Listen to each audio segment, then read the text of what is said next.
What if Bella chose Emmett instead? My birthday party certainly could have gone better, but considering the circumstances, I thought it went pretty well. I mean, it was all my fault that I'm a clumsy human who cuts herself in a room full of vampires after all.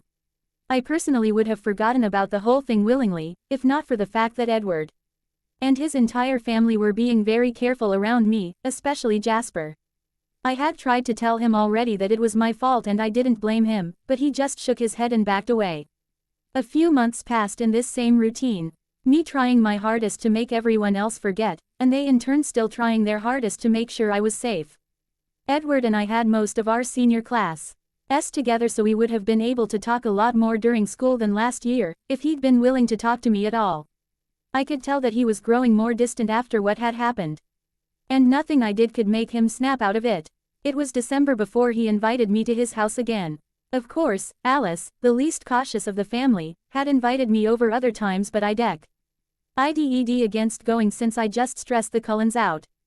But this time, when Edward invited me, I went willingly, certain that he was out of his funk and ready to forget what had happened. I drove myself since he and his family had ridden together and Jasper was still wary of me. When I arrived, Edward was waiting at the door. He led me inside and I was almost immediately besieged by Esme. "It's been so long, Bella," she said. "I know, I've been busy and I knew that my being here stressed the family, so I decided to give you time to settle again after my birthday party," I replied. "You didn't need to do that, Bella. We're all fine. That night, you just took us by surprise is all."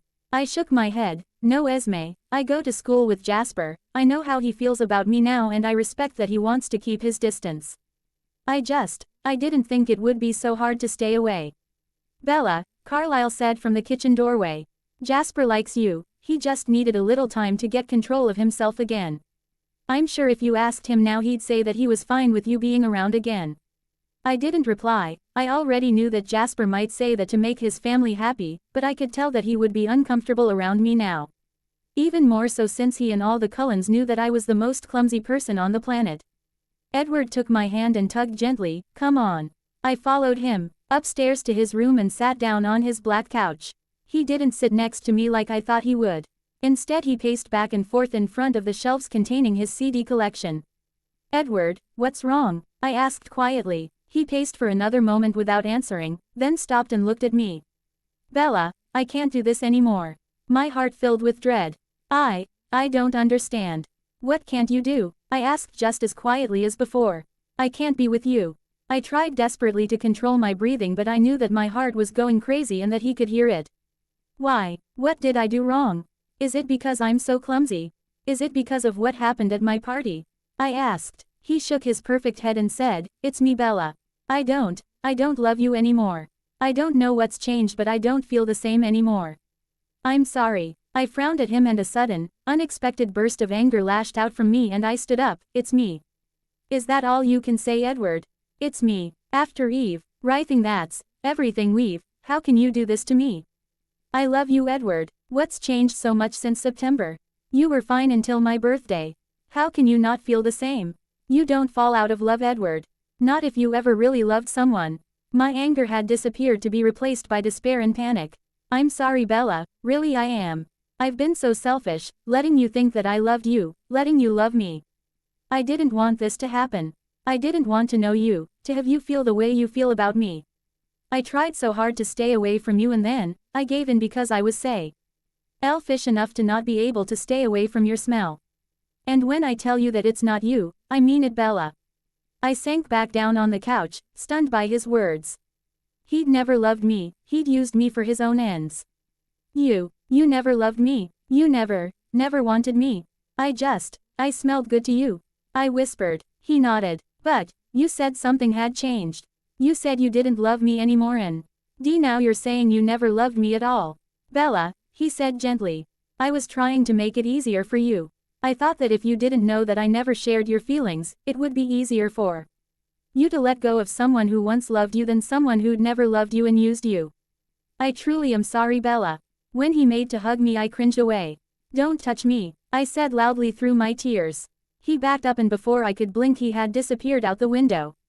When I was sure he was gone, I pulled my legs up onto the couch and hugged my knees to my chest, crying into my hands. "Edward, The man, the vampire, I had loved and wanted forever, had just walked out of my life. It did not take long for the rest of the family to find me. I imagined that the scent of my tears led them to investigate. Upon finding me, Esme rushed to my side and hugged me close.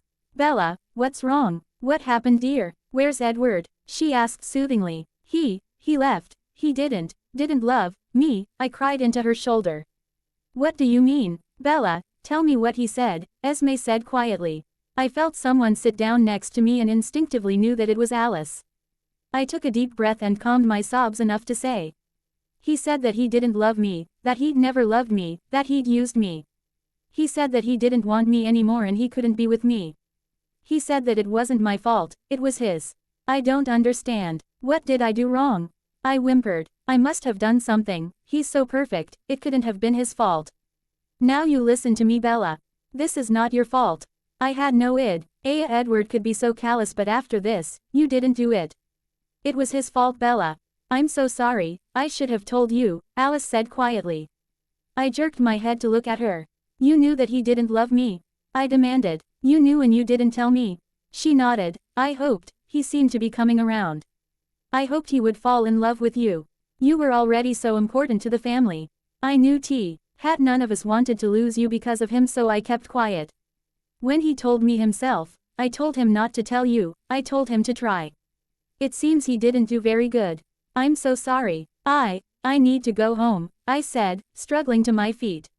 Once upright, I immediately got dizzy and swayed toward the floor. Strong, rock-like arms caught me. I'll take her, Emmett said.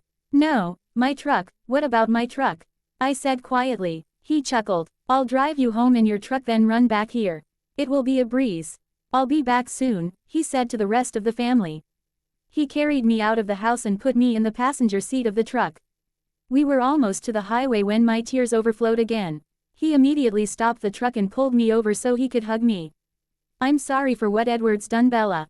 You didn't deserve this. You deserve so much better than Edward, he whispered against my hair. But I want him, I whimpered back. I know, but at least, well, now you won't have to deal with trying to compete with someone who's perfect at everything, he said, trying to cheer me up. Instead I cried harder. He's not perfect. But he's closer than me. He's better than me. He could make me fall in love with him. I'm obviously not very good at that, or he wouldn't have left me, I said. Oh Bella, you're good at that. Haven't you noticed how much we all love you? Even though we shouldn't. I sat back and glared at him. It's not the same, Emmett. It's not the same kind of love. He raised his eyebrows. How do you know? I cut off, not knowing how to reply to this. Then I said, please take me home. He nodded and still holding me next to him, he drove me to my house. He walked me all the way to the door and stopped. I'll see you at school tomorrow, Bella. I nodded. I need a favor, Emmett. Anything, he promised. When Edward comes back, tell him I never want to speak to him again. He nodded again and hugged me before turning and running at superhuman speed into the forest. I let myself into the house and heard Charlie's voice. Hey kiddo, was that Edward? He asked. I bit my lip to keep from crying and walked into the living room where he was watching a game. No, it was Emmett, his brother. You won't be seeing Edward anymore, I replied quietly. What happened? I thought you were going so well, he said, immediately concerned. So did I. And then, he broke up with me, I said, ipping the details and fighting the tears that I would not let Charlie see. I'm so sorry, honey, he said, coming and hugging me. I know, Dad. I'm going to go up to bed, I'm tired. You don't want any dinner? He asked. I shook my head and went to my room. The minute the door closed, I was sobbing on my bed. Around 1 o'clock in the morning I fell into a fitful sleep and woke feeling even worse than before. I dressed in a daze and went downstairs to find Charlie making eggs for breakfast. Even this simple meal was normally difficult for him, but somehow, perhaps in light of my recent emotional upheaval, he'd made the eggs to perfection. Too bad I wouldn't be eating anything. Hey kiddo, hungry? He asked. I shook my head, not really. Okay, well I gotta go, the department is short-handed today. Mary called in sick. I nodded. Okay, I'll see you tonight then. As soon as he left I got in my truck and went to school. I was at least 15 minutes early and the only students there were Mike and Jessica. As soon as they saw my truck they came over. Bella, hey, you're early today, Jessica observed. No shit, Sherlock, I thought to myself. What I said was, well, Charlie left early and I didn't want to see T around an empty house waiting for school. Oh, are you okay? You look kind of pale, Mike said. Jessica saved me then by saying, come on Mike, you know she's always pale. He looked like he wanted to argue but kept his mouth shut instead. As more students started to show up, I went inside, not wanting to see Edward. I would see enough of him in class. My day passed in a blur, but I did notice that Ed Ward didn't sit next to me and I didn't look around for him. I walked to lunch by myself and was met at the door by Angela. I walked into the lunchroom and looked immediately toward the corner table that I had shared with the Cullens since Edward and I had started dating. I was shocked to find that the bronze hair I'd come to look for, when he didn't walk me to class himself, wasn't there, though the other four were. I went about getting my lunch in a hurry and sat down in the chair between Alice and Emmett. All four of them looked at me hesitantly, as if worried that I would burst into tears right there. How are you? Alice asked immediately after seeing that I wouldn't be sobbing in the lunch hall. I'm okay. Of course, I have been better, but I've decided not to let Edward Cullen ruin my life. I'm trying to forget him. I saw Emmett and Jasper exchange a look that I was obviously not supposed to see. What was that? I asked. What was what? Emmett replied. That look you just gave him. What aren't you telling me? I demanded. Well, it kind of goes along with what you were saying. You don't have to worry about Edward anymore, Bella. He left and didn't tell us when he planned to be back. I personally have a feeling that it won't be anytime soon. He knows that we are all very upset about what he did to you, Emmett replied. I was only mildly surprised by this news. I knew that he wouldn't want to stick around if he thought I'd be around him all the time, begging him to come back to me. Not to mention he could hear the thoughts of his family and would know how disapproving they were in his actions toward me. I was actually immensely happy with this news. It meant that I had a greater potential of forgetting him sooner and moving on with my life. But I was also upset had I had driven the Cullen family apart. Well, I suppose it's for the best. Although I wish it didn't mess up things in you family, I replied, earning myself shocked looks from Alice and Rosalie. Our family, Bella. The minute Edward brought you home you were part of the family. And we would do the same if any one of us did what he did to you. It's not because you're a human, Emmett replied. I spent the rest of the day trying to be more optimistic. I wasn't terribly surprised to find that it was harder to keep up my happy charade when I wasn't putting it on for the Cullens. The last 3 hours passed in a blur and before I knew it I was walking to my truck to go home. Bella, do you want to come over tonight? I know Esme would like to see you, Alice said, rushing up to me at human speed. She'll want to see for herself that you're all right. I considered for a moment and shook my head. I think it's a bit early for that, Alice.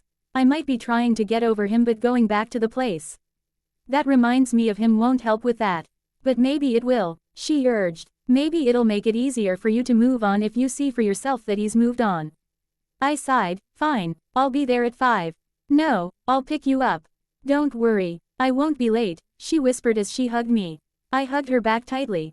Thank you so much, Alice, for everything. It's what you do for someone you love, she replied simply before kissing my cheek and dashing off to Rosalie's convertible.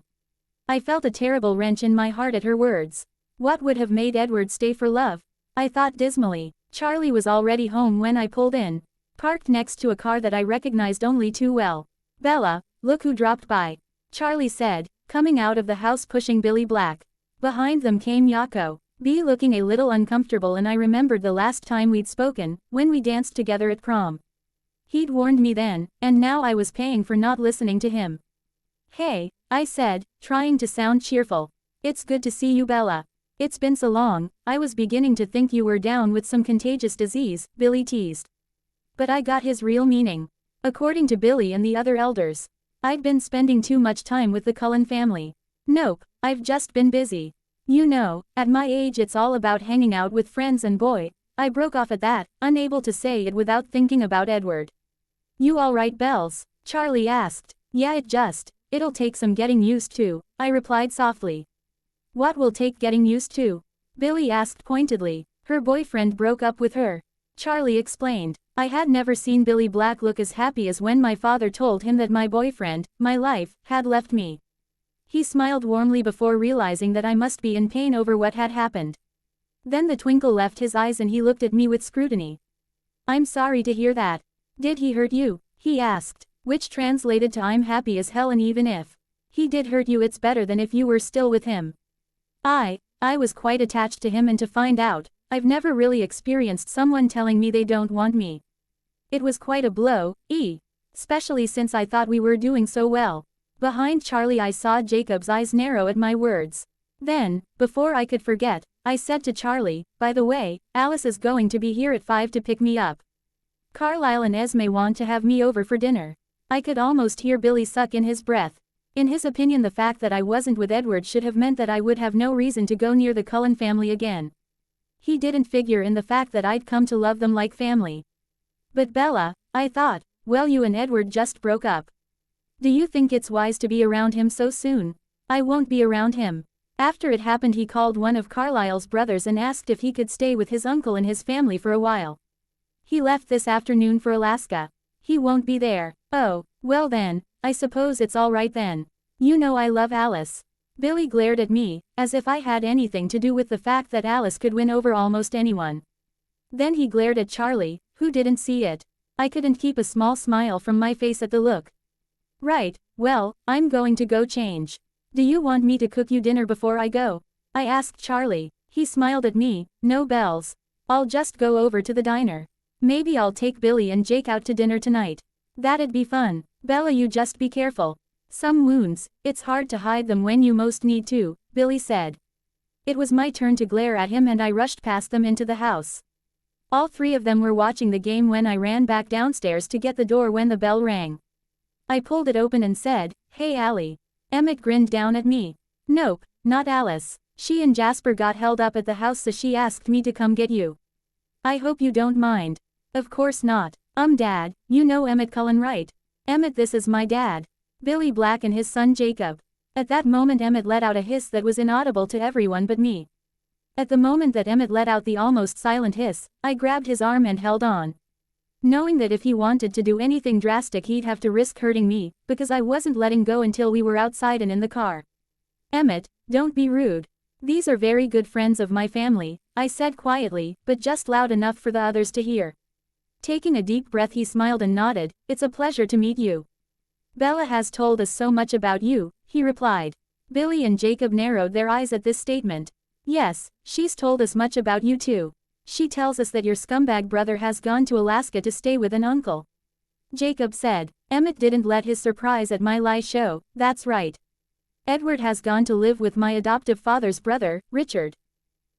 What he's done to Bella has not gone over well with our family, and so he thought it best to leave until things settle down. I don't think he realizes that we may never forgive him." Billy's eyes widened a little in surprise, but he did not say anything nice. "Well, the next time you talk to him you tell him that what he's done does not go over well with anyone, and I don't mean just your family. He has no right to do as he's done to Bella, and if so, nothing of this nature happens again, he will find out just how much we don't like him." I glared at him and tugged uselessly on Emmett's shirt. But he heeded my warning and backed up a step. "I'll be sure to tell him your warning. It was nice to meet you. Bella won't be out late, Chief Swan," Emmett said as an afterthought to Charlie. Charlie nodded and winked at me. Emmett and I practically ran to Hi's waiting jeep, and he quickly boosted me into the seat. In a flash he was in the driver's seat and we were gone. "Emmett, what were you thinking? You shouldn't have reacted like that," I reprimanded. He didn't reply right away. "I'm sorry Bella, I just got carried away. It's still hard for me to take the fact that you hang out with them. I thought I handled myself rather well though, considering," he said with a grin down at me. I snorted. "Please, if it weren't for me you would have totally started World War III in my living room." He frowned. "No, I wouldn't have. I was completely under control." I looked at him with a smile. "Right. That's why I had to grab your shirt and hold you back." It was his turn to snort. "Like you could hold me back, pipsqueak." "Well, not literally. But you have to admit you couldn't really have done anything without getting me hurt, seeing as I had no intention of letting go of you." He sighed. "I suppose not. And I suppose I should thank you. It's so humiliating, huh? Ving to thank a tiny little human like you," he said with mock despair. I growled and smacked his arm lightly, still causing my hand to throb with pain at the contact with his stony body. Soon after we were stopped in front of the now familiar Cullen house. Emmett rushed around the jeep and helped me out, slinging his arm casually around my shoulders as we walked into the house. "Bella, how are you?" Esme asked, concerned. "I'm okay. Really. I thought it would hurt a lot more than this." Her golden eyes were full of understanding. "I know, sweetheart. And I really am sorry about what Edward has done. I never thought. My first son. It's all right, Esme. It wasn't your fault. Edward does what he wants. He's never made that a secret. I'm just sorry that he has hurt and betrayed all of you this way." Esme didn't reply, just hugged me and then led me into the dining room, where a plate of lasagna was waiting for me. As I made my way to my seat, the rest of the family came in and sat down too, watching me. Self-consciously I began to eat, unable to ignore the gazes of the Cullens. Finally I stopped eating and looked at Alice, who was sitting next to me. "Alice, I want you to look at my future," I said simply. "I want to know what I have to look forward to, if a certain vampire will have any part of the rest of my life." She didn't question, just closed her eyes and focused.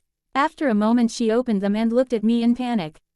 What is it? What's wrong?" Jasper asked, catching her emotion. I can't see her. She's gone from my sight. Every time I try to see her my vision turns black, like it's not there at all.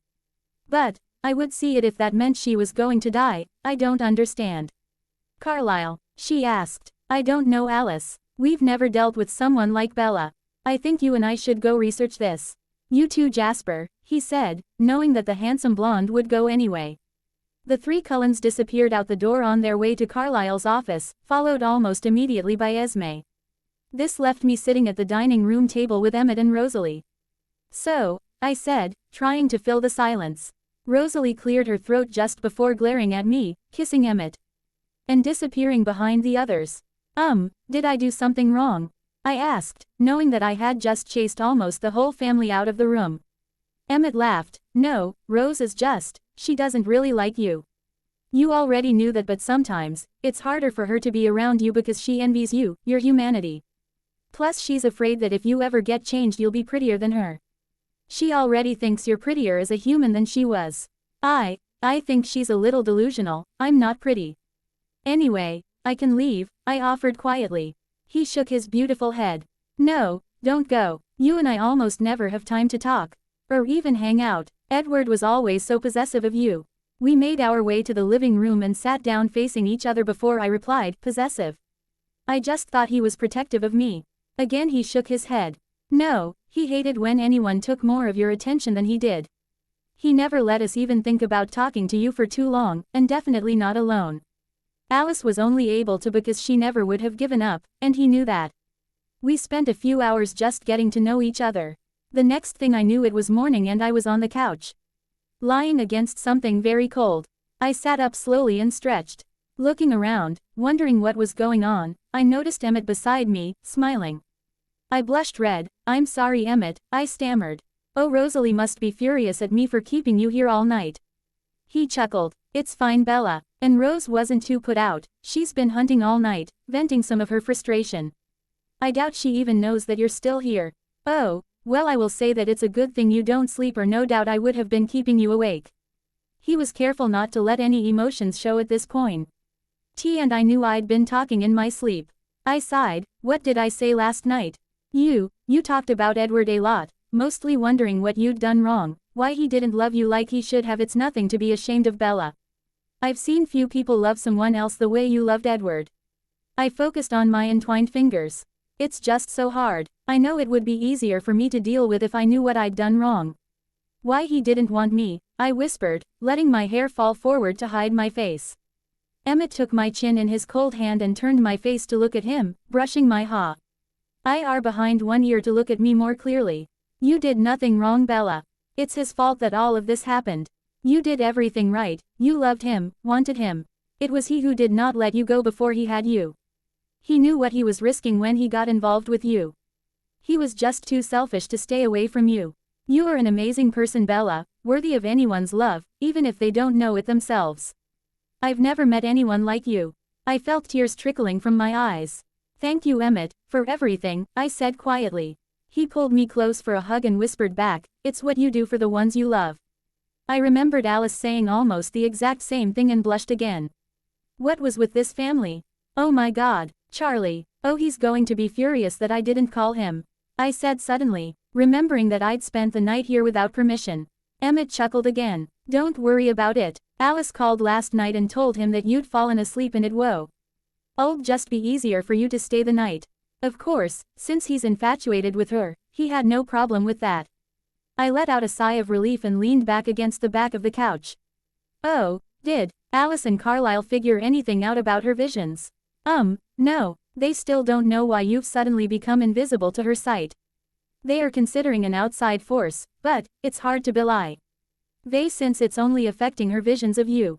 I frowned but soon gave up trying to think of an explanation for this oddity. Hey, will you be alright here by yourself?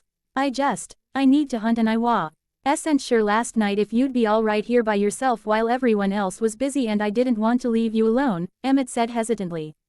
Sure, I'll be fine, go ahead. From his pocket he pulled a small black phone. Call Rosalie if you have any problems. I'll be with her. And, you'll be here alone, the others are hunting and Carlisle is at work, so try not to kill yourself while I'm gone, he teased.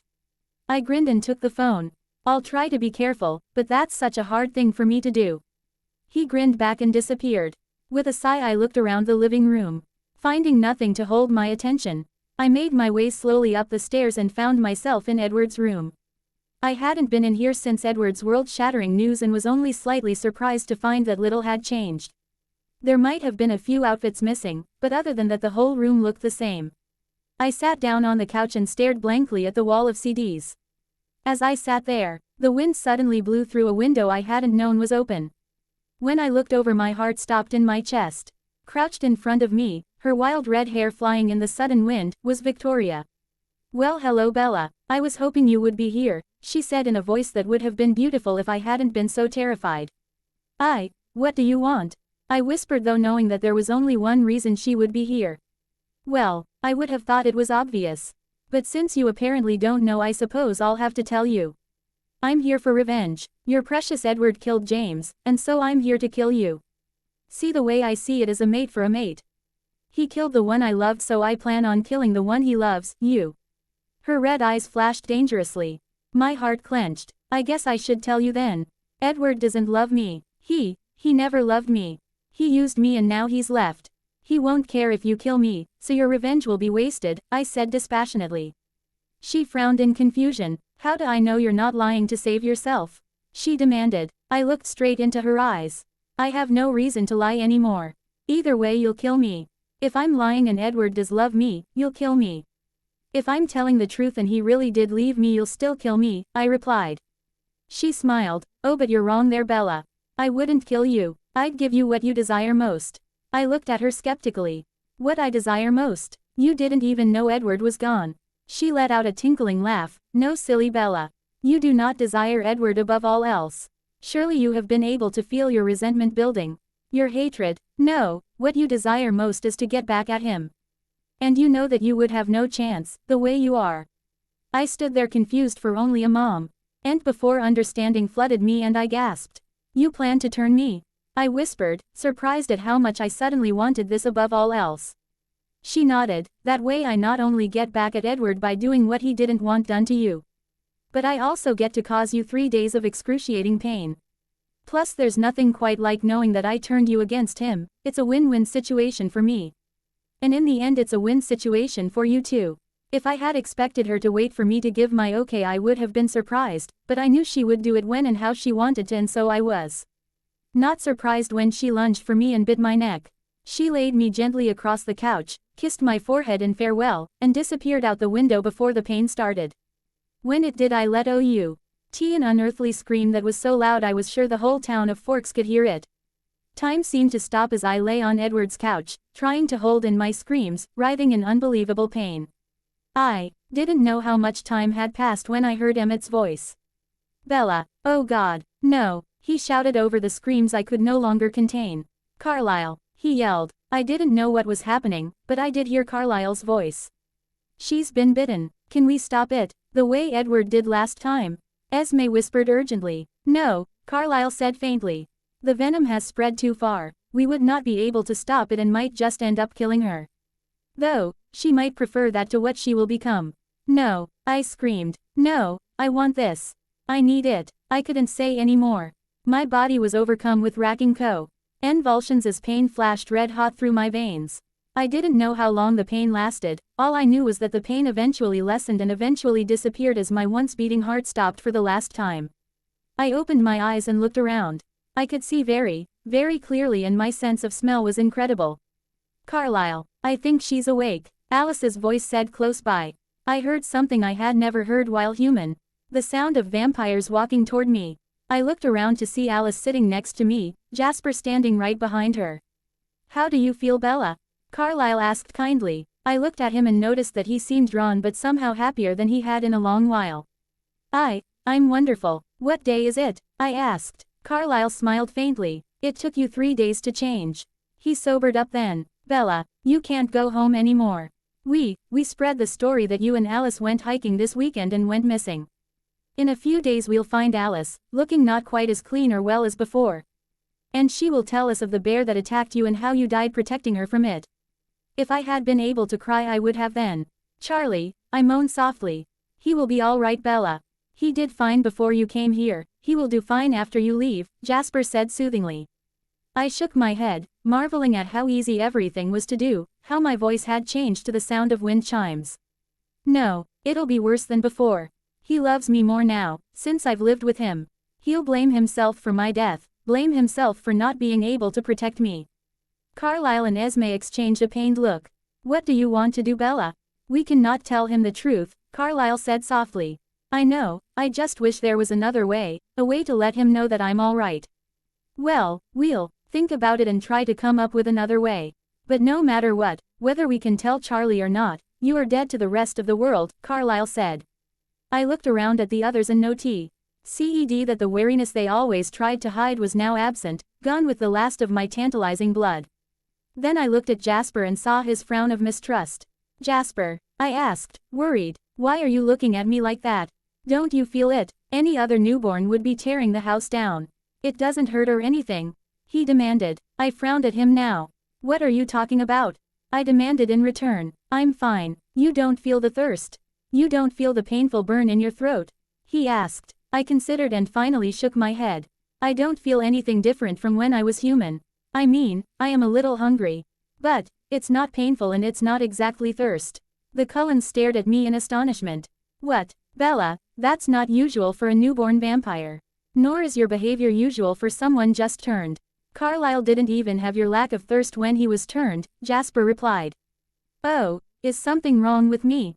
I asked quietly. Now, not only was I a screw-up as a human, but I was a freak of nature as a vampire. "Wonderful," Carlisle shrugged when everyone looked at him. "I don't know. I've never heard of a vampire who didn't feel the thirst at all, especially as a newborn. This we will look into too. For now, I still think Bella should go hunt, just in case it just hasn't caught up to her yet." "Come on, Bella, we'll teach you how to hunt," Alice said, oddly excited by the activity we were about to partake of. I smiled at her and she blinked, seemingly dazed for a moment. "Are you all right, Alice?" I asked, concerned, taking her arm. She smiled back. "Yes, you're beautiful now, Bella. But when you smile, you're breathtaking." If I had been human I would have blushed scarlet. Just then Emmett flung his arm around me much more heavily than he would have had I been human. To my surprise and pleasure it felt as though he wasn't even there. "She's right, you are breathtaking. Why, I'll bet even Rose will admit that you're at least tied with her in that respect," Emmett said playfully. I looked quickly at Rosalie, instantly worried that she would be upset. As if hearing my thought, she was indeed upset. So upset that she walked up to Emmett and hissed. Then, before we could do anything, she turned and crashed through the window, leaving only the sound of falling glass behind her. "I have the feeling you shouldn't have said that, Emmett," I whispered, feeling crushed by guilt. "Indeed he shouldn't," Jasper said, finally taking a breath. "Emmett, I've never seen her so mad. And I've seen her mad as hell. Her emotions, they're going crazy. That possessed you to do something so stupid. Especially when you know that Rosalie takes extreme pride in her beauty." Emmett didn't look embarrassed, upset, or guilty. Instead he grinned. "I was just telling the truth. It's not my fault that Rose doesn't like that. Plus, Bella's been through a lot and needs a booster," Emmett responded confidently. "I didn't need one if it was going to make Rosalie hate me even more, Emmett," I said, faking a small moan. I felt Emmett tense just a fraction beside me. Rosalie doesn't hate you, Bella, not anymore. Now that you're a vampire, against your will I might add, she has no problem with you. Jasper argued. I sighed, well, she didn't until now, until her husband hit on me. Emmett let out a playful growl. You'll pay for that, he shouted. I smiled back at him sweetly, stopping him in his tracks as I started running. Not if you can't catch me, I yelled back, and I jumped through the empty space that had been the window Rosalie smashed. A moment later I heard Emmett's almost soundless thump as he hit the ground behind me. I put on a burst of speed and rushed away from him.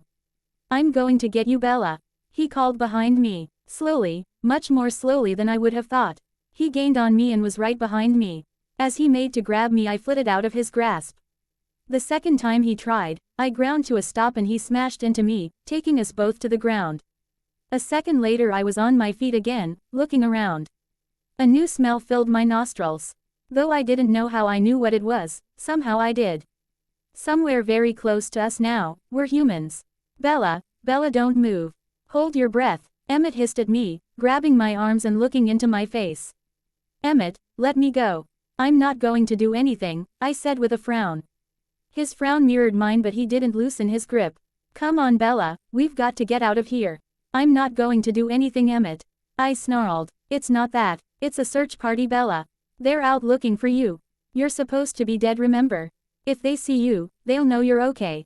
We've got to go. Come on, he urged. When I didn't move, he let out an exasperated sigh, and before I could react, he slung me over his shoulder and ran back the way we'd come. I was sure we'd gone at least 5 miles before he stopped and practically dropped me on the ground. I lay where he discarded me and looked up. Re in a small clearing that was letting in the small amount of sun we would get this day. Knowing what I would see, I lifted my hand and admired the diamond-like quality my skin had taken on. I felt Emmett slumped to the ground beside me and looked over to see him lying on his side, watching me. You really weren't going to attack them, were you? He asked. I looked at his face and replied, the thought never even crossed my mind. I didn't even want to attack them. Emmett, why am I different? Is something wrong with me? I whispered. He chuckled and shook his head. No, Bella, there is nothing wrong with you. You are absolutely perfect. I'll bet Edward will want to kill himself when he sees you and realizes what he gave up. No, I think your indifference to the smell and thirst for human blood might be your power. You know, like the future seeing and the mind reading for Alice and Edward, but that's just my thought. I hope so. I don't want to spend the next year, at least, hidden away in some remote hell, I whispered, looking up at the now cloudy sky. You wouldn't be alone, Bella. We would all go with you and I would be there with you every step of the way, if you had to go. But I don't think you will. This, whatever it is, it won't just go away. I can tell that. You're going to stay special, Bella. I turned my head to look at him and I would have had tears in my eyes if I had been able to. Thank you, Emmett. You don't know how much you've helped me the last couple days. He grinned. Does this mean that I never get to hear you talk in your sleep again? I couldn't help smiling back and he sucked in a breath. Bella, you really gotta stop doing that, he reprimanded. Doing what? Smiling at me like that. If I was human it would make my heart stop, my breathing stop. I'd be immobilized. It's hard enough as it is. Try as I might, I couldn't help a grin from sliding across my face. He growled and jumped on me. Then he began to tickle me. I'm sorry, I couldn't help it, I laughed. You know, you should really just not talk or laugh or smile. All 3 of those things have the same effect on me. Alright, I'll just go around mute and looking sullen. Does that work out better for you? I giggled. He laughed. I suppose not, but it really is hard to be around you. Then he rolled over so he wasn't on me anymore. Finally he got up, so fluidly that I wouldn't have seen him do it if I was human still. He held out his hand and helped me up. We should probably go hunt or Jasper will kill us when we get back. I turned my head away so he didn't have to see my smile and nodded. Oh come on, Bells. Don't do that, I can handle it, I promise. He said, trying and succeeding in sounding broken-hearted. I turned my head and smiled at him, then followed him as he led me off into the forest on my first hunting trip. Rosalie was home when we got back and was waiting for Emmett in the dining room. She only glanced at me before wrapping her arms around his neck and kissing him passionately. To my utter shock, I felt a wave of jealousy shoot through me. I thanked my luck stars that Jasper wasn't there to pick up my emotions. Then she turned away from me and, holding Emmett's hand, led him upstairs toward their room. She glared back down at me once before closing their door behind Emmett. I let out a snort and walked outside to sit on the porch. 20 minutes later I smelled humans coming up the driveway and I retreated into the bathroom to hide. Even from that far away I could hear the car motor come to a stop and the sound of 2 sets of feet walk toward the house. The doorbell rang and I heard the wind whistle past as someone answered the door. "Ah, Esme," said Charlie, causing me to grip the towel rack more tightly so that I didn't rush from the room and into his arms. Is Carlisle here?" he asked. It broke my non-beating heart to hear him so unhappy, miserable, and dejected. It seemed he was not taking the news of my disappearance very well. "Certainly, Chief Swan, just a moment. Won't you please come in and wait in the lounge?" Esme asked politely, though I could hear her acted heartache for her missing daughter. He must have agreed because I heard his footsteps, and those of whoever was with him, come into the house while Esme rushed at human speed up to Carlisle's office. Moments later the two came back down. "Chief Swan, can I help you?" Carlisle asked, letting his fake worry seep through his words. "Well, I told you I would come tell you every day whether we had found any sign of Alice and Bella, and well, here I am. I'm sorry to say that we've found no trace of them. That storm that lasted 2 days washed out any trail they might have left. Even Sam, Yulie and Jake here haven't been able to find anything." "I'm sorry," he said again. I almost gasped. Jake was here, in the House of Vampires. How had that happened? "We understand. Just, please tell us when you find something. If you have no news, don't feel obligated to come tell us. We know you have a lot to do." And with the added worry for Bella, Carlisle said quietly. Charlie didn't answer, but then I heard Jake's voice. "Can I speak frankly, sir?" he asked. He must have gotten permission because he continued, "It is my opinion, and the opinion of many people, that this whole thing might not have happened if Edward hadn't left her." I closed my eyes against the unexpected pain and stifled a groan. "That is a very perceptive observation, Jacob. And you might be surprised to know that some of us think so too. See, Bella came over for dinner and ended up staying the night. The next day she announced that she wanted to go camping. She would have gone alone if Alice hadn't forced herself on Bella. I've been thinking this whole time that it's really Edward's fault. None of us are happy about what he did or how he handled things." Just then I heard a door upstairs open and then Esme's breath suck into her lungs. "What is going on here?" Charlie bellowed suddenly. "When did she get back? Why didn't you inform us immediately?" I knew what must have happened. Alice must have come out of Carlisle's office and Charlie had seen her. What had happened to her ability to see the future? What about her normal instincts of smell and hearing? I knew I was further from the room in question than she was, so surely she knew that Charlie was here. "Charlie, there are things going on that you don't understand," Carlisle said urgently. I could imagine him with his hands up, trying to placate Charlie as Charlie grew more and more red in the face. "Then make it so I do understand. Where is my daughter?" he demanded. "Just let me explain." "Sit down, Charlie," Carlisle said with authority. I heard Charlie's footsteps and then a squeak as he sat down. "Tell me what's going on," Charlie said, only slightly less loud, pleading this time. Bella isn't normal anymore, Charlie. Something happened a few days ago and well, let's just say that you would recognize her, but very faintly. She's changed from what she once was. I can't tell you exactly what happened or what she is now, because that would put you in grave danger. But know that she is safe. She will live for a very long time, Charlie." I heard the frown and confusion in Charlie's voice. "What are you saying? Are you trying to tell me that Bella isn't human anymore? She's lived for a long time. What does that mean? She'll never die?" he asked. Carlisle sighed. "I can't tell you too much, Charlie. Do not take it lightly when I tell you that the information you wish me to tell you could get you killed, or worse. Yes, Bella is immortal. She won't die unless killed. She will never age. She will remain in the body of an 18-year-old girl forever. I can't tell you any more, but I'm sure if you wanted to know it wouldn't be extremely hard to figure out. I would caution you though. If you do find out, do not tell anyone. I cannot stress the danger you are in even now." "Where is my daughter?" Charlie asked, resignedly. "If we show her to you, must promise not to tell anyone she is alive. You must pretend that she has died, as we have planned. Your life and her existence depend on your utter cooperation and your silence." "Fine, just tell me where my daughter is," Charlie snarled. I was surprised that Jacob had remained quiet all this time. "Bella," Esme called softly. I closed my eyes, sighed once, opened my eyes again and left the bathroom. Everyone except Rosalie and Emmett were in the living room. Charlie was sitting on the couch, white-faced, next to Jacob. At first I could not look at my father. But when I did not see the resentment and fear I had thought to see.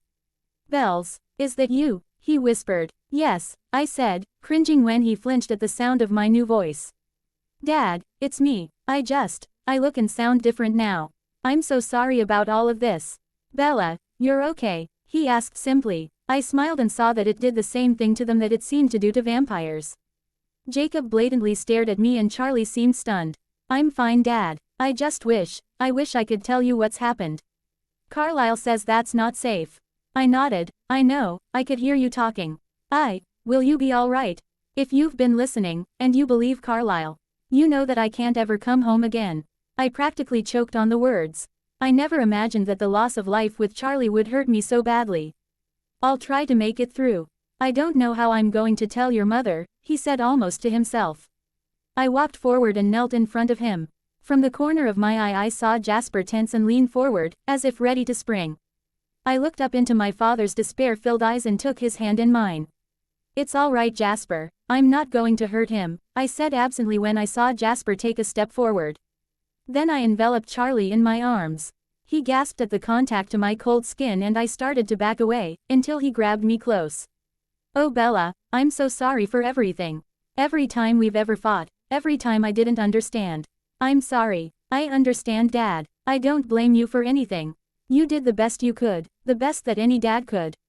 If I could make the choice again I would still choose to come to Forks instead of go to Florida with Mom. My life would have been empty without you. You made it bearable when I didn't think it could be." "I love you so much," I whispered. "I love you too, Bells. Will I ever see you again?" he asked, searching my red eyes when we parted. I looked at Carlisle. The blonde doctor gave us a small smile and said, "We don't plan on leaving until at least after graduation, Alice, you know. And we might stay a bit longer. Bella, you've shown amazing control and I don't see why you couldn't see your father whenever you wanted to." I nodded. "See Dad, I'll be here, for a while. Bella, just promise me one thing. When you leave, don't just disappear. Tell me beforehand. Don't let me think you've gone and will never come back. Say goodbye before you leave." I would have been bawling had I been able to. As it was I was sobbing tearlessly as we hugged one more time. "I have to go. About this staged death." Carlisle nodded. "We had planned to announce that we found Alice tomorrow. And let out the news that Bella was attacked and killed by a bear. It would be best if there was no body, seeing as though we can't actually make it look like she was mauled by a grizzly." Charlie nodded. "Then I will pretend to be completely distraught when I get the news and will order a closed casket. Bye Bella, I'll see you soon." Jacob had not said anything for a long time and it seemed like he didn't want to look at me. He got up to leave ahead of Charlie. "Jake?" I asked. He turned and looked at me for the first time in half an hour. What will happen with us?" He considered, then shrugged. "I don't know, Bella. You're one of them now. The tribe won't like that, especially since it breaks the treaty. I think you might be leaving sooner than you think." "Wait, it wasn't the Cullens. They didn't do it, Jake. It was Victoria. I told you about her, remember? She came back. The Cullens wouldn't break the treaty like that," I said, instantly worried. He looked around at the still vampires and finally nodded. "I will pass that along, but I don't know how Sam will take it. We might have to, I don't know, have a meeting to talk about this." He made to leave again. "Jake," I said again. He turned around. "Bye," was all I said. He nodded. "See ya around, Bella." Charlie followed him out of the house. I let out a sigh and sank onto the couch. A few minutes later Emmett and Rosalie appeared. Emmett flopped down on the couch beside me and turned on the TV. "What's up with all of you?" he asked, finally looking around and seeing the looks on our faces. "Charlie just came by, with Jacob Black," Carlisle explained. "They saw Alice and knew that something was going on." "You didn't hear him shouting?" Emmett looked at Rosalie. No we didn't, so what did you do?" "Bella came out and talked to him." "What? But she's a newborn. Didn't she attack them?" Rosalie demanded. I frowned at her. "Since when have you cared? You wouldn't care if I killed Charlie. You wouldn't have cared if Victoria had killed me. Why don't you just stop pretending to tolerate me? It's getting old." Rosalie glared at me. "Fine, I will. To be frank, I think you're a waste of our time. All you ever did was cause us problems." First you almost get yourself killed and make us save you. Then you chase Edward away because the family chose you over him. And now, you're endangering us because you're a nubo. RN and because your dad knows you're alive and not the same anymore. All you've ever done for us is make it harder for us to live lives that resemble normalcy. The Cullens were staring at her in shock, but I had expected all of this. I had known all of this. I stood up. You're right, Rosalie. I did all of those things. I am all of those things. And I can't help that I am. I can't help that you had to save me from something that wasn't my fault. I can't help that I chased away the man I loved because he didn't love me. I can't help that the family chose me over him, and I can't help that I'm a newborn. I'm sorry for all the trouble I've caused you, but almost none of it is my fault. Just say the word and I'll leave, Rosalie. Alice and Carlisle started at the same time. We don't. I shot them a look. I will hear this from Rosalie and no one else. If she says she wants me gone, I will leave and try my best to not come back. I will not cause more discontent in this family. I've already made Edward leave. I won't cause more problems for you. So what is it, Rosalie? Do you want me to leave? Rosalie was staring at me in surprise. She glanced around the room at her family. All the fire she'd shown a few minutes ago was gone in her indecision. Finally she sighed and shook her head. I don't want you to leave, Bella. You've been around so long, I don't know how things would be without you. I think I need to leave for a while. I'm going to go to Denali to see Edward. I need to get a hold of myself. Maybe, when I come back I'll be glad you're here. I think I just need some time to myself. No, Emmett, I'm going alone. You stay here with the family, she said to Emmett when he made to get up. He looked concerned. Are you sure, Rosé? I'll come with if you want me to. She shook her head. I need to be alone right now. I'll be back sometime, I promise. I just need to get used to the idea of Bella as a part of the family. Emmett nodded. All right, Rose. I'm going to go pack. She headed back upstairs. Emmett followed close behind her. The rest of us looked at each other. I'm so sorry, I said suddenly. Esme came and sat next to me. For what, Bella? I'm ruining your family. First I chased Edward away, now Rosalie. Esme shook her head. You didn't chase them away, Bella. They left of their own accord. Edward knew that what he did to you was wrong, and Rosalie, I truly think she's trying to reconcile her former hatred of you with her want to make things easier for the family. None of this was your fault. I nodded. I just feel like I'm responsible for all of this. Sometimes, I think, it would have been better if I'd stayed away like Edward warned me to. You're the only one who feels that way, Bella. All of us, we love you. Our lives would be far more empty if you had not come into our family, Carlisle replied. I shrugged. We'll see. You might decide, after part of the family has been gone longer, that you too wish I'd never come here. Emmett sighed as he came back downstairs to hear her last words. It appeared that Rose had left without saying goodbye. Come on, Bella, let's go hunt, maybe that will cheer you up. I nodded to him, then raced from the room. He was right behind me almost instantly. Our hunting took less than an hour and I eventually just sat down on the slightly damp grass. Emmett flopped down beside me. You know, Bella, this depression is starting to wear on me, he said. I arched an exquisite brow. Ah, but I thought my cheerfulness, my smiles, my laughter, it made you uncomfortable. He stared at me. I'd rather see you happy and me uncomfortable than you unhappy and me unhappy. I'm sorry I chased Rosalie away, I whispered. He stared at me incredulously. That's not why I'm unhappy, Bella. He said, barking with laughter. Then why are you unhappy? I demanded. He seemed to consider this. I'm not sure. Maybe it's just because I've gotten used to you being happy with Edward, and since he left you, you've seemed depressed. I liked it when you were happy. It made me feel like maybe we weren't monsters after all. I mean, if a puny human like you can be happy with us, we must be doing something right. I smiled and watched as this small action caused Emmett to catch his breath. You really are breathtaking, you know that, don't you? He asked. I smiled again. You don't have to say stuff like that, Emmett. Just because I'm a vampire and supposed to look pretty doesn't mean it works on all of us. It was his turn to frown. But Bella, you are breathtaking.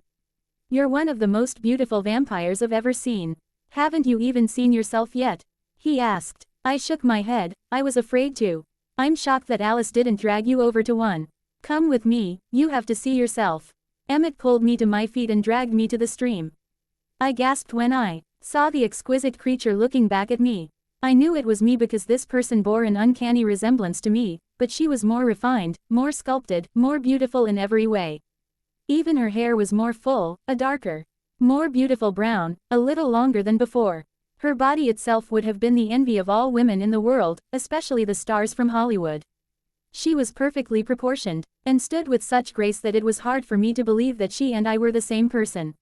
"Oh my God," I whispered, touching my cheek gently and watching as the woman in the stream mimicked my movement. "I told you," Emmett whispered behind me. I smiled down into the water and was taken by surprise when I received the same shock that everyone else did when I smiled at them. It really was paralyzing, surprising, heart-stopping. "Emmett," I said, finally looking away from myself. "Do you think Edward and I are over for good?" I wasn't sure why I had been thinking about this, but after I said it I knew I wanted to hear what Emmett said. I turned to him as he sighed. "Bella, I don't mean to hurt you, but I don't think you and Edward will ever be together again. Vampires, I don't think I've ever heard of one loving a human. When Edward told us that he loved you, I was completely shocked. I didn't think it was possible. I don't know why he didn't really love you, Bella, but oh no, that if he didn't when you were human, I don't see how he could now." "I'm sorry." I just nodded, knowing that as a human I might have cried. I had gotten over Edward, but a small part of me still loved him. Still longed for him to come back to me. "Are you all right?" Emmett asked. I nodded again. I guess it was a stupid question. "No, it wasn't. Bella, all of us could see how much you loved Edward. We all know that it will take you time to get over him and what he did to you." It wasn't a stupid question, it was one that any person in love would ask. "Would you ask it, if you and Rosalie weren't together?" I asked curiously. "I don't know. Sometimes I wonder if Rosalie even really loves me. I mean, some of the things she does makes me believe she does, but other things make me believe that she's just using me for her own purposes, because she knows I'll do it." "Do you love her?" I whispered. He considered this too, much longer than I would have thought, as he'd been married to her for quite some time. "I don't know anymore. At first, when I was new to this, I'm sure I loved her. Now, I think that maybe we've grown apart, in separate directions. I think a part of me will always care for her. But I don't think I love her like I used to."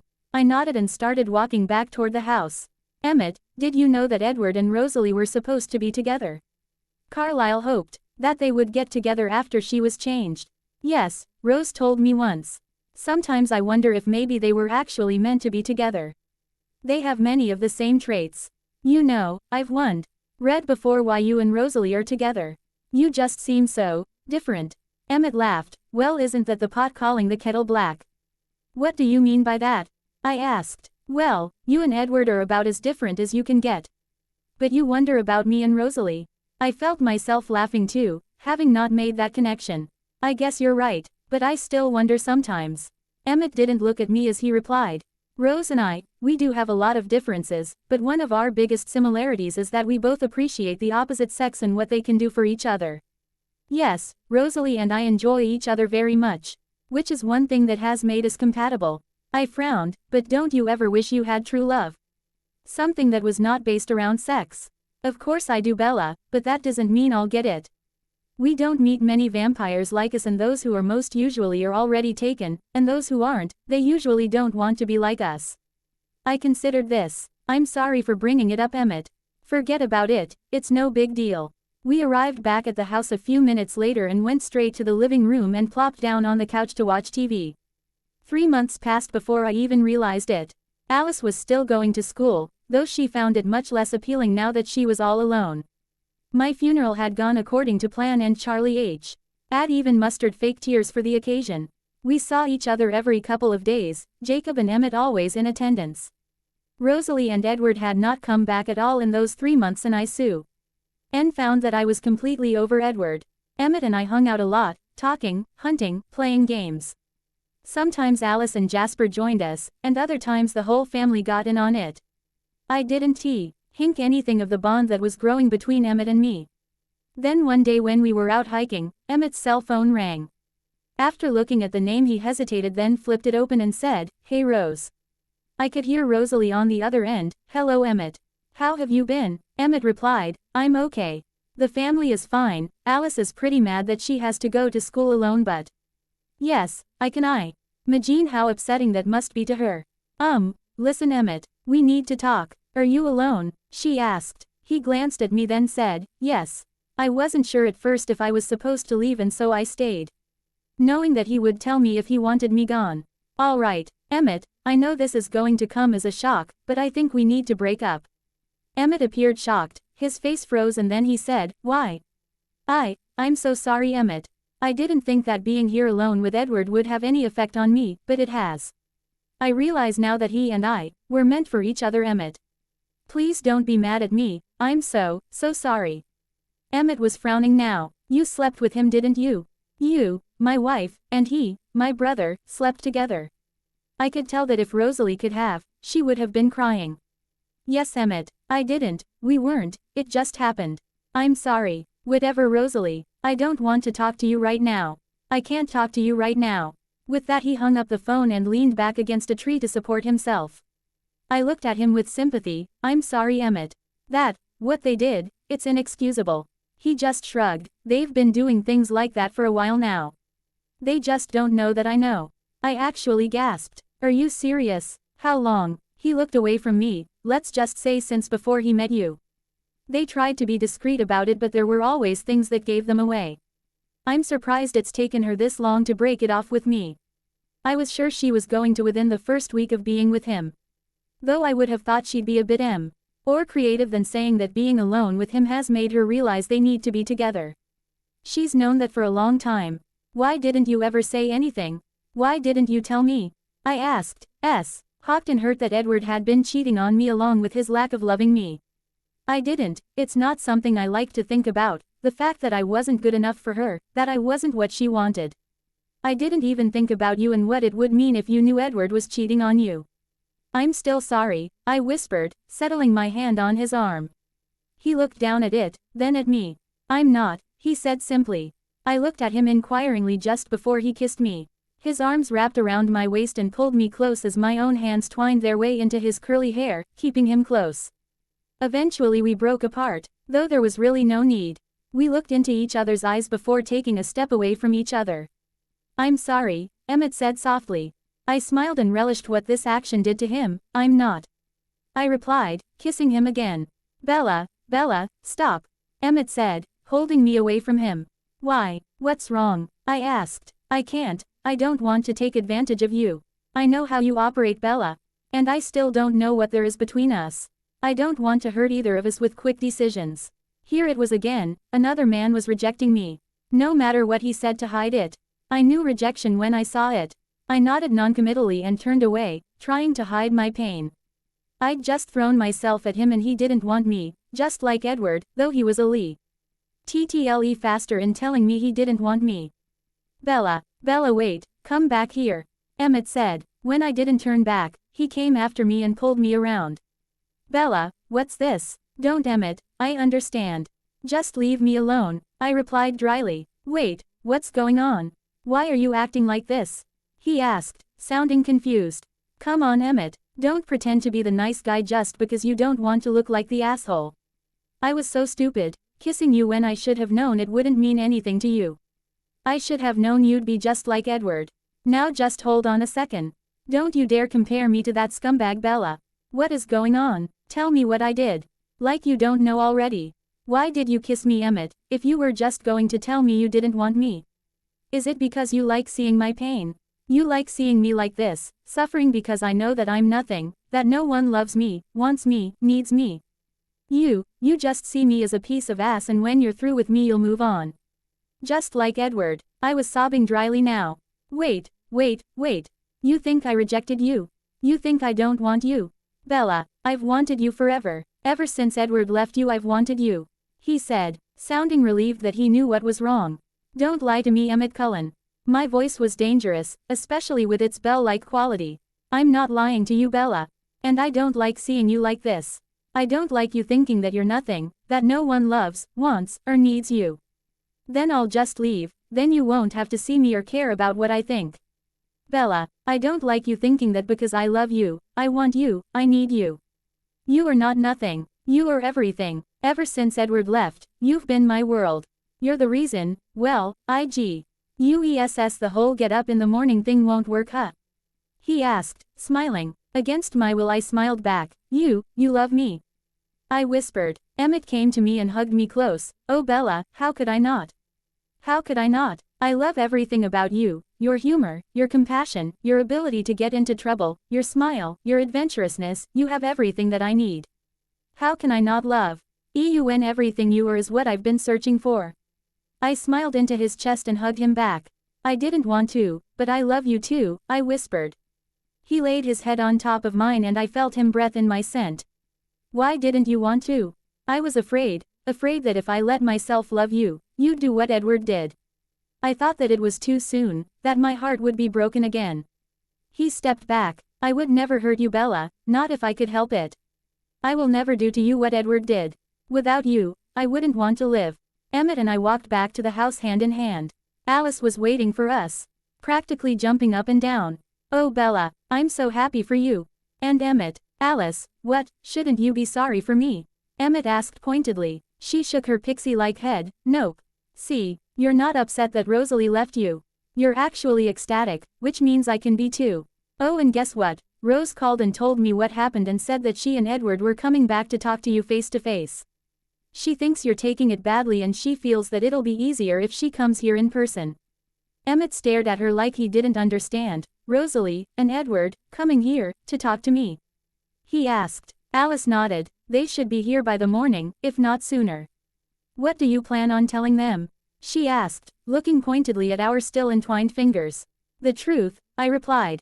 Just then, Jasper arrived and almost immediately he gasped, looking back and forth between Emmett and me. What? Emmett demanded. I've never felt this feeling so strong from either of you before, he explained. What feeling? I asked. Love, Jasper replied simply. You too, you saturate the air around you with your love for each other. I've only ever felt it that strong for me and Alice and Carlisle and Esme. And I didn't think I would ever feel it from you two this soon. This soon, but you knew it was coming? Emmett asked. Jasper nodded. Not only did Alice see it, I've been able to feel your attraction for each other for months now.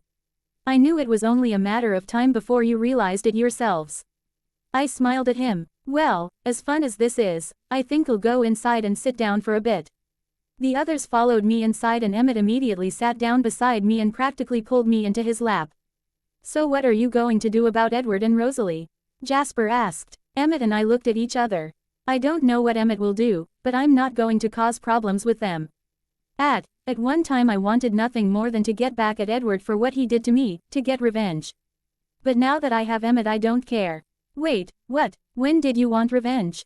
Alice asked. You've never said anything about it before. That's why I was turned. Victoria, she was going to kill me. For Edward killing James. But when I told her that Edward didn't love me, she decided not to. She told me that she would turn me so I could get my revenge on Edward. Now, that doesn't seem so important. Though I am grateful to her for turning me so I could spend the rest of eternity with Emmett. Oh Bella, you never said anything, Alice said, seeming surprised and sorry for me. I didn't think I should involve anyone else in it. Besides, how could I know that you wouldn't try to stop me? Jasper was chuckling silently in an armchair. What are you laughing about, Jazz? Emmett asked. I'm just thinking about how Bella said she didn't want revenge. Well, want it or not, you're going to get it. Do you have any idea how Edward will react when he sees you, Bella?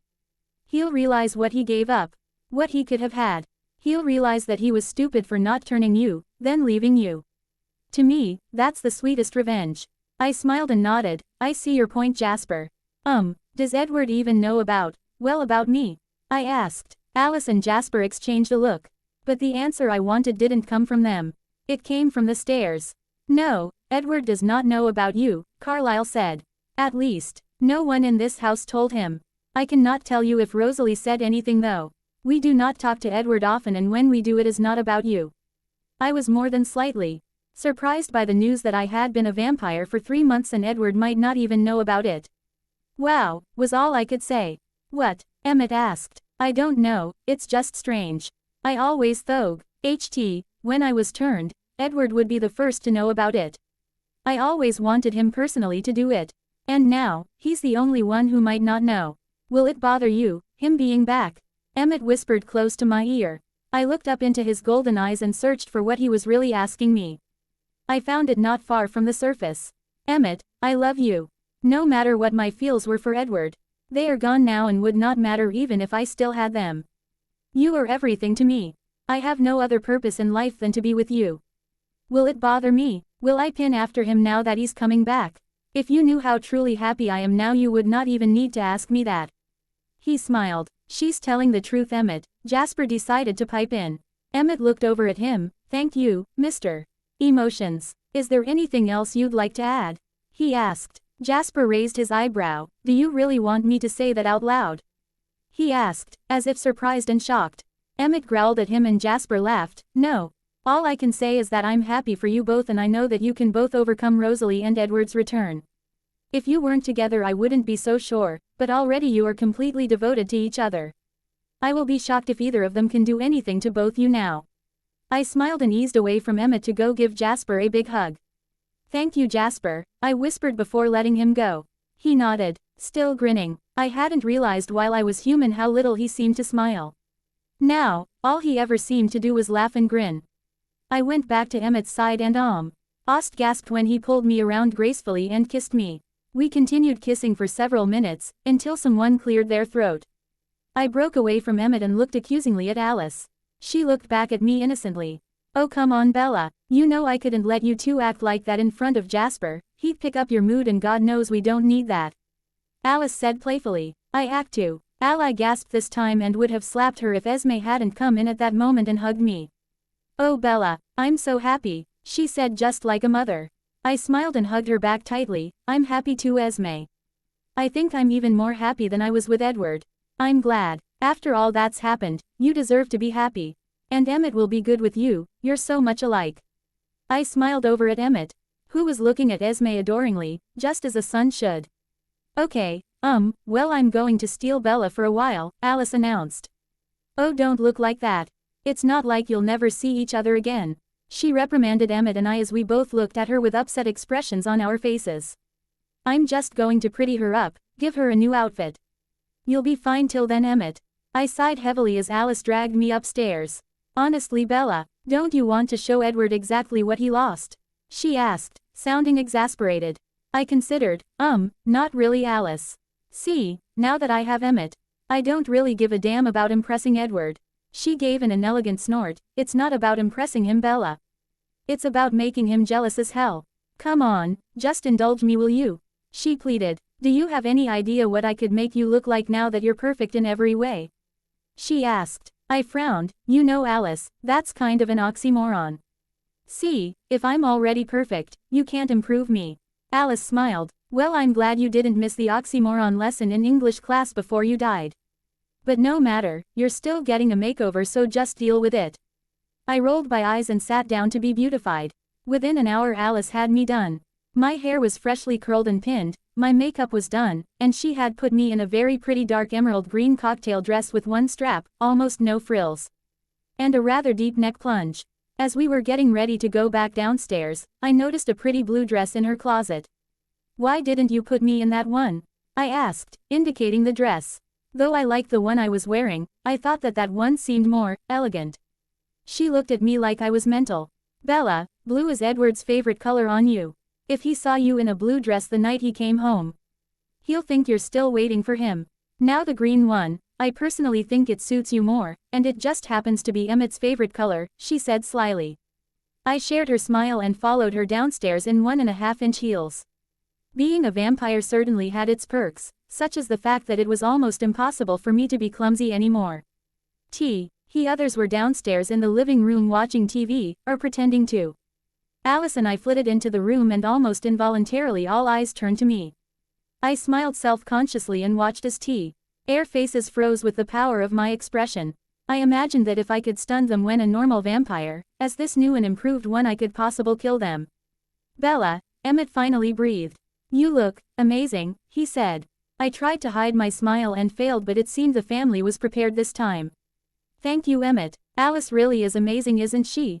He shook his head. She would have had to have something very special to start with to end with something so miraculous. I would have blushed, had I been able to. But since I couldn't, I settled for kissing him passionately. He took me tightly in his arms and swung us around.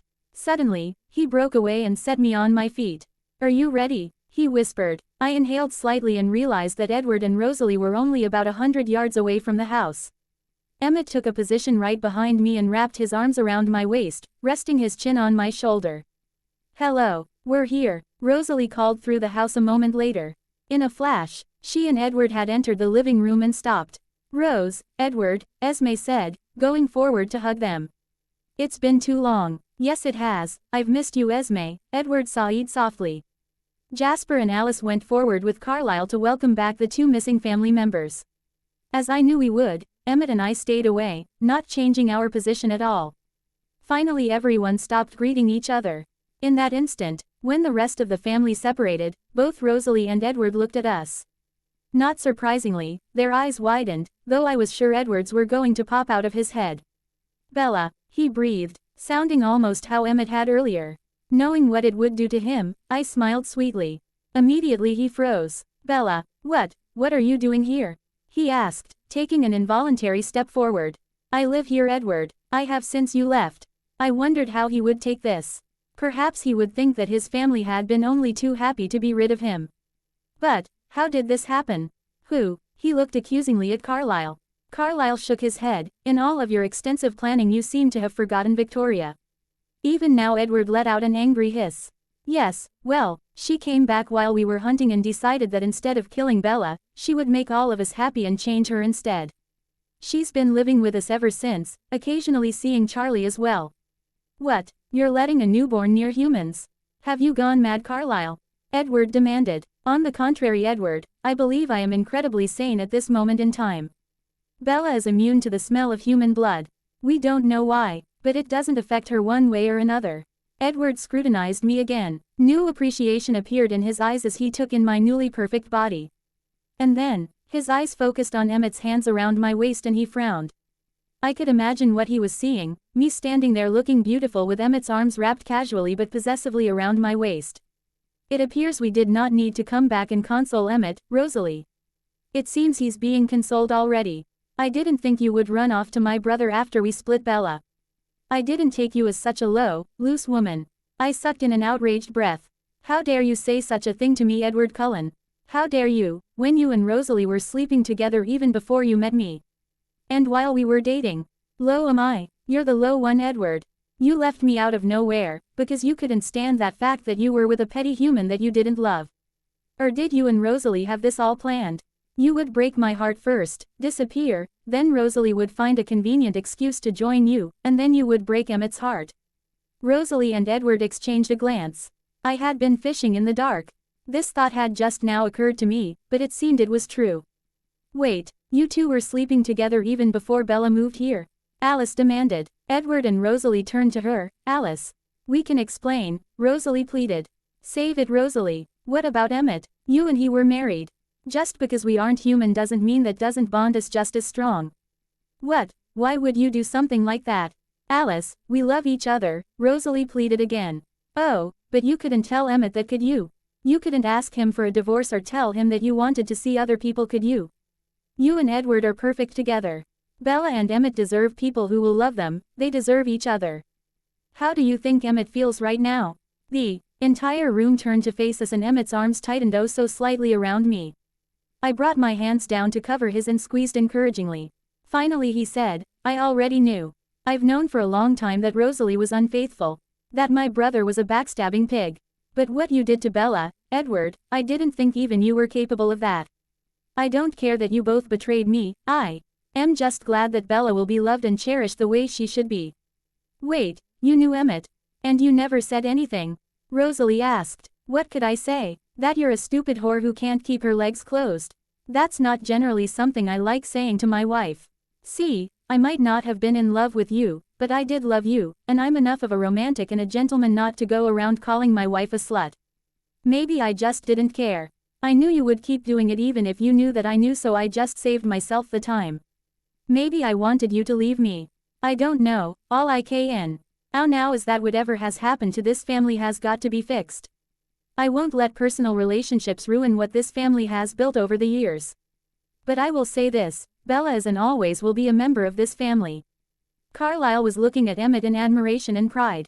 I knew that this was one of those things that Carlisle and Esme had tried to instill in their children, and I realized that though Emmett could be obnoxious, he had learned these lessons well.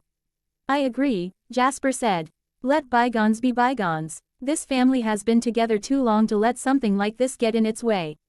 Rose, Ed, what do you say? He asked. Rosalie looked at Edward questioningly, who was in turn inspecting Emmett, and I knew that he was reading his thoughts for sincerity. Then he nodded. All right. I'm willing to put the past behind us and move on to the future. Emmett let me go, but only to come to my side, one arm still around my waist. You'll understand if it's a little too soon to touch each other, right? He asked. The other two nodded. Then Edward cocked his head, looking at me. You know, I always thought that when you were a vampire I'd be able to read you. But you're still as blank as you always were, he said. I raised an eyebrow. That's interesting, and a relief. Surprisingly, he grinned. I suppose you would see it like that. An awkward silence ensued. I glanced around at Averio, Nay, and noticed that while they were silent, they also looked much happier than they had for a while. I said, I think I'll go relax somewhere. I turned to leave and noticed that Emmett didn't let go of me, but went with me. At the stairs a few feet away, he suddenly swung me up into his arms and carried me upstairs to his room. I was surprised when I realized I had never been in his room before. It was surprisingly tasteful with elegantly painted green walls, green and silver bedclothes, and shelves of CDs and books organized perfectly. When he set me down I roamed the room for a few minutes before going to his bed and flopping down on it. I didn't think about my dress, I knew that Alice would not expect it to be worn again anyway. After a moment I looked up and noticed Emmett still standing by the door.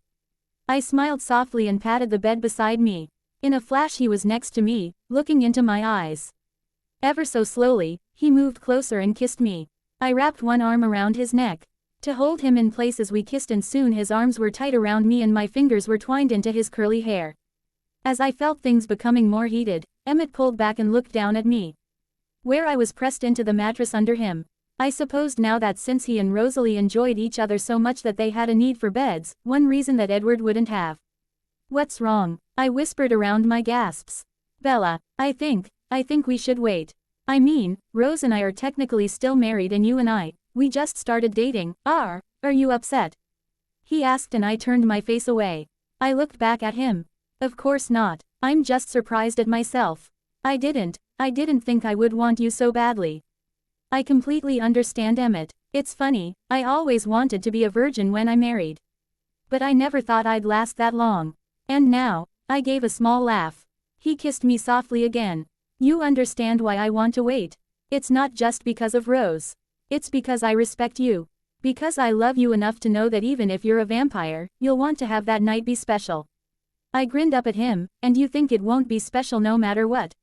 You're the most wonderful person in the world, Emmett. I love you. I love you too, Bella. And I know you'll think it's special. I just want it to be better than anything else you have or will ever experience. You know, you talk about that night as if you're sure it's going to happen. But I haven't once heard you talk about marriage with me, I teased. He stared at me wide-eyed. I just assumed, if you don't, I'm sorry. I should have. I let out a laugh. It's okay, Emmett, I understand that it's early to be talking about that kind of thing. I understand that you might not have automatically thought about that. We'll cross that bridge when we come to it. And we will come to it. I kissed him again. If you keep doing that we might very well end up celebrating our marriage early, Bella. Just because you're a vamp. Now doesn't mean you don't have that addicting quality anymore. You're just as entrancing as you were, more so because I don't have to be afraid of hurting you. Is it my fault if you're just as appealing? Is it my fault that I can't help myself? Alright, I'll stop, okay? I asked as he started to get off the bed. He settled back down beside me and wrapped his arm around my shoulders so my head was supported near his chin. We had been laying there for a while in silence when I finally said, Emmett. He asked in a contented voice. Promise me you'll never leave me, I replied softly. I felt him push me to a sitting position and looked at him. His topaz eyes met mine. Bella, I swear to you with everything I am, with every ounce of my body, I will never ever leave you. I don't think I could. No matter what, we will be together. Thank you, Emmett. You don't know, I've been thinking about that for a while. You shouldn't have, Bella. So, what do you say we go back downstairs? I snuggled closer to him. I like it here just fine. Emmett laughed and was up in an instant. Come on, lazy bones. We should be celebrating, not sitting around like lumps on a log. I rolled my eyes and took his hand. We went back downstairs together to find the family in the living room. Edward and Rose were at his piano, he playing and she watching him. Jasper and Alice were sitting entwined in one chair together, whispering so low that even our vampire hearing couldn't pick up their conversation. Esme and Carlisle were standing by the back windows, their arms around each other, just seeming to watch the sun come up. Edward's fingers came to a halt when he acknowledged us there. Bella, do you know where Victoria is now? He asked. I gave a very inelegant snort, sure Edward, of course I know where Victoria is. As a matter of fact, she called me yesterday and asked me if I wanted to go shopping with her in Seattle this weekend. I saw a small smile twitch around his lips before he frowned. You don't have to be so cynical about it. I just wondered. I mean, if she's planning on coming back I think we should be prepared. I agree, I said, but that question was just stupid, there is no way I would know what that psycho is doing or where she is. I know, it was a stupid question but I wasn't really thinking I guess. I realized then that our conversation was actually somewhat civil. I also realized that I didn't want to be civil to him. Just because I was over him didn't mean that I wanted to be best friends with him. Hey listen Bella, I think I should apologize for some of the things I said and did to you, Rosalie said. Don't worry about it, I know now why you did it. That's all behind us now, I just want to forget about it, or pretend to forget it. Well I'm sorry anyway, I shouldn't have treated you the way I did. I just nodded before turning to Alice. Speaking of shopping, Alice's head shot up. Do you want to go this weekend Alice? I asked. Her face lit up. Are you sure Bella? Do you really want to go? She asked. I smiled back, reveling inside as I noticed Edward's reaction from the corner of my eye. Of course. I can't resist you anymore. Rosalie, you should come too. Rosalie seemed shocked that I invited her. Thank you Bella, I would like that. Alice turned excitedly to Esme, who had been listening for quite a while with Carlisle. Esme, will you come too? She asked. Esme smiled. Of course, I'd love to. It'll be like a girls' day out. I'm assuming that you boys will go off hunting bears and lions that day. She asked playfully, looking at Emmett and Edward. Emmett's face broke into a grin and he nodded. I sure hope so. It's been a while since all us guys went hunting together. That weekend the four of us girls pilled into Rosalie's car and drove to Port Angeles to shop. I was having such a good time that I could almost forget my animosity toward Rosalie, almost. But we all found some nice outfits. I was sure to not get too much blue, but I got a lot of green. Alice even made me get a few pink things. We were all laughing on the way home and Rosalie and I were even having a conversation as we went inside the house. Suddenly, we were besieged by two very loud voices belonging to two very angry, very powerful vampires. We stopped in our tracks when we came inside to find Edward and Emmett snarling at each other, practically at each other's throats. Carlisle and Jasper seemed to be trying to hold them back, but I at least knew that if they got much more angry, nothing would hold them back. You're a terrible excuse for a vampire. An even worse excuse for a man. Emmett shouted around Jasper. Well I guess that's good. Because I'm not a man. You're just mad because Rosalie loves me instead of you. You're just a sore loser. Edward yelled back. Ed snarled and Jasper had to physically hold him back now. How dare you even say that? Why would I want Rosalie when I have Bella? I think it's you who are realizing what you lost and now you're regretting it. Well I'm glad to tell you that Bella won't be coming back to you. She's tired of getting hurt. You know as well as I do that Bella doesn't love you. She's always loved me. I've always been the one. The one she loves. The one she wants. The one she needs. It's really too bad, now you won't have anyone. Edward bellowed back. Rosalie and I stepped into the room at the same time. Oh, anywhere exactly am I going to be? I demanded loudly. Both boys looked over at us and stared in shock and humiliation. Because as I recall, Emmett and I are together. So in order for him to be alone, I would have to not be there. Yes, and I would like to know why I am not in this little story Edward. Rosalie asked dangerously. Rose, Edward sighed pleadingly. I didn't mean that. I was caught up. Whatever you heard, it's not true. Would you two mind telling us what exactly is going on? I demanded. As I recall, you were supposed to go hunting while we were gone. We went hunting, Edward defended. But why? We were out. Emmett scared away a lion I was about to get and said, oh how typical, you can't keep a hold of anything you have your eyes on. I just snapped. We've been fighting ever since. I couldn't help it. I didn't think it would bother me so much.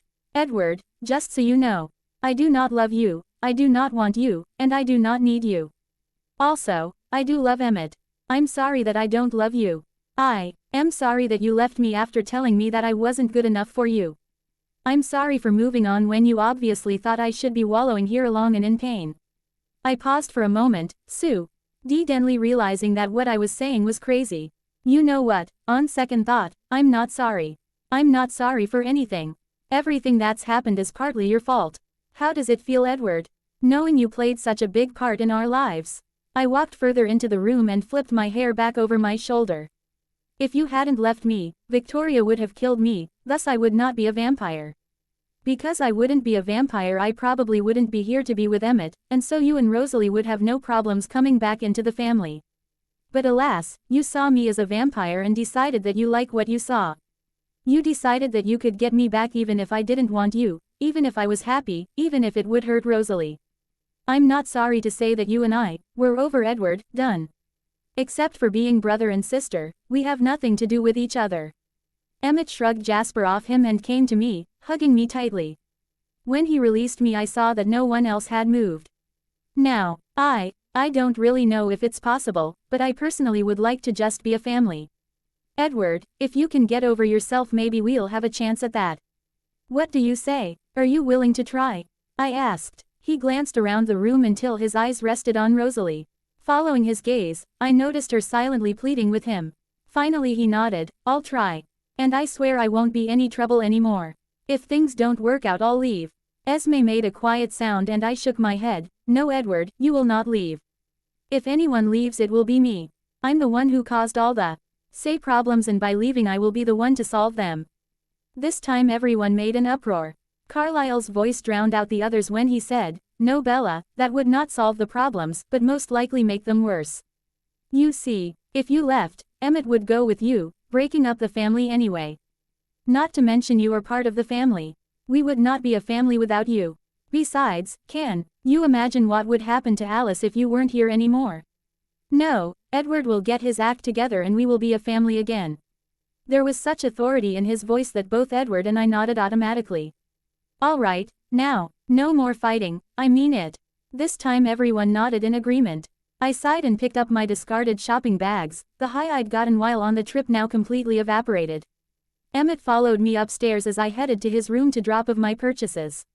When I turned around, he was standing at the door, watching me. What? I asked. Nothing, you're just the most amazing girl I've ever met, he said softly. I smiled sweetly. Well, it's been said. Have I told you recently how much I love you? I whispered, walking toward him slowly.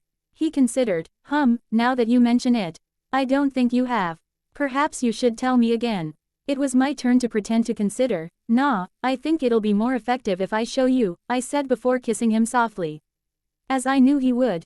He wrapped his arms around me and deepened the kiss until I was gasping for breath I didn't need. My fingers twined themselves into his hair as I held him in place. I didn't even register that we were moving until my back made contact with the mattress. A sudden gasp and the words, "Oh, I'm sorry," broke us out of our passion, and we looked around quickly, just in time to see Rose Allie's blonde hair disappear around the door. After a moment, we looked back at each other and Emmett sat up. I sighed and sat up next to him, wrapping my arms around my knees. He reached over, put his arm around my shoulders, and pulled me to his side so I was resting my head on his shoulder. I suppose I should go talk to her, I said slowly. No, I'll go, she'll want to talk to me, Emmett said, reluctantly letting me go and leaving the room. Silently, making sure neither of them would hear me, I followed until I could hear them speaking. Rosalie, Emmett asked. Oh, Emmett, she said, sounding surprised. Are you all right? He asked. Yes, I just wasn't expecting to see. I never really let myself believe that you and Bella really cared about each other that much. After seeing you just now, I guess it hit me kind of hard. I remember when you and I won't go into it. I'm happy for you, she said. Thank you. I guess we should have shut the door, huh? She laughed a little, just maybe, you know. Unless you wanted everyone to see you and her going at it. We haven't. I could tell that Emmett was flustered by this. What you mean you and she haven't? Why on earth not? Won't she let you? She asked. I almost gasped in indignation. As it was, Emmett chuckled a little. No, Rosalie. I told her I wanted to wait. Mostly because you and I are still technically married, and she told me before that she always wished to be a virgin when she married but didn't think it would happen, this way, it will. Oh, yeah, I was meaning to talk to you about that. I mean our marriage, not Bella's veer, well you get the point. Yeah, what are we going to do about our marriage? Divorce? He asked. I think that's the only option, Emmett. I mean, we can't get an annulment, because we consummated our marriage, more than once. Right, well, I suppose we should get on that. Tomorrow we should go to the courthouse and file for divorce. So eager to be rid of me? She asked almost sadly. No, Rose, I just think it's for the best. Especially since you and Edward are, and Bella and I are together. I don't want to be married to you but in love with her. Besides, sometime I plan on asking her to marry me. This time I had to work extra hard to hold in my gasp. I'd had no idea Emmett was so serious about us already. Silently I made my way back to the room I could now deep ours and sat down on the bed to wait for him to come back. A few minutes later he appeared in the doorway smiling. Hey, did everything go okay? I asked, knowing perfectly well how the entire conversation had gone. He nodded as he came and flopped down on his side beside me. Yep, she just wanted to talk to me about our divorce. She was surprised by what we were doing. He laughed at my expression. And what did you guys decide to do about your divorce? I asked. He looked at me as though he was confused. We're going to get one, of course. I guess I don't understand what you're asking. I mean, well, when you get a divorce usually, you have to split your money and everything. What are you going to do about all that? I asked. Oh, I guess we didn't think about that. We're going to the courthouse tomorrow. I suppose we could talk about it there. All right, I know it seems like I'm prying, but I imagine that you guys, being so unaccustomed to getting a divorce, I figured you would have forgotten about that. You're right, we did. And you don't have to apologize, Bella. My life is yours, we share things equally, you have a right to know what's going on in my life just as I have that right with you, right? I smiled, watching his face as he froze once again. And nodded, of course. Did she seem upset that you want a divorce? I wondered. Not really, she seemed like she expected it really. I think she wants it just as much as I do. And I don't know why she wouldn't.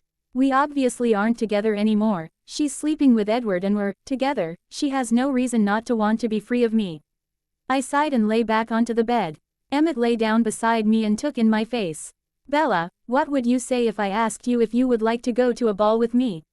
He asked quietly. I turned to look at him inquisitively. I'd say yes. But I'm a little confused, Emmett. Well, Carlisle's hospital is having a ball in 2 weeks and we were invited, so I had planned to take Rosalie, but obviously you and I are together now. You'll come, really? He asked, sounding happy. Of course, silly. Why would I want to miss a ball where I'd get to dress really sexy and dance? I'm not clumsy anymore, so the dancing thing won't be a problem. See, I never minded dancing before, it was just that I had this terrible tendency of falling down, so I tried to avoid it as much as possible. Now, I can't wait to go. Oh, Alice and I will have to go shopping and everything. Emmett was grinning. Wow, I thought it would be a lot harder to convince you to come with me. I stopped my mindless rambling and looked at him. Emmett, even if I didn't want to go, I'd still enjoy it. Because I'd be with you. I reached over and kissed him. The next day, I decided that while Emmett and Rosalie were at the courthouse, it would be a perfect opportunity to go dress shopping with Alice. Of course, she jumped on the idea and soon enough we were speeding toward Seattle in her car. So, Alice said on the way there. You and Emmett, you seem to be going really well. I glanced at her, apprehension taking the dominant place in my emotion scale. Yes, we are. That's good. There's no point if it's not a strong relationship. My confusion was mounting, so I decided to just ask her. Alice, have you seen something? Why are you talking like this? She looked at me, much like Edward in the fact that she barely had to look at the road. Yes, I saw something. I let out a sigh. Well, are you going to tell me what it is, or are you just going to sit there holding in your excitement? Because you should know by now that I'm not going to ask you. Her happiness and excitement burst forth like water from a dam. Oh Bella, I saw you and Emmett. You were wearing this beautiful white dress and the whole family was there, and you were, oh Bella, you were getting married. She exclaimed. I tried to keep my pleasure from my voice as I replied, well, it's to be expected, Alice. That's what you do when you love someone. You get married. I'm surprised you didn't see this sooner. Huh, me too actually. I should have seen it sooner, now that you mention it. But, my visions have been kind of odd about you ever since you and Edward split. Remember when I couldn't see you at all?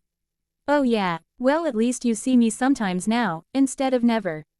Bella, what's the matter with you? You should be ecstatic, not all nonchalant like that. Aren't you happy that you and Emmett are going to get married?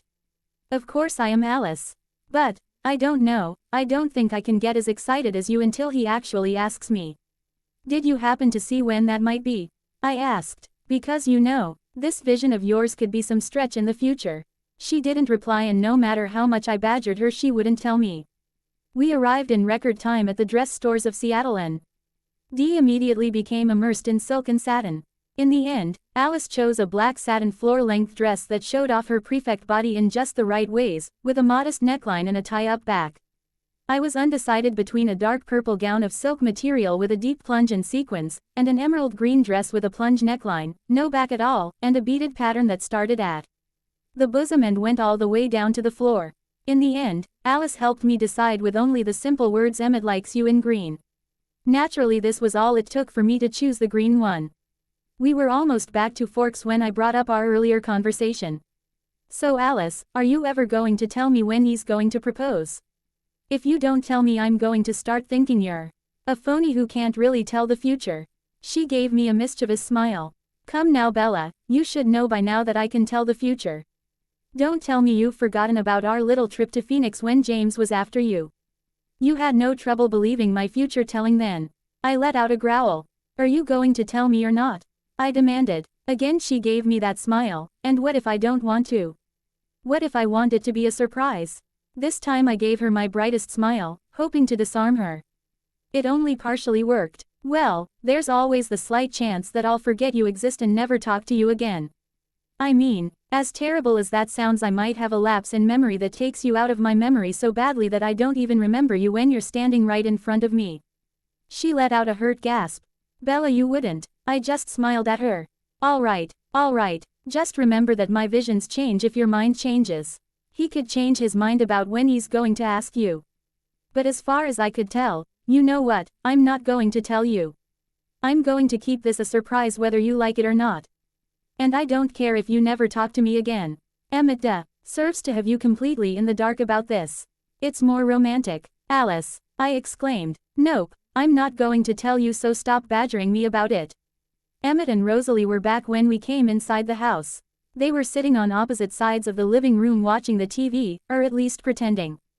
I could hear Carlisle and Esme in the dining room as I walked past. I noticed right away that Edward and Jasper were gone, and the only place I could imagine them being was out hunting. I walked silently over to Emmett and flung myself into his lap. He made a sound as if I'd knocked the breath from his lungs, and I just laughed at him as he wrapped his arms around my waist.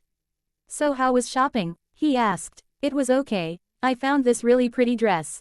But Alice is bugging me. You think the family would mind terribly if I killed her? I asked. He chuckled. What did she do this time?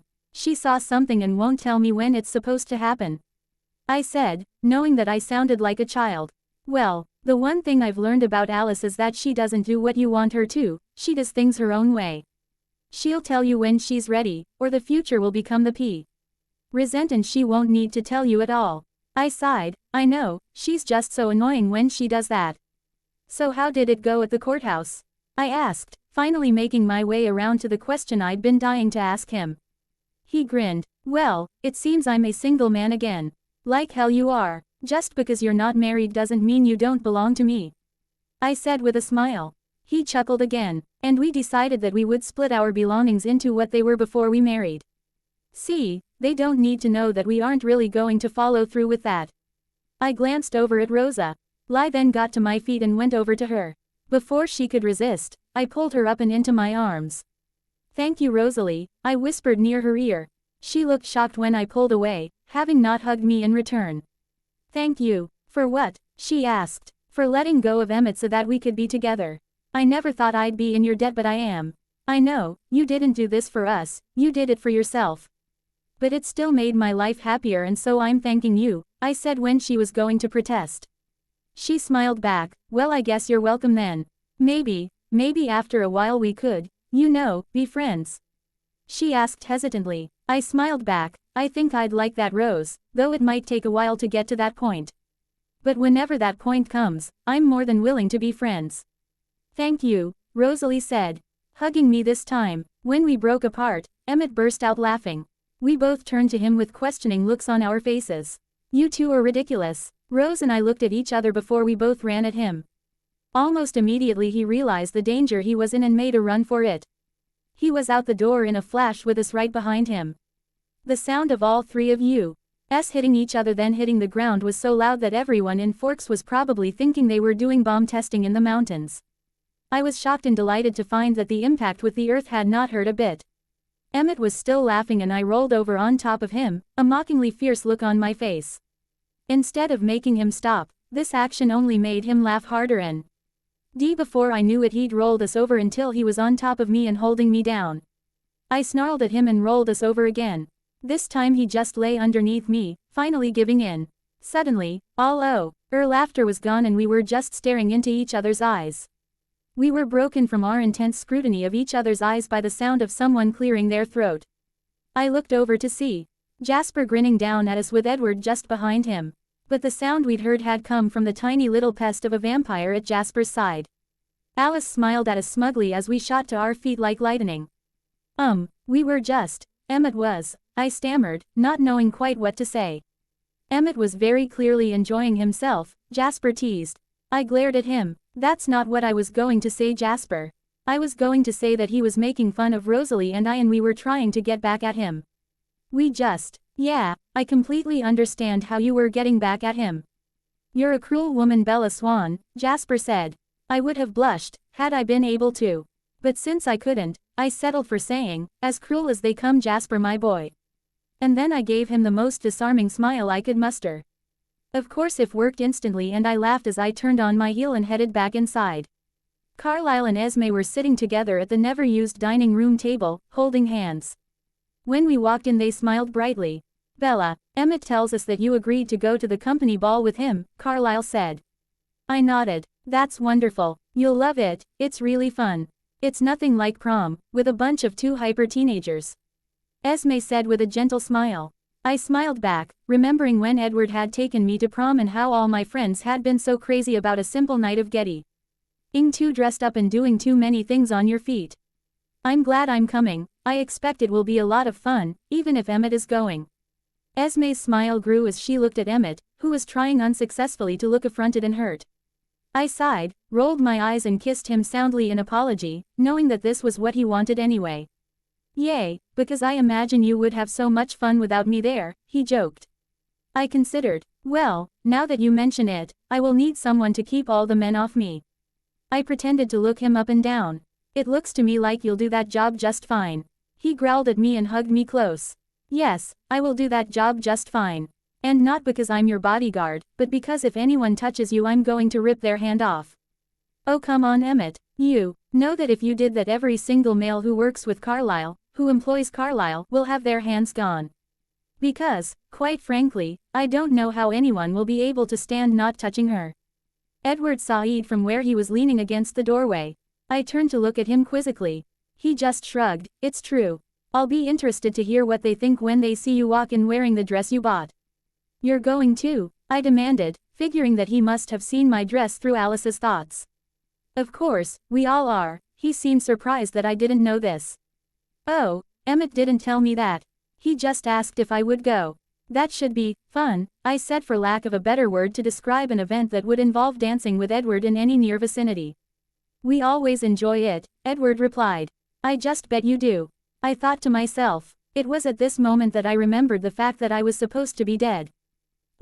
Carlisle, about this ball, won't it seem kind of odd if I show up and I'm supposed to have been mauled to death by a bear? I asked. He considered, obviously having not thought about this before. Well, really we wouldn't have any problems I don't think. Most of the people who would be there either never saw you or saw you when you were human. In this instance I'm happy to say that unless these people knew you very well, you and the old Bella would not look very much alike. I don't see why you couldn't come as you are, though we might want to pick a different name for you. I nodded, thinking that this was a very good idea.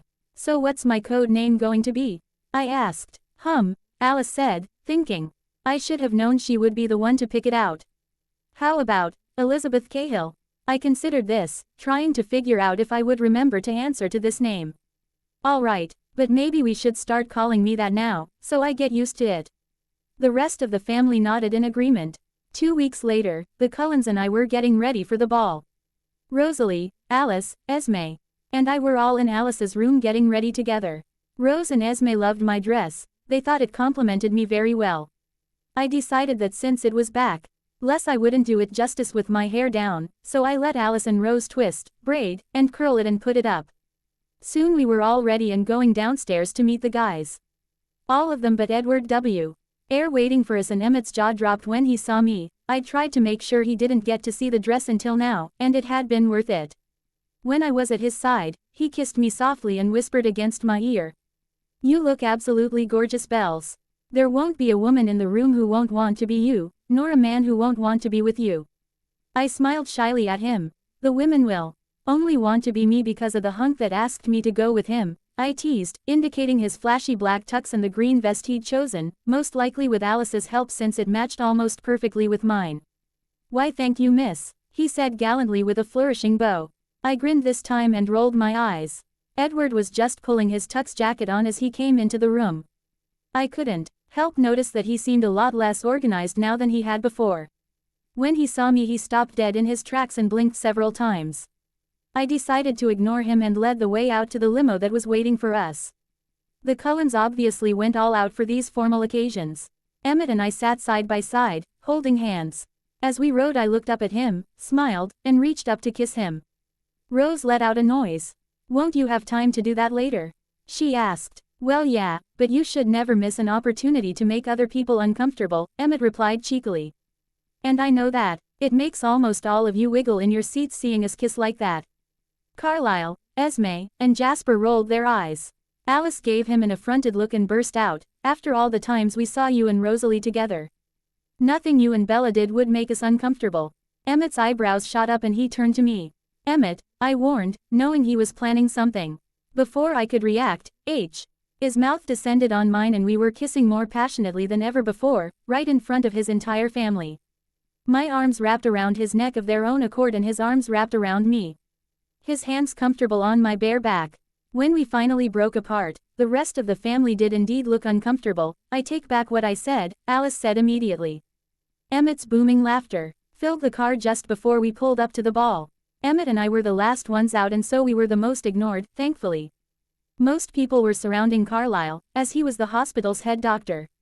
As I glanced around, I noticed that the Cullens weren't the only ones who went all out. There were almost a dozen limos in a line in the parking lot. I let Emmett lead us into the dance hall into the chairs assigned to us. And according to our plan, mine read Elizabeth Cahill. We sat down because that's what humans would do. After a moment of silence, Emmett sighed and stood back up. Come dance with me, he offered. I nodded with a delighted smile on my face. Soon we were twirling around the dance floor. We had dance class in PE and so I'd learned how the tango was supposed to be done. Though I'd never been able to do it before. Now, Emmett and I did the dance in complete synchronization, like one body. I imagined that from the outside it looked beautiful. I did notice at more than one couple stopped to watch us and when the song ended they clapped like we'd done it to entertain them. After 2 more dances we went to sit back down, gasping for the air that really didn't do us any good anyway. It was just the exhilaration of the dancing that had us breathing like that. The rest of the family, minus Carlisle and Esme, were sitting there waiting. Wow, Beth, I didn't think you could dance so well, Alice said, using my code nickname. I know, in school I wasn't very good but I've got the hang of it now, I replied. Well, I will say that you both looked amazing out there. Beth, your dress is absolutely stunning, Rosalie offered. Thanks, Rose. Why aren't any of you dancing?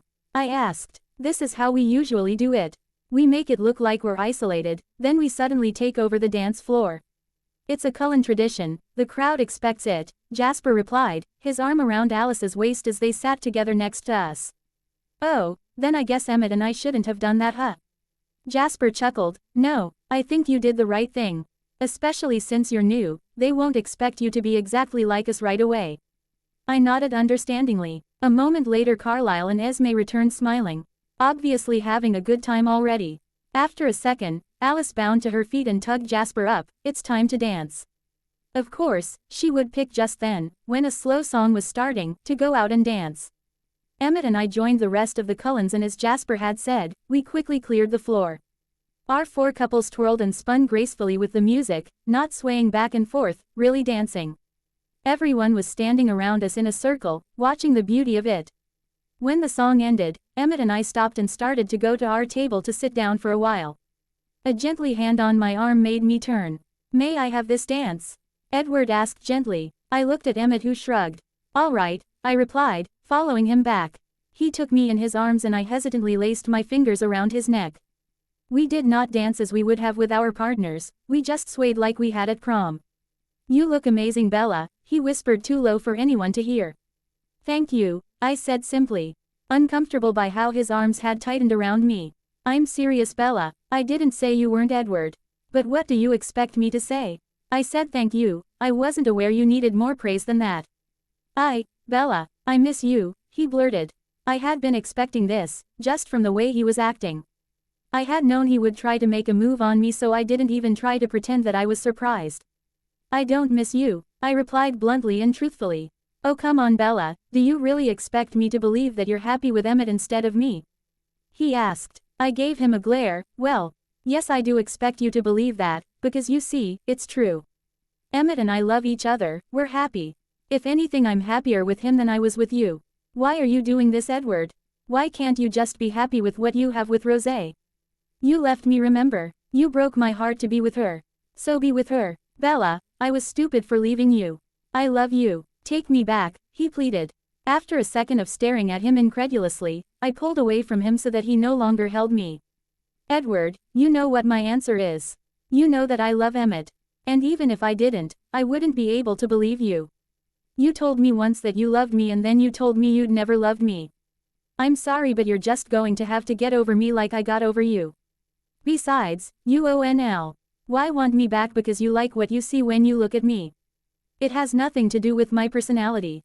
He didn't deny it and I didn't let him have time to come up with an excuse. I turned away. As I was about to walk toward our table, he grabbed my arm, twirled me around and kissed me. After about a second, I jerked away and slapped him in the face. "How dare you!" I exclaimed. People were staring at us now, so I walked away as humanly fast as possible. Emmett was waiting for me near the door and wrapped his arm around my waist as we went outside. "I can't believe him," I fumed, pacing back and forth. Emmett hadn't said anything yet and I turned to look at him. "Aren't you mad?" I demanded. He shook his head. "No, Bella, I'm not mad. You see, he only wants you because you're not his. I'm not mad because I won, you are mine. He was trying to steal you from me because he knew he couldn't have you." He was just standing there watching me walk back and forth in front of him, a slight smile on his face. "Why are you smiling? Didn't you see what Edward did?" I demanded, even after what he'd said. "Of course I saw it, Bella, and it made me realize how much you love me, and how much I love you." "Bella, I think we should talk about something," he said quietly. I suddenly stopped my pacing and looked at him. As I watched, he pulled something small from his pocket, got down on one knee, took my hand, and looked up at me. "Isabella Marie Swan, I love you more than anything else in the world. All that I am and all that I have is yours. I don't know where we'll be in a year, or 10, or 100. But I want to spend those years with you. Will you marry me?" he said so sweetly that I would have been sobbing if I could. As it was, I smiled so brightly I was sure it rivaled the sun, and nodded. "Yes, Emmett, yes. I love you so much. Of course I'll marry you." He stood up and took me in his arms, twirling us around as I held onto his neck. After a moment, he set me down and opened the tiny box he was holding. I gasped when I saw the ring. It was beautiful, with one large diamond nestled in between two smaller ones. There were tiny crystals surrounding these three, all of it set into a silver band. When I inspected it closer, I noticed that the words "yours until I die" were etched into the band.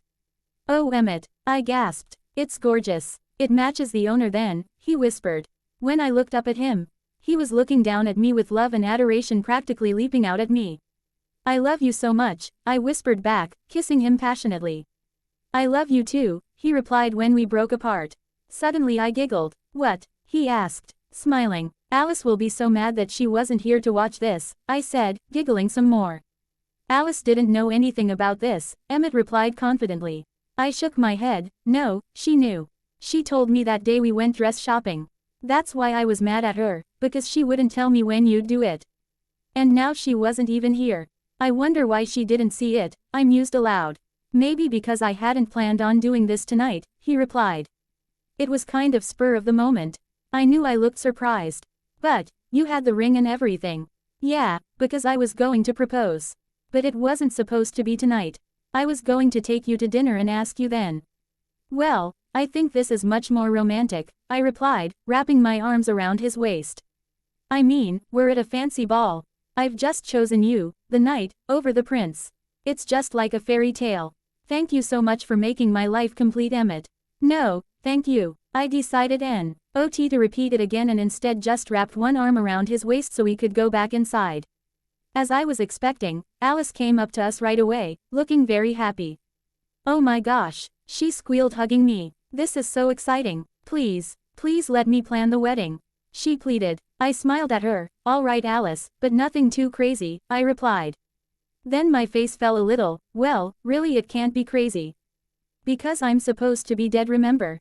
The rest of the family had followed Alice over and seemed just as happy for us, all except Edward, who was glaring at us. Actually, Bella, no one needs to know anything. You forget that people try to stay away from us, and so they won't just show up at our house. And Charlie already knows, and I'm sure he won't tell anyone about it. I'm sorry to say that your other friends won't be able to come, but it's something we have to give up in order to live lives like ours, Carlisle said. I'm going to invite Jake too, I replied. The Cullens exchanged a glance. Bella, I don't know if that's a good idea, Carlisle said hesitantly. Werewolves and us, we don't really mix. I don't care, I'm inviting him. Jake is one of my best friends and I want him to be there. Carlisle nodded in resignation. We're very happy for you both, by the way, he added, hugging us, then moving aside so the rest of the family could congratulate us. Thank you all, I replied us both as I took a step back and felt Emmett wrap an arm around my waist. Have you decided on a date? Rose asked. Even though Edward was being a jerk about things, Rose and I were actually coming like each other, and she sounded almost as excited about the wedding as Alice. No, Emmett just asked me outside. We haven't really talked about it, I replied, caught a little off guard. Oh, well, if you need any help I'll totally be there for you, Bella. Thanks, Rose. You'll probably be spending a lot of time with Alice then, because I told her she could plan it. Wonderful, Rose said, and I couldn't tell if she was genuinely happy about this or if she was being sarcastic because she knew how Alice got when she was planning big events like this. Yes, I think it will be quite a wedding, I replied. Not exactly sure what I was supposed to say. I'm sure it will be, with you and Emmett as the guests of honor, and Alice planning it. I think it might just be the best wedding imaginable. I mean, you look stunning tonight. I almost wonder how you can be any more beautiful for your wedding, but I know that you will be, Rose replied with a compliment I had never expected from her. Thanks, Rose. Carlisle's head jerked around suddenly, just as the main door to the building burst open. I gasped when two men, both with dark complexions and long black hair, came in. They looked around almost frantically before their eyes fell on us, and they came toward us. Jacob, I asked. What are you doing here? I asked. Bella, it's Charlie. Jacob burst out. I felt almost icy from dread and my breathing sped up. What's happened? I asked quietly, fearing his answer. We found his squad car a few miles from town. Bella, he's gone. We looked for him, but we didn't find anything. He just disappeared. What do you mean you found his car? Where is he? I asked softly, overcome with grief. It was in the ravine. We think he went off the road. We don't know where he is, Bella. He wasn't there when we found the car. We have the rest of the guys looking still, but we thought we should come tell you, he replied, his voice as full of pain as mine. When he said I finally noticed who his companion was. Sam Yulee looked the same as ever, though he did seem to be admiring me more than he should have, or perhaps more than I thought he would be. I need to find him. Take me there, Jake, I said, already moving. I didn't register Carlisle making our excuses. I didn't notice the rest of the family trailing behind us. I didn't realize that I was still wearing a tight-fitting, backless emerald ball gown. All I knew was that my father was in trouble and needed me. Almost right outside the building, Jake and Sam changed into werewolves and bounded into the forest, me and the Cullens on their tails. 10 minutes later, they pulled to an abrupt halt at the edge of the ravine. Without a second thought or a register of Emmett's yell of my name, I leapt over the edge and down into the darkness. I landed on my feet in waist-deep water and looked around, glad of my extremely enhanced vampire sight as I inspected my surroundings. I heard a sudden skittering of rocks and spun to find the source. The rest of our search party was coming down the side of the ravine along a thin trail. "Bella, how could you do that?" Emmett reprimanded when he arrived at my side and took my face in his hands to make sure I was okay. I shrugged. "It was easier and faster than the way you came down." "Jake, where is the cruiser?" I asked, easing myself from Emmett's arms. He jerked his head and started walking against the flow of water. I immediately followed him and listened intently to the sounds around us. A few minutes later we came to the cruiser, which now resembled no more than a twisted piece of metal laying crossways in the water. Every window was broken and the doors were all smashed. The driver's door and the back right door were ajar and mangled. I could tell that it had rolled at least twice because of the damage done to the roof and body itself. "Oh Charlie," I groaned almost silently as Alice said, "Oh my God." "Carlisle," Ems asked beseechingly, "could he have?" "I don't know Esme, he could have gotten out. But I don't know if even Charlie would have been strong enough to survive a fall like that," Carlisle replied. "Let's just look for him," Sam commanded. Edward was the only one to hiss at being ordered around by a dog. The rest of us nodded, broke off into our couples, and headed off. Emmett and I stood and waited as Alice and Jasper and Esme and Carlisle scaled the walls on either side to search up above for signs that he might have climbed out. Rosalie grabbed Edward's arm and began pulling him upstream, giving me one sympathetic glance before leaving. Sam and Jake stayed with us as we began walking downstream. I had chosen this way because I had a feeling that if he had gotten out or if something else had happened, downstream would be the way he'd go. We walked for a long time, silent, listening for sounds. We pretty much knew we wouldn't be getting any smells, since we were in water, unless Charlie had tried to climb up the wall.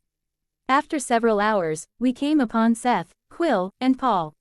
Sam and Paul transformed in front of us, not even caring that they were naked in front of me. I was too much in shock to even be interested in looking at them. "Paul says they haven't found anything yet, Bella. They've been looking but there's no sign of him," Sam said, regret filling his voice. Behind him, the huge russet wolf that was Jacob whined softly. I think we need to take a break, Bella." I shook my head, frowning.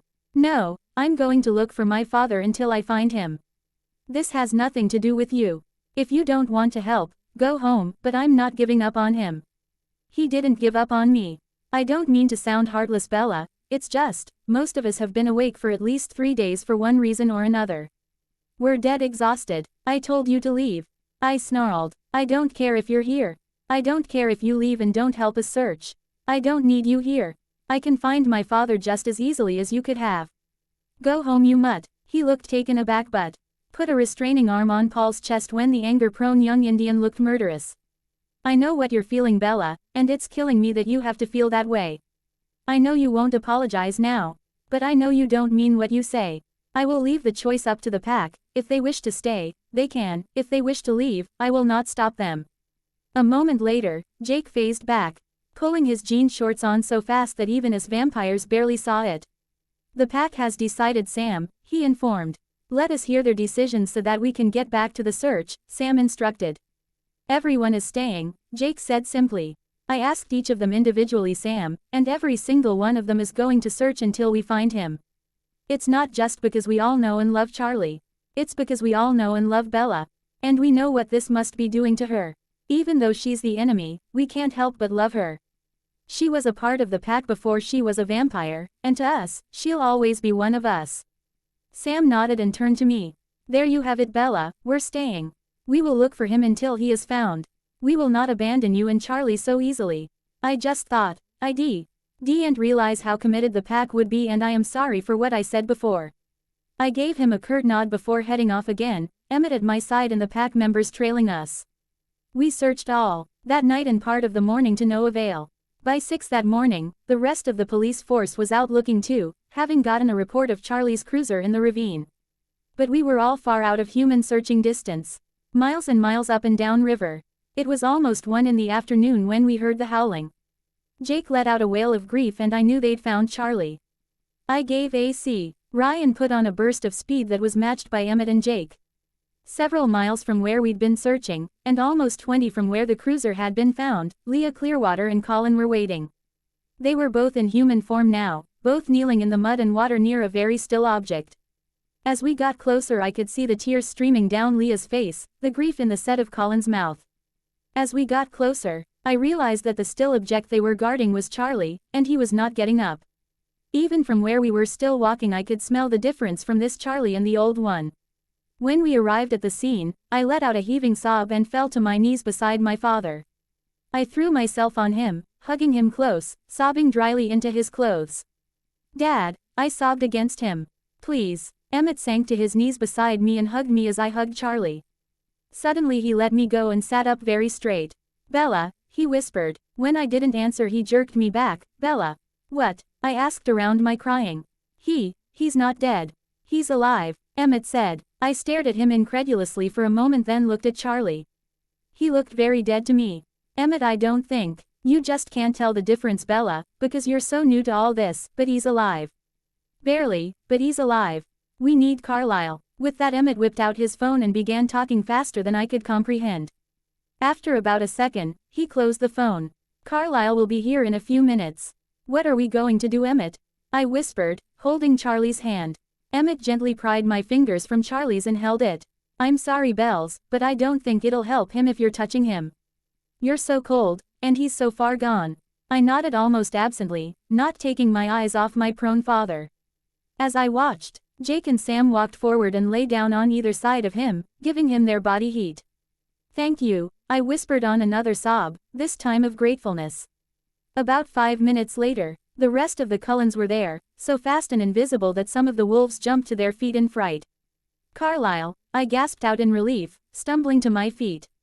"Bella," he said absently, going to his knees beside Charlie after Sam had moved. After examining him for a moment Carlisle stood up and went to stand by himself, looking up at the sky. Finally he turned around again. "Sam," he said, I need to ask you for permission to break the treaty." Instantly Sam had phased back looking worried. "Carlisle, you can't do anything else for him.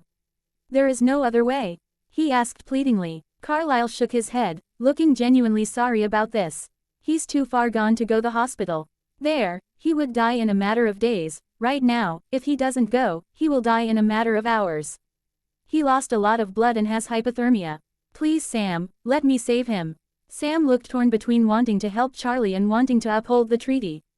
Finally he sighed. "I give you permission to breach the treaty and hold you to your word that after this it will be put immediately back into place." Carlisle turned to me immediately. "Bella, it must be you," he said. My mouth dropped open and I stared at him. Rosalie voiced what I could not, "But Carlisle, she's a newborn. She won't be able to stop." Carlisle looked deep into my eyes. "She'll stop, because it's Charlie. Because he's more important to her than everything except Emmett. She'll save him, it has to be her." I looked back at him and knew that he was right, it had to be me. I finally nodded. "I'll do it. Carlisle, if I can't stop." He nodded in return. "We'll help you, Bella. You must do it now, before it's too late." I got down beside Charlie and happened to look at Jake. He'd phased while I wasn't paying attention and was now watching me intently. After a moment I looked away, back at Charlie. I almost sobbed again at how dead he looked, how mangled and fragile. I gently lifted his wrist, unwilling to bite his neck, and bit before I could make myself pull away. I wasn't sure when I was supposed to stop, so I looked at Carlisle for guidance. The taste of the blood barely fazed me, it was like it was just there. It didn't cause me to go into a frenzy like it did the others. Finally Carlisle nodded his head and I pulled away. I sat back on my heels as we watched Charlie for signs that he was changing at all. I refused to look at anyone, afraid of what I might see, that my perception of what had happened and theirs might be different. Suddenly, Charlie let out a scream that made all of us jump. I reached out and clutched his hand tightly in my own. I sat through 3 days of my father's teeth-grinding screams. We'd finally moved him back to the Cullen house after the initial scream and I'd sat in his room all 3 days. Never leaving. I held his hand the whole time, sometimes crying dryly for the pain he was feeling. Emmett left my side only once, to hunt. It wasn't until he came back after that, on the 2nd day. That I found that the wolves had come back with us and were still here, in the lair of the vampires. Emmett walked in from his hunt, frowning, and when I asked what was wrong he told me that Edward was picking fights with the wolves.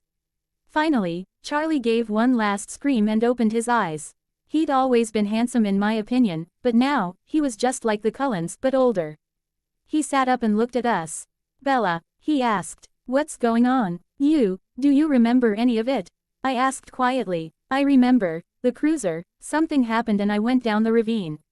I don't know how I got out, but I remember floating down the river and then I stopped.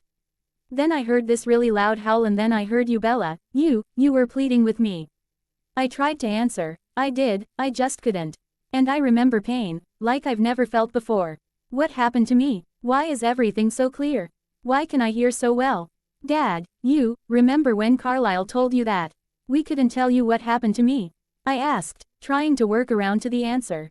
He thought for a moment. Yes, what about it? Well, let's just say you're allowed to know now, I replied. His eyes went wide and I almost shuddered to see that they were red. Okay, so, well, now you're one of us, so, Dad, we're vampires, I blurted, not finding a better way to say it. Vampires? He asked, skeptical. I nodded, yes, but we don't drink human blood like other vampires, we drink the blood of animals. Are you all right? I asked. He nodded, yeah, it's just, I never believed in stuff like that, and now I'm one of them, but how? How am I a vampire? He asked. Well, Dad, when we found you, Carlisle said you had a few hours to live. We had to do something, so you know how Dracula could change people. Well, that's what I did. I bit you and my venom changed you into a vampire. And vampires, well, we can see and hear very well, and we can run very fast and we're really strong and we're immortal. Despite how I thought Charlie would feel. When he smiled I knew that he was okay with his new life. Does this mean you won't leave? I smiled back, well, we will eventually have to leave, Dad, but this time, you're going to come with us. We never have to be apart again if you don't want. Charlie suddenly bounded from the hospital bed he'd been sitting on and was hugging me tightly. Thank God. I don't know how I would have survived if you had left like you'd planned. I glanced at Emmett. Dad, if, with this new life, you can't go back and see anyone you knew before. Your old life is over. In a month or two we'll be leaving here and probably won't be back for a long time, until everyone we know is dead. Charlie's eyes filled with surprise and pain. Were you going to do that to me? He asked. I nodded softly. But, how? I'll never see Billy again. He asked. I smiled now. Billy is okay. See, Jake and his friends, they aren't normal either. They aren't vampires, but they aren't completely human. Billy's known about us for a long time. I don't see why you couldn't see him. Bella, Emmett warned. Oh, right, I said, remembering that Charlie was a newborn. Dad, do you feel the thirst yet? Like a burning in your throat? He was staring at me, looking completely confused. No, really, I feel fine. Am I supposed to feel a burning? He asked. Carlisle looked between us in amazement. A genetic lack of thirst. He said almost to himself. That's unbelievable. I don't understand, Charlie admitted, his expression matching his words. Newborn vampires are always really thirsty, meaning they have the urge to feed a lot. They have no instincts of humanity, all they want is to drink. You and Bella are the only vampires I've ever met who had no urge to feed constantly. It's almost like you're immune to it, Carlisle explained. Oh, I see. Well, I don't know why we're different, but I have a feeling I'll be glad that we are. Charlie said, letting his humor overshadow any uncertain feelings he might have. I've found it quite useful, especially since this lack of thirst is the reason you and I were able to stay in touch, I replied with a smile. Then I'm very glad for this oddity. After a silence Charlie cleared his throat. So, what do vampires do? Emmett and I grinned at each other. Well, really we do whatever we want, but this particular group of vampires will be having a very special event taking place in the near future. I told him. Oh, he asked, arching a brow. I nodded. Yep, you see, the day you went missing I went to a ball with the Cullens. Almost right before Jake came and told us that you had disappeared. Emmett asked me to marry him, I said. Oh Bella, that's wonderful, Charlie exclaimed, and I was a little surprised to hear that he actually sounded as though he was happy. I'd thought he'd get mad, seeing as I was still so young. Really? You really think so? I asked earnestly. Of course, Bella, I always knew you weren't like other girls your age. You're so much more mature, so much more grown up. I've noticed how you and Emmett click so easily, and I remember your mother and we never had that synchronization that you two obviously have. I can tell you're meant for each other. Why would I want you to wait until later to get married? Oh, thank you, Daddy, I said, hugging him tightly. I was so afraid that you'd be disapproving, that you would tell me that I couldn't marry him. Charlie hugged me back. You know, I think maybe, if you were still human, I think maybe I'd have a bigger problem with it. But for some reason, I don't care as much because you're a vampire. Don't ask why, I have no idea. But there it is. Anyway, have you decided on a date? No, we haven't talked about it at all since we got engaged. Believe it or not, we've all been really worried about you. Ah, that makes sense. So you don't have any ideas at all? He asked. Really, Dad, we haven't even thought about it, I replied. But as soon as we decide we'll tell you. Though, it's not like you won't be around anyway. I teased. True, but you're all I have, Bella, and I want to be involved. I opened my mouth to reply, but another voice spoke before I could. Bella isn't all you have, Charlie. What about me? I suppose I'm chopped liver now? Billy demanded from where he was in Jake's arms. Obviously his wheelchair wouldn't have made it up the steps, but I still found it disconcerting and rather hilarious to see him in his son's arms like a bride. Charlie's face broke into a grin. Billy, he exclaimed. Jasper made a slight movement to maneuver in between Charlie and the fragile human. But Charlie didn't make a move. He stood where he was. Jake, so what? I'm not important anymore? Billy asked again. I didn't. I wasn't thinking, I guess. And you aren't chopped liver. I imagine you'd taste much better than that. Charlie joked. I sensed everyone staring at him, but I was watching Jake, who went a little pale and looked at me beseechingly. I'm joking, Charlie burst out. I can't even imagine eating Billy. Can you imagine how he would taste? Like an old stringy moose that was too stressed for too long. Billy was grinning now, and Emmett chuckled. Well, I will say this for you, old man, you sure do look pretty. Billy said with a wink. I know, right? Charlie said, laughing. So you're all right? Billy asked. Yep, right as rain. Why, have you been concerned? Charlie asked. Concerned? They all been in a state of acute worriment. The entire pack is downstairs right now, waiting to hear what's up. Billy replied. The entire pack? What does that mean? Charlie asked. Billy and Jake looked at us. You didn't tell him about us yet? Jake asked. Jake, we didn't have time. He just came back to himself a little bit ago, and then we had to explain about us and what he was now. I'm sure you would have come up in a while anyway. I replied. Well, yeah, but, Jake trailed off, knowing that I was right. Jacob, before we get to the part about you, would it be alright if we asked Charlie what happened? I mean, before he forgets all his human memories, just in case. Carlisle asked. I wasn't the only one to stare at him in surprise. I'd never heard Carlisle ask permission like that before. He usually just did what needed to be done. No questions asked at all. Oh, yeah, I guess that's kind of important, huh? Jake said, letting his humor come back, something I was glad of. We definitely didn't. Need a gigantic wolf bursting into being in the lair of the vampires. Okay, Charlie, I'm going to need you to think really hard. I know it'll be difficult. I still remember trying to bring up my own memories when I was first turned. They will probably be blurry and incoherent. But I really think it's important to know how and why your cruiser was found in that ravine, why you were found so far away, almost dead, Carlisle said. The attention of the whole room was now focused on Charlie. Out of the corner of my eye I saw Jake carefully set Billy in a nearby chair, a more convenient seat than Jake's arms. Charlie's eyebrows furrowed in his obvious attempt to recall the past. Suddenly, his face cleared, as if the memories weren't blurry anymore. I remember that it was getting dark. I was just coming off my shift at work and wondering what I was going to have for dinner since Bella wasn't there to cook anymore. I was coming toward town from the north. I'd just finished pulling someone over for speeding. And I was passing the ravine. I remember thinking that the guardrail in this area should be reinforced, since there are usually so many accidents in that area. All of a sudden I felt something slam into the side of the cruiser. Here Charlie paused to think a bit. At first I thought it was a deer or something. You know, sometimes that happens, where instead of hitting a deer, the deer hits you. But then it happened again and again, and it was all I could do to keep the car on the road. When I finally looked out the window to see what was going on, all I saw was a person with very pale skin and dark brown hair. I think it was male, and then in the background I noticed something that looked like fire. At the time I remember wondering about that, since there was no reason for a fire in the middle of nowhere. And then all I knew was that I was flying through the air as the cruiser slammed through the railing and into the ravine. When I hit bottom I remember the pain, it coursed through my entire body. I realized that my door was open and tried to get out, but it hurt so much that I just fell in the water.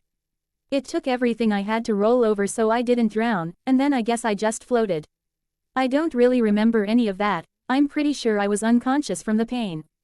Everyone was watching him and I could tell that he was getting uncomfortable by the scrutiny because of the way he shifted on the hospital bed. But you know, I'm kind of confused, Carlisle, he said. Oh, what are you confused about? Carlisle asked, seeming genuinely interested. Well, you said I wouldn't be able to remember my human life very well, it would all just be blurry and nondescript. And, Carlisle urged, I didn't have any trouble remembering it. It was like it just happened a few hours ago. Everything was clear and nothing was in shadows or anything. That is very odd. I don't think I've met a vampire who had that ability. That might be your talent, like how Alice can telephone. The future and Edward can read minds and Jasper can read emotions. Oh, and I forgot that Bella is a shield and you're both immune to human blood. Maybe you can remember the past like no one else can. See it clearly, Carlisle theorized. Though I personally can't really see that that's a good gift, since the past is the past. Edward can read minds, Charlie demanded, looking murderous. I suddenly realized why he must be so mad. Edward had been around him enough to pick through all the nasty things he was thinking about my once-upon-a-time boyfriend, and I was guessing that Charlie didn't much appreciate that his bad thoughts had been caught by the one person who wasn't meant to hear them. I burst out laughing. It's not funny, Isabella Marie, Charlie exclaimed, using my middle name in an attempt to tell me how mad he was. He only used Marie when he was totally pissed. I tried to stop my laughter, but it was utterly impossible. Soon, Emmett and Alice were laughing too. Charlie just sat back and glared at me. Finally I was able to control myself. I'm sorry, Dad, I just couldn't help it. Ooh, you're a brat, you know that, kid? He demanded, unable to keep a smirk from his face. I just smiled. Yes, I know that. I don't know why you people are all so happy, Edward snarled. We looked at him in shock and surprise. Don't you realize what Charlie saw before he flew off into thin air? He demanded. I thought back to what Charlie had said. I noticed something that looked like fire. No reason for a fire in the middle of nowhere. I gasped. No, I said softly. What is it, Bella? Jake asked, looking worried by the stricken look on my face. Victoria, I whispered. It must have been her. But I don't understand. Why didn't she just? Charlie, I knew I was speaking incoherently, but I wasn't able to think clearly, and my thoughts kept getting broken by other thoughts that all jumbled together into what I'd just blurted out. Bella, do you realize you're babbling? Rose asked. No, I mean yes, I know that. It's just, I don't know why she didn't just kill him, you know, vampire style, I said, trying to hint at it without actually saying it. I couldn't think about a vampire doing that to my father. Maybe she was going to, but whoever was with her didn't give her the chance, because we know that another vampire, one we haven't met, was with her, Jasper offered. I'm surprised that Laurent didn't come back with her though. I shook my head, knowing that my eyes had lost focus. I was thinking and I needed to focus on what I couldn't see to figure out what had happened. No, she knew that if she bit him we'd still find his body. Because it's my experience, from what I've heard anyway, that vampires don't get rid of their kills, they just leave them. She knew that we'd be able to tell that T was a vampire, and she couldn't know how long she had to get away, whether her scent would fade or not. She figured this would be an easy way to kill Charlie and make it seem like an accident. She didn't think he'd survive the landing. Carlisle shook his head. She didn't think we'd have the strength to turn him. But I think you're right, Bella, about why she didn't kill him outright. But why is she doing it in the first place? Esme asked. Because I didn't go through with my side of the deal, I replied absently. I said I would get revenge on Edward when I was a vampire, for breaking my heart, and I didn't. Instead I let it go. I moved on. And she chose Charlie because he was the most vulnerable. Of the people I love, he was the only one she could get to with no retaliation. Wait, who's Victoria? Jake demanded. Do you remember when I went to Phoenix and fell down those steps and got all messed up? I asked. Jake nodded. Well, I didn't fall down any steps. The last day I was here, we were playing baseball and these vampires showed up. One of them decided that they wanted me. Apparently I appeal to all vampires, not just certain ones. Anyway, this vampire, James, he tracked me all the way to Phoenix, and when he threatened to kill my mom, I went to meet him. If Edward hadn't shown up when he did, I'd be dead now. Victoria was one of the other vampires. Victoria was his mate. Wait, hold on a minute. So you're saying that when you told me that you left because you and Edward were fighting, you were lying? It was really because some psycho vampire was after you. Bella, why didn't you tell me? Charlie demanded. Well, do you remember that talk we had when you found out that I wasn't dead?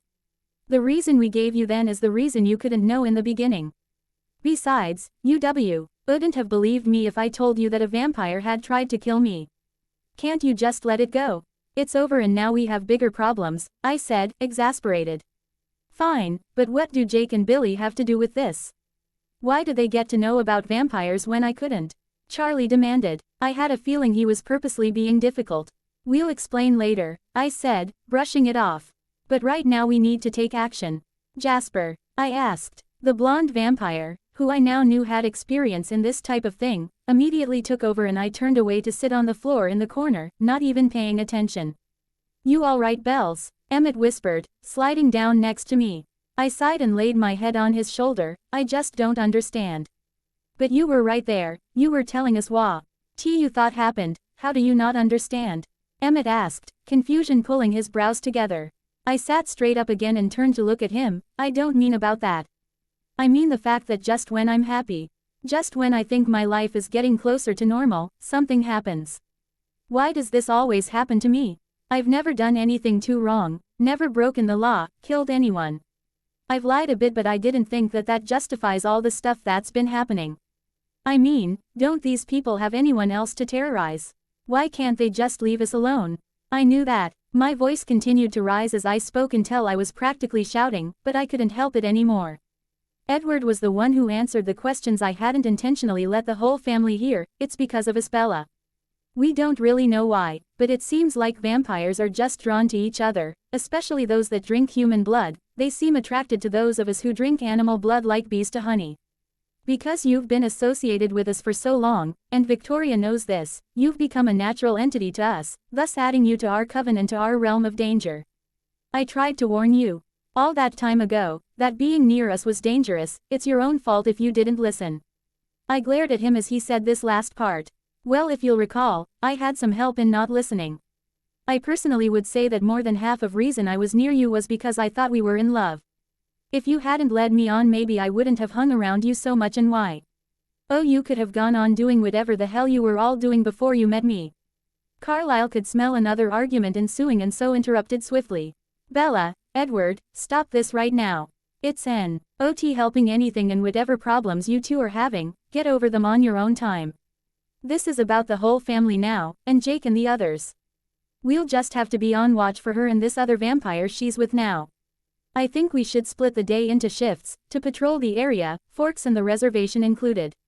Bella, you will not have a patrol. Do you understand me? He asked with firm authority. I nodded. But, why Carlisle? I asked. Victoria is after you, Bella. No matter what she's trying to make us believe, it's you she wants. If you're on patrol, it'll be harder for the rest of us to protect you. Here, it's easier, because more of us will be here at one time. I sighed deeply, and Emmett wasn't the only one who could tell that this was a depressed, upset sound. What's wrong, Bella? Charlie asked. It's just, with Victoria on the loose, everything else, when will we find time for the wedding? I asked to no one in particular. Wedding? Jake asked. Oh, Jake, I forgot you didn't know. Emmett asked me to marry him. And I said yes. But now, there won't be time. I was slightly surprised at how much this made me sad and upset. We'll have the wedding this weekend, Emmett replied. We'll do it as soon as possible, so that after all we have to worry about is Victoria and getting her away from Forks. I looked at him. Thank you so much, Emmett. Oh, Alice, will that be enough time for you? I asked, looking at the tiny pixie vampire. Sure, I mean, I already got your dress and his tux, because I knew that the occasion would come someday and I knew you wouldn't be changing dresses. Easesh, so all we have to do is call up some friends, put the decorations up, and have the wedding. It's no big deal. Thank you, Alice, you're amazing. She shrugged and grinned as I stood in a flash and hugged her. I know. All right, back to business. Jake, do you think the pack will be willing to work with us in protecting everyone from this threat? Carlisle asked. Jake nodded. This isn't just about you, this is about everyone in the area. If this Victoria is going to be around for any length of time, she'll be a danger to the community. It's the job of the pack to protect the humans. We will work WITHU and do whatever we can to get rid of this enemy. Thank you. Bella, Edward, I know it might be hard for you, but I want you to stay away from each other. There are obviously still issues between you and none of us can deal with them until we have time. You can do this the easy way, or my way. Just stay away from each other and try to be helpful to the rest of the family, Carlisle instructed. Giving Edward and me a look that clearly said there would be severe consequences if we disobeyed. Yes sir, I said quietly. I'll try to be productive, not destructive. Edward didn't reply, he glowered at Carlisle and stalked from the room. Clearly mad that Carlisle hadn't immediately taken his side over mine. Stupid self-centered pig, I thought as I sighed again and rolled my eyes. Even when I tried, I ended up making someone mad. All right then, Esme and I will take Charlie hunting now. I'm sure that even if he is immune to human blood, he still needs to feed. Jasper, Alice, Rose, go downstairs with Jake and talk to the pack. Explain things. Bella, Emmett, I don't really care what you do as long as you stay clear of Edward and you don't leave the house. Oh, and I suppose Esme and I will explain about the pack to Charlie while we're out, Carlisle said. Everyone went their separate ways, but I just stood there for a moment, watching after Charlie. I was surprised that he looked too handsome now. Though I knew I shouldn't have been. He was the only one besides myself that I'd actually seen before they were changed, and I'd never had good opinion of myself. His skin, weathered as a human, was now just as statuesque as the Cullens, the same marble white. His hair was a richer brown, much like my own, and looked healthy, with no patches to give away his age. His physique was well muscled, like the male Cullens. But his face was the most different from before. I had always thought he had kind of a plain face, but now, compared to what he used to be, I saw him as the most beautiful of the vampires. His brows were sculpted and his mouth was more defined. He was perfect. I was sure that to most people who didn't know him, he looked to be in his early to mid-30s. And I knew that. I was babbling in my thoughts, and to anyone else I would probably sound like I was in love with my own father, but I knew different. I did love him, but I was just more happy and in awe that he was alive and I wouldn't have to leave him behind when we eventually had to leave. Besides, I knew this was all really new and probably really odd to him. I couldn't help watching him to see how he'd react. I thought he'd taken the whole subject in stride, something I definitely hadn't expected from him. I finally turned to Emmett and smiled. Well, that's one way to get some alone time, huh? I asked. He grinned back at me and leaned down to kiss me gently. I've been dying for some time alone. It seems like we're always surrounded by the family, or those smelly dogs, he said, teasing me. Don't call them that, please. I know it's hard for you, having hated them so long. But they're my friends, and they're trying to help us, I pleaded. I know, Bella, I was kidding. I know how much you hate when we do that. He paused and looked searchingly into my eyes. Are you worried? He asked softly. I hesitated, trying to think about the question. Finally I nodded. I don't want anyone to get hurt because of me. I mean, Charlie almost died because of me. That wasn't your fault, Bella. You can't control what other people do. You know I'll never let anyone hurt you, right? He whispered. I gave him a sad smile this time. I'm not worried about myself, Emmett. It's everyone else. There's such a small chance that anything will happen to me while I'm held hostage in this house. But everyone else, they'll be out there in the open where they could get hurt. What about you? What would I do if I couldn't live? If I'm afraid for the family, Jake and the pack, and most of all you, Emmett. My life wouldn't be worth living if something happened to you. Don't act like that, Bella. Everything is going to be fine. Can you imagine anyone hurting me? He asked, stepping back from me and spreading his arms. Not really, but she's dangerous, Emmett. Don't underestimate her just because she's a female. Rose looks like a princess, but mess with her and she can be nasty. Victoria is like that too. Promise me you'll be careful, I pleaded. Emmett stopped his joking and became serious when he realized that I was genuinely worried about him. Hey, I'll be fine. I promise that I'll be careful. I swear nothing will happen. He leaned down and kissed me. letting me wrap my arms around his neck to kiss him back with feeling. After a moment he broke away and cleared his throat. So, this weekend huh? Are you ready to be Mrs. Emmett Cullen? He asked with a grin. I don't know, Isabella Marie Cullen, it doesn't sound quite right, too many L's maybe. I guess we'll have to break the wedding off. Emmett gave a playful growl before lifting me up and throwing me over his shoulder. From around his back I could see that we were on our way to the bedroom, and soon enough my back made contact with the bed. I lay there giggling a little as he flopped down on the bed next to me. No really, I'm actually ecstatic. I'm always so happy with you Emmett, and to be married to you, it'll be the greatest gift in the world. I reached over to stroke his cheek with my hand and smiled softly when he covered my hand with his, slowly moving it to his mouth to kiss it. Soon we were locked in an intense makeout session. Oh, sorry to interrupt, came a husky voice that was only too familiar to me. I let out a low groan and leaned my forehead against Emmett's. Do you think we'll ever be able to do this without someone interrupting? I whispered. He chuckled. Not while we're boyfriend and girlfriend. But once we're married I plan on having you all to myself for long stretches of time. Go, see what he wanted, he said, gently easing me away from him so I could stand. I quickly made myself presentable again and rushed after Jake. He was halfway down the stairs when I caught up to him. Wait, Jake, did you want something? I asked. No, I didn't really want something. I just came to say goodbye. We're leaving to go start patrols, and I didn't know when I'd get to see you again. The look in his eyes cleared a bit, but finally I determined that it was disappointment, and perhaps a slight tinge of disapproval. Oh, well, bye then. But I wanted to invite you to the wedding. I didn't really think it would be so soon, but I really want you to be there Jake. And the rest of the pack, if we can work that out. He have a skeptical snort. Come on Bella, you and I both know that someone has to be on guard, and on that day, it's CER. Toynley isn't going to be any of your family, he said, hesitating that end, obviously unsure of what to call the Cullens. I'll talk to Carlisle, maybe by then we won't need guards, maybe Victoria will be taken care of, I mean. It's happening in 5 days, that's plenty of time for us to vanquish the evil monster, I said, knowing that I was practically pleading and hating myself for it. Fine, I'll tell the pack then. See ya later Bella, take care of yourself. He started down the steps again. Jake, I said. He turned around and waited for me to continue. Be careful, please, I asked beseechingly. He grinned the grin I always loved and winked. Sure. He was at the door when I burst out, I mean as Jacob Black. I heard him laugh as he closed the door behind him. I clenched my teeth and rolled my eyes thinking about all the insufferable males that always seemed to be drawn to my area, even if they weren't drawn to me specifically. I walked at human speed back up to the bedroom, just because I felt like doing something that was once normal to me. Emmett was no longer lying on the bed when I returned to the room. He was standing by the window, newly changed into some camo gear. Going hunting? I asked, a grin on my face. He turned around with a contemplative look on his face.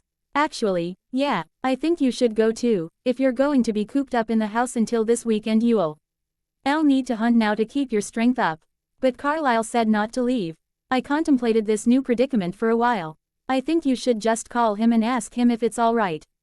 I don't see why it wouldn't be, I mean, with the two of us, we shouldn't get into too much trouble. He nodded, pulled out his phone and plugged in the numbers for Carlisle.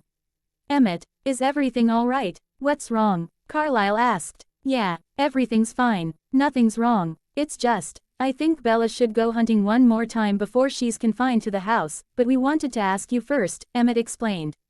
Oh, I guess we didn't think about that did we? I don't see a problem with it. But Emmett, you need to be extremely careful. Take Jasper and Rose with you if you have to. Victoria will be searching for an easy way to get to Bella. If you aren't prepared, she'll find this a perfect opportunity.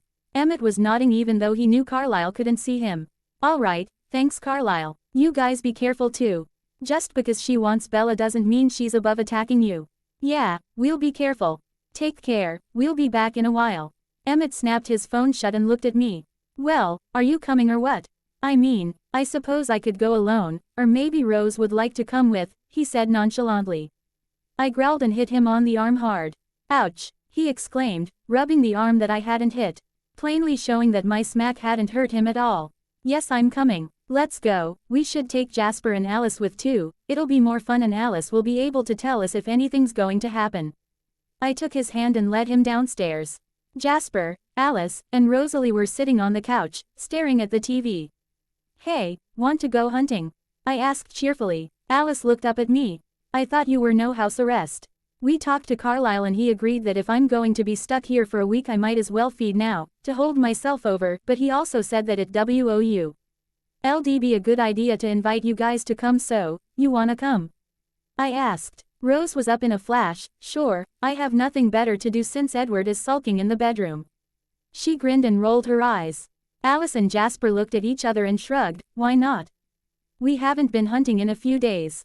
I guess we can suffer through a hunting expedition with you two lovebirds, Jasper teased. I gave him a winning smile. Jasper. The only one who will have to suffer through it is you, because other than the two of us, you're the only one who can feel it, and we certainly aren't suffering. Jasper grinned as well and led the way out the door.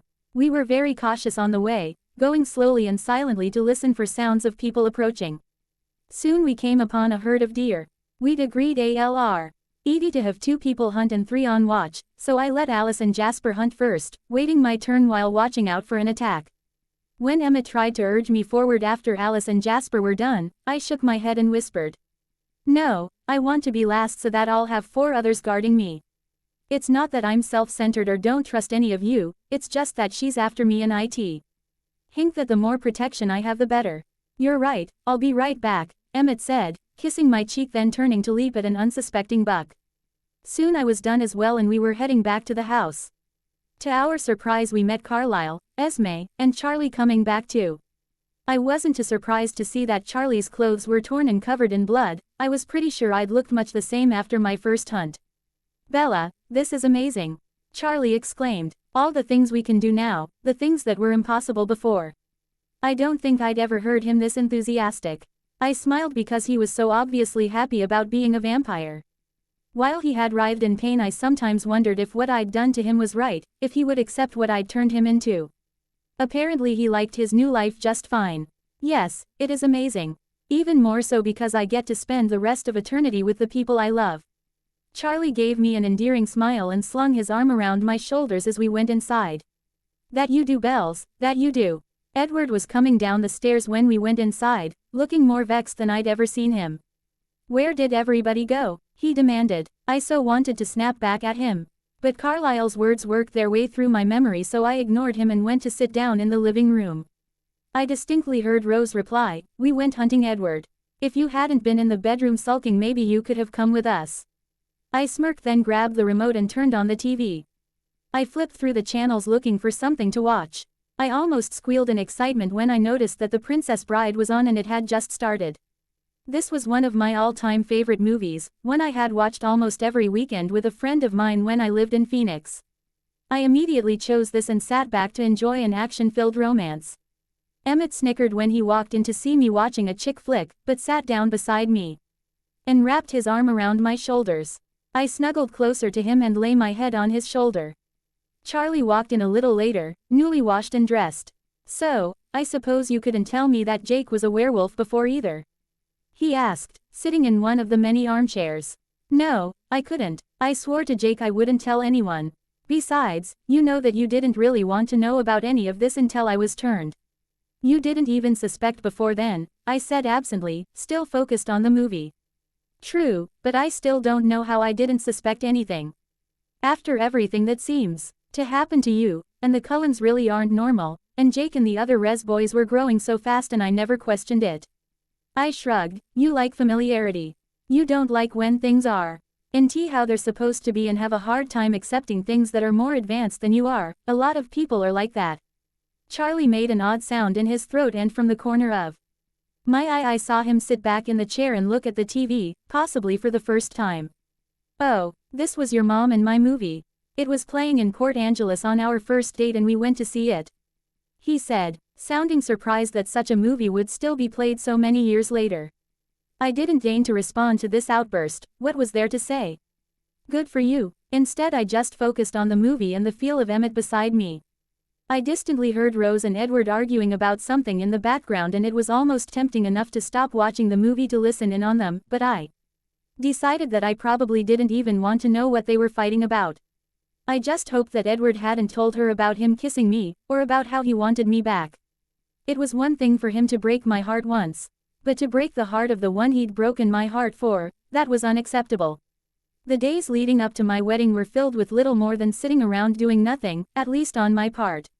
It had rained 2 days in a row, and so there were no traces of Victoria and her friend, which made it impossible for me to leave the house. Of course Emmett stayed with me almost the whole time. But there were only so many activities we could do with 4 whole days of nothing, and one of the most tempting was one we agreed to hold off on until we were married. Since we couldn't sleep, Alice made us stay in separate ends of the house the whole night before the wedding, to make it seem more like a wedding. I think she wanted to make it special for me, since I had never gone through this special time before, and Emmett had. Finally the morning of the wedding arrived, and I jumped up from where I'd been slumped on Alice's bed, excited not only for the day, but my first chance to see my dress. Something Alice had kept hidden for 4 days. "Bella," Alice yelled, running into the room and hugging me. "Today's the day. Are you excited?" she asked. "Nope, actually, I'm kind of bored," I replied. My voice perfectly melancholy and indifferent. "Stop that right now, Bella, I know you're lying," Alice said, a smile on her face. "Come on, we have to start getting you ready. The guests will start arriving at about noon, and the wedding itself is scheduled for 1 o'clock. Then there will be a reception." I was glad she'd finally decided to tell me these things, since I hadn't known any of it before now. "But Alice, it's only 7:30, why do I have to start getting ready now?" I complained, secretly glad for something that would occupy me for the hours leading up to the wedding. "Because, say if we want to beat how pretty you looked at the ball, we'll need several hours of preparation. Now stop complaining and deal with it. It's not like you would have had anything else to do today. Just sit down. Rose will be here in a minute to help me with your hair." "Rosalie wants to help?" I asked, surprised. I knew that the two of us were somewhat friends now, on speaking terms, but I'd had no idea that she would want to help me get ready to marry her ex-husband. "Of course. It's not every day we get to make you all beautiful, Bella, and she wants to be here to see you before everyone else. No, Tita mentioned she's genuinely happy for you both and wants you to know firsthand that she supports you. Just let her have her fun, okay?" Alice asked. "Sure, I don't care either way," I was just a little surprised. "Oh, by the way, do I even get to see my dress before I have to wear it?" I asked. Alice looked shocked and froze, an eyeliner pencil suspended in the air a few inches from my eye. "You mean you never found it?" she asked. I frowned. "No, I mean, I did look for it, but I figured you had like a secret compartment somewhere in the house that I didn't know about. Was I supposed to have found it?" Alice was staring at me. "You know. I wondered why you didn't say anything. The day after, I thought you'd come to me saying it was too much or something. But you didn't. I thought maybe you'd decided to deal with it silently. Or better yet, you liked it. I never guessed that you didn't find it." "Bella," she said, "what's going on? Where was it if I was supposed to have found it?" I demanded. Alice laughed, and in between laughs, she got out, "It was in Emmett's closet the whole time. I figured your clothes were in there so you would naturally see the white bag and wonder what it was. I can't believe you didn't know it was there." Her laughter continued until Rose walked in, smiling, already dressed and ready in her emerald green bridesmaid dress. Alice had decided to have both herself and Rose, my only 2 bridesmaids, in long satin emerald dresses with halters and long sashes that tied around the waist and trailed down the back with the dress. I had to admit, I wasn't sure how IWOULD be able to compete with Rosalie's beauty, and it would be very bad if I wasn't at least tied with her on the most important day of my existence. Her hair was pretty, up and curly, kind of like mine had been for the ball. "Oh, what did I miss this time?" she asked, sounding rather disappointed. Alice finally got a hold of herself and said, "Well, you remember when I told you that I was going to put Bella's dress in her and Emmett's closet for her, and then I told you that she'd never once told me if she liked it or not?"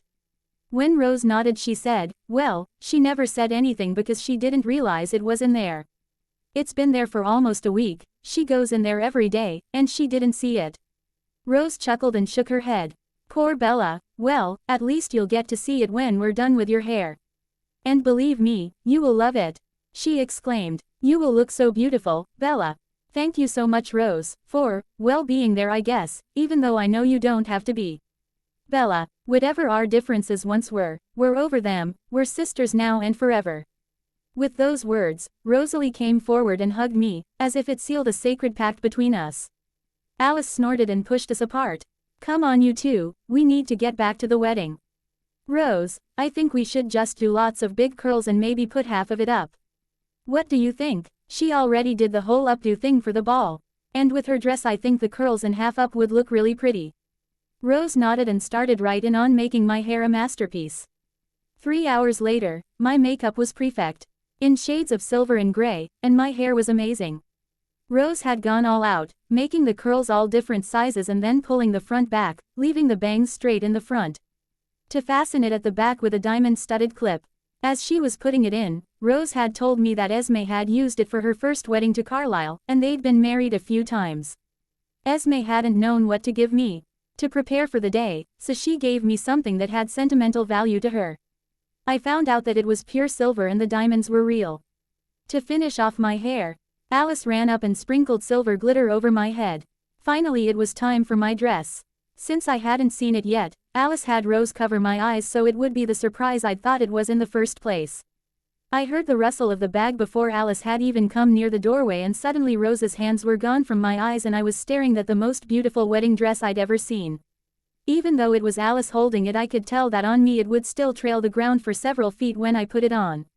It appeared to be an off-white color, almost antique white with small sections of draped pickups like on so many of the prom dresses I'd seen in the last few years. It had straps with silvery gray embroidered and beaded flower designs on them, which then took up a position on the bodice and down the stomach to the thighs. The neckline wasn't quite straight across, it had small curves with ruffled material before it went on to the normal material and embroidery. I knew it would hug my curves and my waist and then kind of poof out, but not crazy like some dresses, because it was just that kind of dress. It was by far the most extraordinary thing I had ever seen. And I was extremely glad that I had lost my clumsiness when I was turned, or I knew I would have fallen more than once, with a train that long, to see how I pictured Bella's dress. Go to my profile and use the link. Oh my god Alice, I breathed, standing up fluidly and walking forward slower than even human speed. Her amazingly happy face fell instantly. You hate it don't you? She accused, sounding dismally depressed.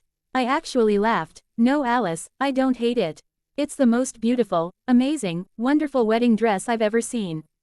Thank you so much for picking it for me Alice, and thank you for everything else too. I said, hugging her tightly when I could find my way around the dress. Really Bella, you truly like it? She asked, sounding insultingly surprised as we took a step back and looked at each other. Of course, how could I not? I don't know, I just had this terrible feeling that you would hate it and refuse to get married in it and we wouldn't be able to have the wedding today because you wouldn't have a dress. It would have been just horrible Bella, if you had decided that you didn't like it. I would never do that Alice, even if I hated it more than anything on this earth. Alice grinned evilly. Well, I'm pretty sure you couldn't hate it more than anything on earth, because that spot will probably always be taken by a certain brother of mine. I smiled back. Well that's true. So, are we going to get this dress on me so we can get down there and I can get married? I asked. Oh right, come on, Rose, I'll need your help with this, Alice said, trying to maneuver the dress so that I could get into it without damaging it. Eventually it was on, zipped up the back, and Alice was securing my veil. I moved slowly to the floor-length mirror and looked at myself. Bella, you look stunning, Rose whispered. I nodded, almost speechless. I had never thought I could look this pretty, this amazing. And now here I stood, with a perfect body, my hair perfectly curled, in the most perfect dress of all time. Ready to go down and marry my perfect man. I knew I was using the word perfect a lot, but there was no other word for it. The whole day just seemed, well, perfect. It was 12:30 when Alice came back from getting herself into her emerald dress. She had her hair up in a French twist kind of thing, which looked amazing with her dress and the rather revealing neckline. Well, don't we just look downright awesome? Alice asked, looking us all over in the mirror one more time before turning toward the door. Okay Bella, I know you don't do super well with crowds watching you, but you'll be fine. You know how to do all this, we did it yesterday. I grinned. I'm fine Alice. Things are much more simple now that I'm a vampire and don't have to worry about tripping on the air. Rose hid a snort of laughter behind her bouquet of silver and green roses. Oh, Right. Well, Rose, you and I should lead the way probably. Charlie should be here. Yep, there he is, she said, just as a knock sounded on the door. Rose answered it and there was Charlie indeed, looking handsome and young in a black tux. Oh Bella, he said, sounding surprised and in awe. Do you like it, Dad? I asked softly. You look beautiful, kiddo. Even more so than your mother did at our wedding. Emmett is a lucky guy. I smiled and saw the customary reaction everyone had to my smiles. I wondered what would happen when I walked down the aisle smiling. Would everyone freeze? I think we're ready, Alice said after a moment of looking into the future. The actual ceremony would take place in the backyard where the boys and Alice had decorated everything in sight to make it the most perfect wedding imaginable. I was so happy that it was one of the few days where it wouldn't rain, though it was still rather overcast. We decided that no one who didn't need to see me before the moment I stepped out wouldn't be allowed. So while we waited, Charlie and I stayed in the other room, waiting for Jasper and Edward to leave the room. As the ceremony started, Alice walked out the back door first with Jasper, followed by Rose and Edward. Finally it was my turn. I linked my arm gently with Charlie's and we stepped out the door. I couldn't help smiling in happiness as I saw Emmett waiting for me. I heard the ohs and ahs of the guests as we came farther down the aisle, but I could only focus on my soon-to-be husband. He was looking back at me with undivided attention, a smile on his face. That aisle between the rows of chairs where family and friends sat was the longest journey I'd ever taken. Finally I stood in front of Emmett, still not looking at anything else. Charlie kissed my cheek and went to sit beside Esme and Carlisle as Emmett took my hands in his. A priest I didn't know was standing in front of us, holding his Bible. I didn't hear anything he said until it was time to exchange vows. At this point I spoke with a clear voice for all to hear, never taking my eyes away from Emmett. But just as Emmett began repeating those vows back to me, my eyes strayed to Edward, Emmett's groomsman. Edward looked like he was in pain, not mental or emotional pain, but real physical pain. I almost frowned, before I remembered that I was standing on a raised platform in front of a crowd of people listening to my fiancé say his wedding vows to me. Is there anyone present who objects to this union? The priest asked the crowd. I couldn't help glancing at Edward, who almost looked like he was going to say something, but he noticed me watching him, pleading with him to stay quiet, and he looked down at his clutched hands instead. When no one spoke up, the priest had us exchange rings. As I should have known, my wedding ring was even more exquisite than the engagement ring. The ring I gave Emmett as one I'd seen online and had Alice go get for me, since I couldn't leave the house. It was a very nice silver ring that most would call simple, but I had a feeling Emmett would like a lot. I now pronounce you man and wife. You may kiss the bride. Suddenly Emmett had taken me in his arms and kissed me, bending me backward like I'd seen so many times in the movies. Our kiss lasted much longer than I was sure was proper. But I didn't care. As of this moment, I was and would always be Mrs. Emmett Cullen. When we broke apart everyone was clapping like crazy and I finally noticed who was here. I was ecstatic to see that the whole wolf pack was here, though a few of them, like Paul, Brady, and Colin were on the perimeter, clearly keeping watch. Jake was sitting with Billy, clapping like a madman. I noticed that Sue Clearwater was there too, with Seth and Leah. And then, on the other side of the aisle I'd walked down, was a whole group of pale-skinned, topaz-eyed, beauty-reincarnated vampires, none of which I knew. Alice hugged me suddenly and I laughed. Now we really are sisters. She exclaimed. Oh, you and Emmett look so good together, she sighed, stepping back and examining the two of us. Emmett's arm seemed permanently glued to my waist. You really do look amazing, Bella. I thought I was going to go into shock when I saw you walking down the aisle, Emmett whispered in my ear. Thank you, you look rather dashing yourself. I replied, letting my eyes roam over his black tux with the silver gray vest and tie. Before I knew it I was being hugged and kissed by a lot of people, like Rose, and Esme, and Jasper and Carlisle. Charlie, Seth, and finally Jake.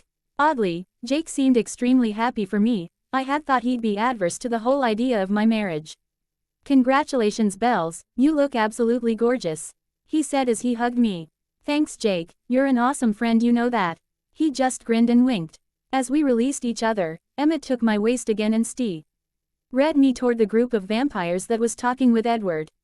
Bella, I'd like you to meet the Denali Coven, Tanya, Kate, Irina, Regina, Eleazar, and Carmen. Everyone, this is Bella. I was caught off guard when the 5 women hugged me tightly, and when Eleazar, the only male, kissed my cheek. You're such a beautiful bride, Bella. You and Emmett look so good together. The one in front, the one I assumed was Tanya, said. I couldn't help noticing that the one with curly black hair seemed to have her eyes glued on Charlie, and as I inspected her I realized that she was probably about his own age, which seemed very convenient to me. Thank you for your compliment and for coming to the wedding, I replied graciously after pulling my attention back to her. We wouldn't miss this for the world. Edward and Rose told us about everything that had happened, while they stayed with us, and while we weren't exactly happy with them, we knew that nothing we did or said would change what had happened. And the past, we're all just so happy that you found each other. Yes, isn't it fortunate that you and Bella found each other, Emmett? Asked a voice that was all too familiar to me, though I hadn't heard it in months. The whole group turned to the voice to see Victoria and an unknown vampire standing at the end of the aisle, beside the last row of chairs. You seem surprised to see me, Bella, she said. I opened my mouth but no words came out. I'd known that we hadn't found her, but I would never have thought she'd show up on my wedding day, when she must have known the wolf pack and other vampires would be here. Even now I couldn't imagine what she was thinking. She and one other vampire couldn't go up against the Cullens, Denali's, and the werewolves and come out alive. A snarl from behind me, RNED of a very angry vampire, and I didn't have to look around to know that it was Edward.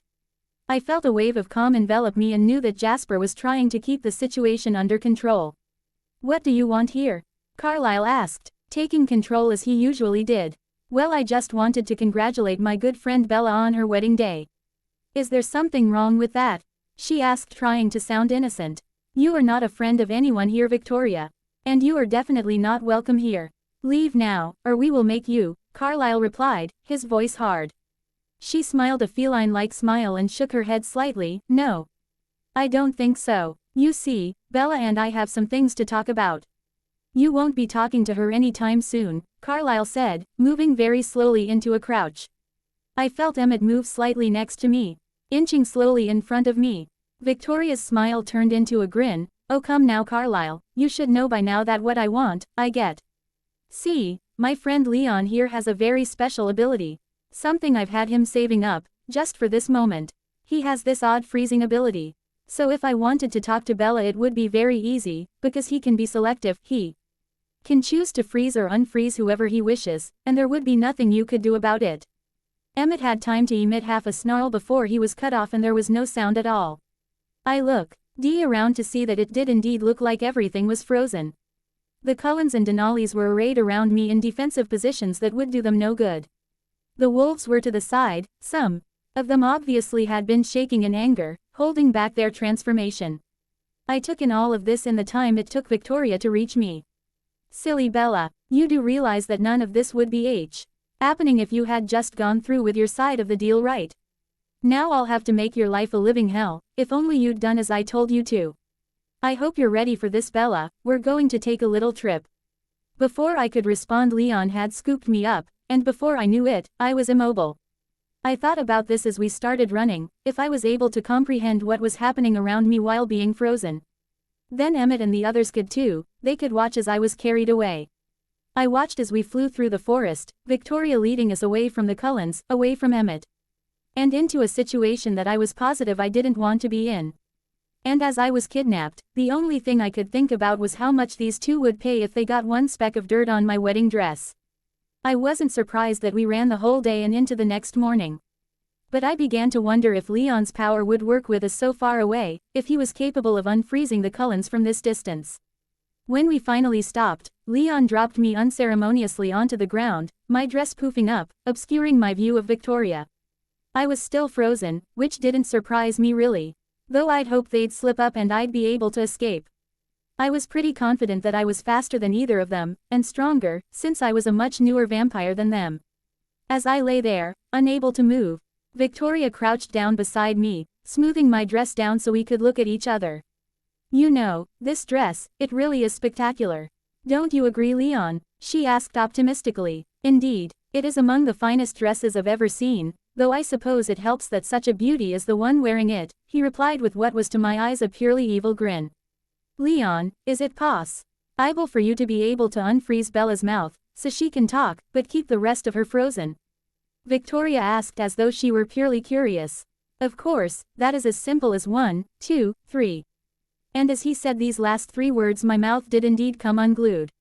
Why are you doing this?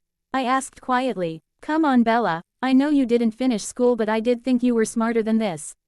You and I had a deal, remember? I would turn you and you would get revenge on Edward. But what is this I hear when I come back to check on things? You've cousined up to his brother and left to be happy with his brother's ex-wife. That doesn't seem like a fair deal to me Bella. But he's not happy. Ever since you changed me he's been trying to get me back and I won't take him, so he's miserable. I replied, hoping that this would sway her. Her eyebrows did go up at this news but she didn't immediately release me as I prayed she would, though I knew she wouldn't. Indeed, he's unhappy? She asked. From what I can tell, very. I can't do anything for you, there's no reason for me to be here. Please, just let me go. I asked softly. Victoria appeared to be considering my words. Well, if I were to take you back I would need to take someone in your place. Perhaps Emmett's ex-wife. Do you think me taking her will hurt Edward greatly? She asked. I looked down at the ground, unable to low. Okay at this malicious woman while I thought about my predicament. Rosalie, even if I was willing to see Edward get hurt, I was not willing to send Rose to this woman in my place. I saw now that there was no getting out of this. No way for me to negotiate with this crazy vampire. No, I said resignedly. I don't think taking her will hurt him that much. From what I've seen they're just convenient for each other. Saying these words hurt me. Because I knew that on Rose's part at least, Edward was not just convenient, he was important to her. If you are bent on having a prisoner, there is no one but me that would be as logical. Especially since you have a grudge against me. No Bella, my grudge is not against you, she replied, sounding almost surprised that I thought this. Then why are you doing this to me? If we have no problems between us then I would not be here, frozen on the ground, in my wedding dress. I shouted, more angry than I could account for. Someone has to pay for James, Bella. Someone has to suffer like I suffered. She replied almost as if she didn't even care about what she was saying, just as long as someone paid. Why can't you just let it go? You didn't love James, Victoria. I know, because if you had, you would have been with him when he came after me in Phoenix. You would have come to get Edward the minute you knew he had killed James. You know I'm right. And why do you think I didn't love him? Why are you so sure I wasn't just following orders? She demanded. I looked at her straight in the eyes, because when I was with Edward, or now that I'm with Emmett, if James had killed him, I would have stopped at nothing to get back at him. Because if Edward had died, when I loved him, it would have ripped my heart out and nothing could have stopped me from killing the one who caused me that pain. And the same would happen now, if someone killed Emmett. See, because you did not immediately try to do something about Edward, it tells me that you were not in love with James. If you had been, nothing could have stopped you from ripping Edward apart. Victoria was considering me from her crouched position. It was only as I lay there unmoving that I noticed that. It seemed as though she had tamed her hair a bit, changed her clothes. Besides, think about it, Victoria. Imagine yourself in my place. Imagine that you're being chased by a crazed vampire and the man you love will do anything to save you. Even if that means killing that vampire, who may or may not have a love of his own. Would you really care that he had a love, as long as yours was safe? Edward didn't kill James to spite you or to cause you pain. He did it because, well, at the time I'd like to hope he loved me, and he couldn't let me die. Victoria, look inside yourself and you will find out whether what you are doing is right or wrong. Victoria was still looking at me. Finally, and abruptly she got to her feet and walked away. Leon, was all she said. I tried to protest because I knew what was coming but I couldn't even open my mouth before I was frozen again. I lay in that awkward position all night long, wherever we were seemed to be a secure place because it didn't look like Victoria and Leon had any intention of running again, unless the Cullens were still frozen. And this thought brought me full circle back to Emmett. I remembered how handsome he'd looked in his black tux and silver vest. I remembered the happiness that radiated from his being as we stood linking hands in front of the priest as we said our vows. And I remembered the feel of his arm around my waist as we meandered through the crowd of people, saying hello and thanking them for coming. His arm had been comforting, familiar, perfect right where it was. And if I couldn't convince Victoria to release me, I might never see him again. By the time the sun came up I could feel that I was in withdrawal. I hadn't fed in almost a week and this lack was wearing on me. It seemed that Victoria was thinking of tea. Because she and Leon walked over to me, a small bottle filled with red liquid clutched in Leon's hand. We figured you were probably hungry, Victoria explained as though she couldn't come up with some anything else to say and so just threw it out there. Since I couldn't move I just stared at her. She sighed as if exasperated. Leon, she said sharply, rolling her eyes. He started, as if he hadn't been paying any attention and looked at Victoria inquiringly. Well, unfreeze her enough so she can eat, and hand her the bottle for God's sake, she said. I felt my head unfreeze and my throat and the other parts of me needed to take in the blood. Then I watched as Victoria snatched the bottle of blood from Leon and held it carefully to my mouth. The taste was oddly salty, and it didn't seem as thick as the deer blood I'm partial to. And then I realized, they were giving me human blood. This was the first time I'd ever had human blood and I was glad I didn't need it to survive. I did not like the taste at all. Though I noticed almost immediately that it gave me more strength than animal blood did. I drank it all, careful to not let any drip onto my white dress. When the bottle was empty, Victoria took it from my mouth and handed it roughly to Leon. Thank you, I said quietly. Victoria seemed surprised that I would say something like this, since her eyes widened slightly. I know this might be out of line, since I'm your prisoner and all, but could I possibly have something else to wear? Or at least take off my dress? I'm afraid it will get ruined. I couldn't believe that here I was king about my stupid wedding dress when I was being held hostage by a vampire that didn't seem to really know what she wanted. This time Victoria actually smiled a little, not a malicious evil smile, but a normal, genuine smile. And I had to admit she looked much prettier that way.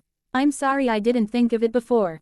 No matter my grievances, it would be a shame to see such a phenomenal dress ruined or soiled. Leon, run to town as quickly as possible and pick up some jeans and a shirt for Bella, size 6. She said, looking at me for confirmation. I nodded and watched as Leon disappeared from my sight. I did not miss the fact that I was still partially unfrozen as I moved my head around to see my surroundings. And then I remembered something I'd wanted to ask Victoria for a while. Victoria, why did you go after my dad? I inquired almost silently. Victoria's head came up from where she was sitting on a log, looking at something I couldn't make out from my position. Her eyes bore into mine before she looked back down. Do you want the truth? She asked. For a moment I thought about being a smart ass, but decided against it. If she was willing to tell me, I wanted to know. Yes, Victoria said. Emmett to have forgotten that she was going to tell me. She sat still so long, but suddenly she began talking. The truth is that I had no intention of going after your father, Bella. Leon and I had just gotten back in the area when his car came down the road toward us. Of course I knew his smell, so I mentioned something Leon about him being your dad, and I don't know, he freaked out and started attacking the car. I didn't do anything to Charlie, but I didn't try to stop Leon either. Every so often he has these odd surges, like he can't control himself, like back there. I have to remind him about what he's doing a lot. If I'd known he was like that, I wouldn't have brought him back with me, no matter how useful his power is. So you didn't even want to hurt Charlie? His accident was because of Leon? I asked. Victoria nodded. And then out of the woods came Leon, a murderous look on his face. You said you weren't going to tell anyone, he shouted. As he advanced on Victoria, I felt my whole body become unfrozen. Without a backward glance, I glided to my feet and started running through the trees, trying to find the clearest path in order to keep my dress from being torn or soiled. But I didn't get far. Soon my steps faltered as I focused my hearing behind me and heard the sounds of the two vampires fighting. Even though I tried to make myself run, knowing that there was no guarantee that I would get a chance like this again, my body wouldn't move. As I heard a screech from behind me, I turned, unable to commit myself to being an innocent bystander. I burst back into their little campsite to see them going at each other, one of Leon's ears no longer attached to his head. Victoria didn't look hurt, but she did look enraged. Just as I moved to help her, Leon's head parted ways with his body and Victoria was starting a fire over his shredded body. The fire was going well and smoking heavily by the time Victoria turned around and saw me standing there. She seemed shocked to see me. What are you doing here? I saw you run off into the woods, she said quietly, watching me as she made her way around the fire that was Leon and sat down on a log near where I'd been held prisoner. I couldn't leave when I thought you were in trouble, though we obviously have our problems. It didn't seem right. Now that I was here, having witnessed Victoria tearing another vampire's head off, I realized how stupid I'd been. I should have kept going. I was sure you would have been miles away by now, and I knew that if you had been, I wouldn't have been able to catch you, because of your newborn status. You're a lot faster than me. I suppose I should thank you for coming back?" she inquired. "No, no, don't thank me," I whispered softly, feeling completely defeated. My one chance of getting back to Emmett was gone because I couldn't let these two evil monsters fight each other in solitude. I'd had to come back to help. "Why didn't you run? Why did you come back when you had a chance as perfect as that had been?" Victoria asked. I shook my head. "I don't know. Something made me stop and come back. I wish I'd kept going." Finally I went over to the bag that Leon had thrown from him in his haste to get to Victoria and pulled out my replacement clothes. Amazingly, Leon had even gotten me a bra, though how he knew my size was a mystery to me. The clothes fit okay when I changed into and when I was done I slumped to the ground, safe to get dirty now that my dress was safely away from the ground, hanging precariously from a tree limb using the hangers from my shirt, bra, and jeans. I buried my head in my hands and would have wept, had I had the ability to do so. When I got hold of myself, I couldn't help looking at Victoria. From her expression I gathered that she hadn't taken her eyes from me since I'd finished changing. And then she pointed into the forest. "Go home, Bella, I have no use for you," she said quietly. I stared at her. "What do you mean?" I asked. "Go home. I can't use you against Edward. Because I know it wouldn't do him any harm. And after talking to you, I don't think I could hurt you anyway." "What will you do?" I asked, oddly curious. She shrugged. "I don't care. Now, maybe I'll try out your family's method, you know, of the animal blood. But if I did I would do it alone. I'm afraid I wouldn't live long if I went back to Forks, or to Alaska, anytime soon. I really hope you and Emmett have a nice life together." She stood up and gathered the few things that appeared to be belongings. As she looked around one last time to check things over, I sighed.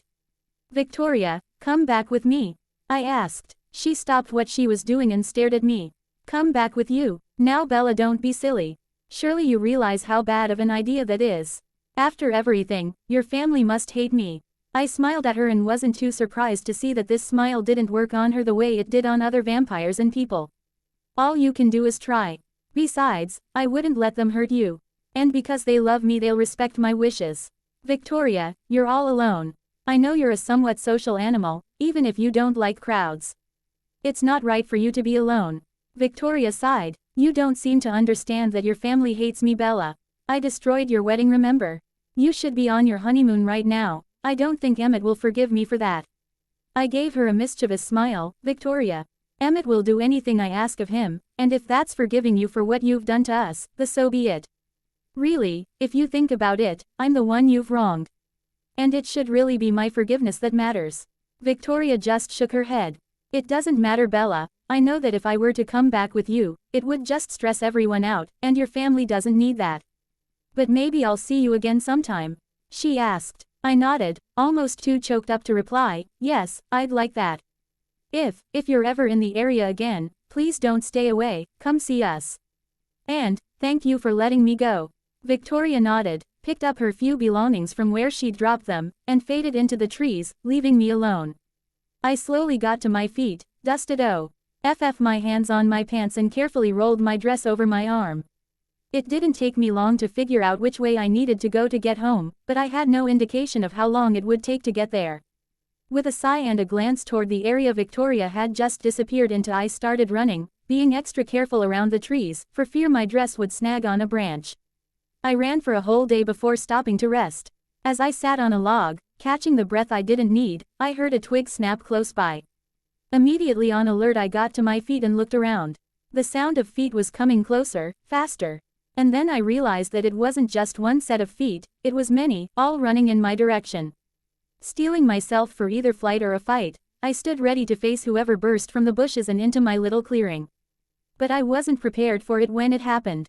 I wasn't prepared for Emmett and Alice, Carlisle and Esme, my father, Jacob. They all ground to a halt when they saw me there and looked stunned by my sudden appearance. And then Emmett took a step forward, and then another, and suddenly I was in his arms. He was holding me more tightly than anyone had ever held me before. And I was holding him back, sobbing dryly into his shirt.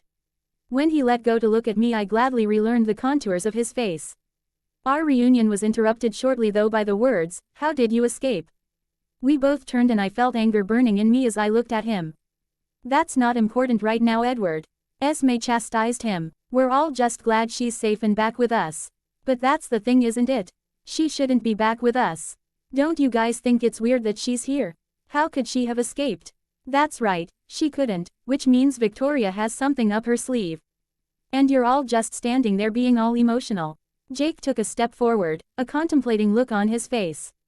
If I didn't know better, Edward, I'd think you weren't happy to see Bella. I'd say you were surprised and maybe a little upset, he said questioningly. Edward frowned at the young werewolf.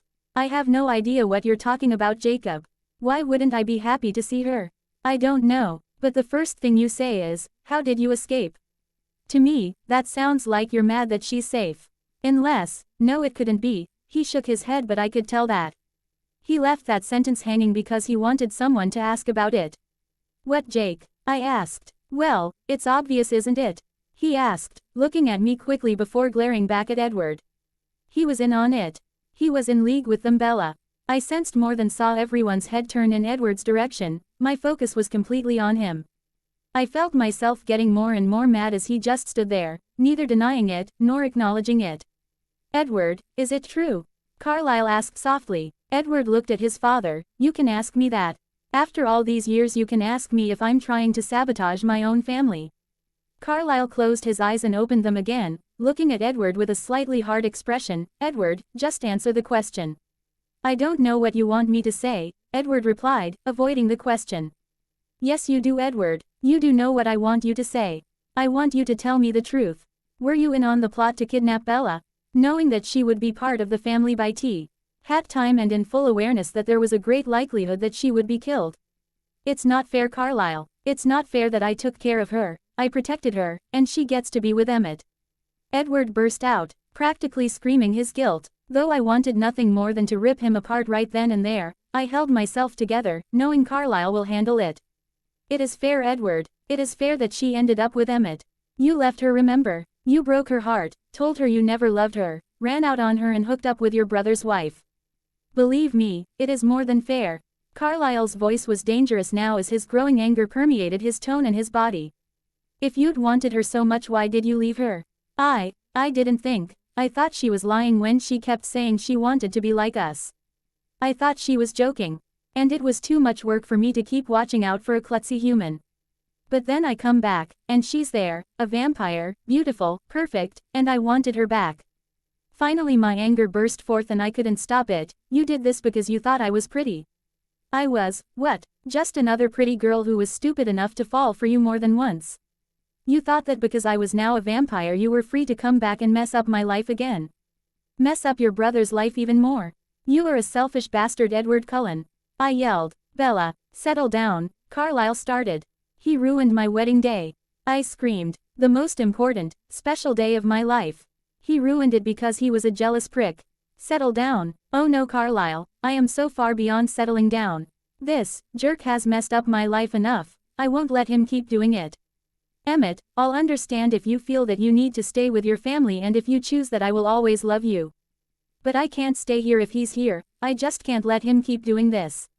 I'm going back to the house and packing my things. I'll be leaving tomorrow. I was looking at Emma. TT with pain and love mingled in my eyes. I didn't know how I planned to live without him if he chose to stay, but my love for him would never leave. Bella, you aren't going anywhere, Carlyle said. And then he glanced at Esme. She looked like she was in so much pain that she would burst, but nodded silently. This is now a family council. There is a decision to be made. By a raise of the hand each of you will decide something that will affect the whole family. If majority wins, there is no going back, there is no negotiation. Nod your head if you agree to this.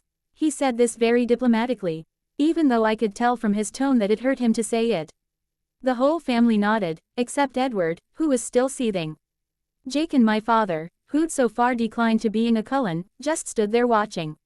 All right, then the decision is thus: Edward Cullen has exhibited behavior unfit for this family. He's lied, manipulated, and assisted in the kidnapping of one of our number. So my question is, should he be allowed to stay with us, get away with his behavior, or should he be banished from the family? He paused to let us all think this over, though Esme was crying dryly beside her husband.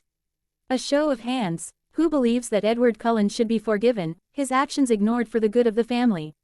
Edward's hand rose immediately, and then, hesitantly, Rosalie raised her hand.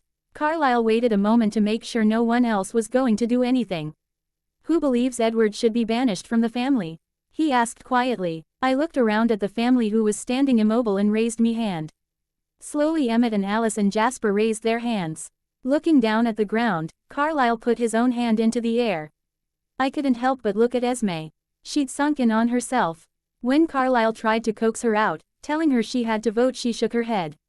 I can't, Carlyle. I can't vote one way or the other. I know he did wrong, but I can't do that to my child. Carlyle sighed. Majority rules. 5-2. Edward Mason, you are henceforth banished from the Cullen family. You may return only when and if we allow it. You have 1 hour to gather your ings from our house and leave our territory. Edward glared at him. How could you do this to me? I'm like your son. What about Victoria? She was just as much to blame as me. We could expect such a thing from an enemy, Edward. We would never have thought you would do this. Not to mention Bella has forgiven her. She is no longer our enemy. I do not believe Bella will ever be able to forgive you. Jasper, we've always been brothers, closer than blood could be. Edward sighed. Jasper shook his head. Edward, you've gone too far this time. No brother of mine or Emmett's would do what you have done. I have made my choice clear. Jasper took a step back and looked down at his clasped hands. Esme, Edward pleaded, looking to the only person he might now be able to sway. Edward, please, she sobbed. Don't make this harder for me. I will always love you, Edward. But, I agree with the rest of the family, what you have done is unforgivable. I can no longer help you out of your problems. You have brought this on yourself. You knew when you did this that there would be consequences. You have 1 hour, Edward, use it wisely, Carlyle reminded him, sounding completely devoid of emotion, though I knew deep down he was being torn to pieces. With that he turned and walked away. The rest of us followed slowly, Emmett slinging one arm around my waist and taking my dress in his other to fling over his shoulder like a sack of potatoes. I glanced back once to see Edward on his knees in the clearing, Rosalie's hand on his shoulder. And as I looked, the sun came out and hit the two motionless vampires, turning them into a big dazzling light. The trip back to the house seemed to be a lot shorter than the trip to wherever Victoria had taken me had been. And it looked exactly the same as when I'd left. The decorations were still up, and surprisingly still looked brand new. And the guests were still here, and rushed out to greet us when we returned. Seth, being so young and seeming to like me a lot for some reason, was extremely worried about me, but calmed down once he knew for sure I was all right. Where are Edward and Rosalie? Tanya asked, noticing the absence of the two most noticeable family members. Everyone was silent for a moment. It seemed to me like no one wanted to admit that Edward was really not coming back, and Rosalie probably not either. Edward Mason has been banished from the Cullen family. There were murmurs all around and finally Katie burst out, but why Carlyle? For what he did to Bella earlier this year. Not only what he did to Bella then. He was in on the plot to kidnap her from the wedding. He was in league with Victoria. For that he has been banished. He has betrayed her, a member of his family since she said I do, and he has betrayed us, his family and friends. He has not lived up to what he knows to be the Cullen Code of Conduct. For that, he is banished. Until, and if, we say so, Edward Mason will not be coming back to this house. The wrong he has said one of our number is too great for us to overcome now. Carlyle's voice was full of the pain he'd suppressed in the clearing. Now it almost broke my non-beating heart to hear him so forlorn, so broken. But what about Rosé? Tanya asked. Rosalie can return whenever she wants. She is still part of this family. If she will come back, I do not know. She appears to love Edward, but we will see if her love for him will overcome her love for the rest of her family. There is no telling at this point. There was a very loud silence before Jake cleared his throat. So, newlyweds, you want to open your presents? He asked with a sly grin. I looked up at Emmett and he shook his head. We might not have Edward's mind-reading ability, but we knew what each other were thinking. I looked back at Jake. No, we don't want to open our presents yet. Because you see, we haven't really had our wedding yet. Alice let out a shrill squeal. We're redoing it, she demanded, bouncing up and down. Well, we're redoing the vows. But I am not getting all glamored up again. I don't think I could handle it, especially since we're already married and I've waited way too long for this as it is. But, it won't feel the same if we don't redo it. Come on Bella, you have to at least wear the dress. Alice pouted. I shook my head. My wedding dress had been a one-time thing, a thing to wear for one special moment.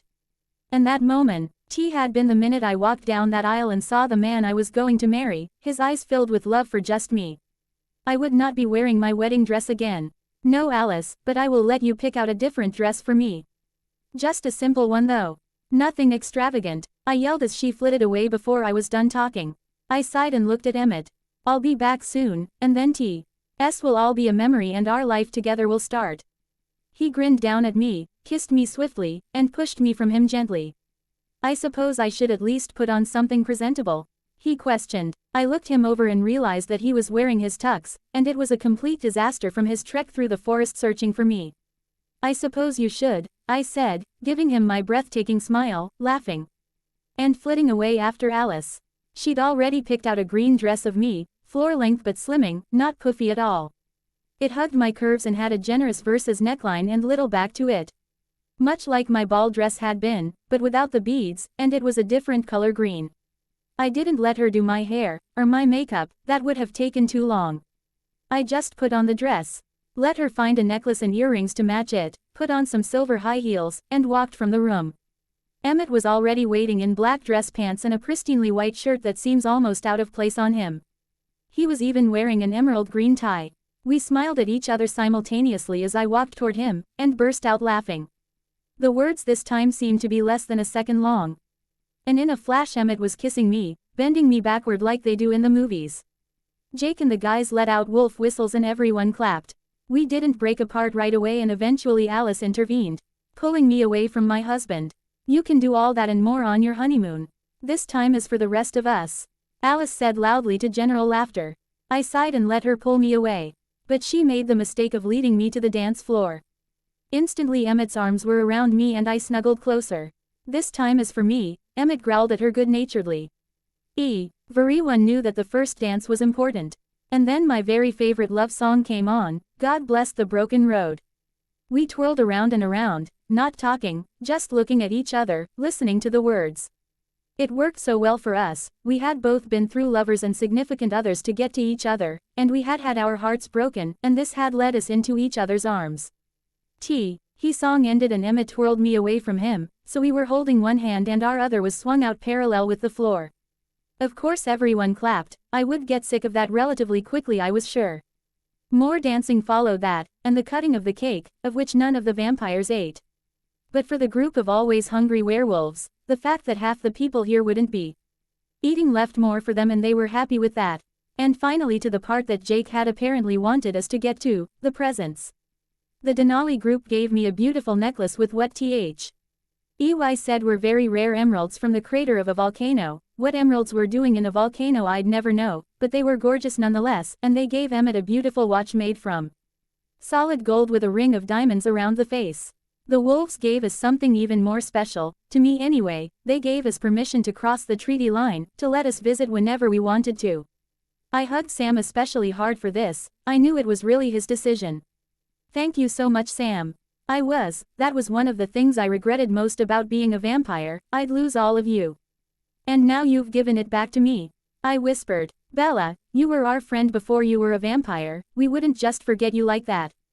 Besides, we didn't have very much money, not like all these vampires that have been accumulating it for centuries, he teased, and we wanted to give you something you would enjoy. I nodded, speechless now. Next was Charlie. I thought that Charlie had little more money than the pack. But somehow he'd managed to buy Emmett an IA house, way up in the mountains, for when we wanted to be alone. From the picture, it wasn't a small house either. It was 2 stories, and had a wrap-around porch and big white columns. The master bedroom was huge, probably half the top floor. It included a big walk-in closet that Alice seemed to love, a huge bathroom with a whirlpool, and the best thing of all, an enormous bed that could easily have fit the whole Cullen family, Charlie, and Jake comfortably, though I doubt Jake would have been very comfortable. Dad, how did you? I couldn't finish, just looked at him questioningly. Bella, I lived all alone for a long time. Other than the necessities, I didn't buy anything. And a cop does make pretty good money. What do you think I did with all of it? I don't know. I never really thought about it. But Dad, this is too much. It must have cost a fortune. I protested. Not really, just about, let's see. I think it was around $55,000. Because it doesn't come with a lot of land, and the land it does come with is all forest, so you can't do anything with it except hunt. And I figured, you'll be doing a lot of that, so. $55,000, I exclaimed. It's nothing, Bella, honestly, I still have some left, and being a vampire, I'll be getting plenty more, just thank me already, will you? Or I'll give it to Alice and Jasper. From the corner of my eye I saw Alice jump up and down a little and said, "Thank you so much, Dad, I love you," as I hugged him tightly. "I love you too, Bells, and I'm happy you're happy. You've got a good man now. Don't ever let him go like I did your mother." "I won't." I let him go and kissed his cheek before moving out of the way so Emmett could thank him. And then came the presents from the Cullens. Knowing him they would be extravagant and very expensive. Indeed, Carlisle and Esme gave us airplane tickets to go to Iceland, though I wasn't sure what there was in Iceland that was so interesting, but just Ogie out of the country would be amazing for me, and I was sure not everyone had a chance like this in one lifetime, let alone eternity. Rose wasn't here, but Alice gave us her present. I wasn't surprised that it was something romantic. She'd gotten us reservations at a really expensive, really nice restaurant, and tickets for the opera. And then came Alice and Jasper's present. I was surprised when, instead of handing us something, she dragged me around the house, the rest of the guests following. And there, sitting in front of the house looking brand new and extremely inviting, was an emerald green 2008 Camaro. I let out a gasp as she handed me a set of keys. "No way, Alice," I squealed, looking at her. She just smiled at me and nodded toward the car. I was next to it instantly, running my fingers gently over the sparkly green paint as I made my way toward the driver's door. I had wanted one of these since I had seen the Transformers movie, and now I had one. I slid gracefully inside and admired the gray leather seats, the CD player, the GPS system, the sound quality, the satellite radio. Everything I could have wanted to be in my car was here. I turned the key and the engine revved to life. But it was such a soft purr compared to my old truck that if I hadn't had superhuman hearing I wouldn't have heard it at all. I turned it back off and got out, running to Alice and swinging her around in a hug. "Thank you, thank you, thank you," I squealed, letting her go and hugging Jasper as well. He hugged me back and laughed. Emmett was still standing there, grinning at me. And then he frowned at Jasper. "Where's my Camaro?" he demanded. Jasper burst out laughing. "It's over there," he said, pointing into the trees. And there, between two gigantic tree trunks was a H4 Hummer, not exactly a Camaro.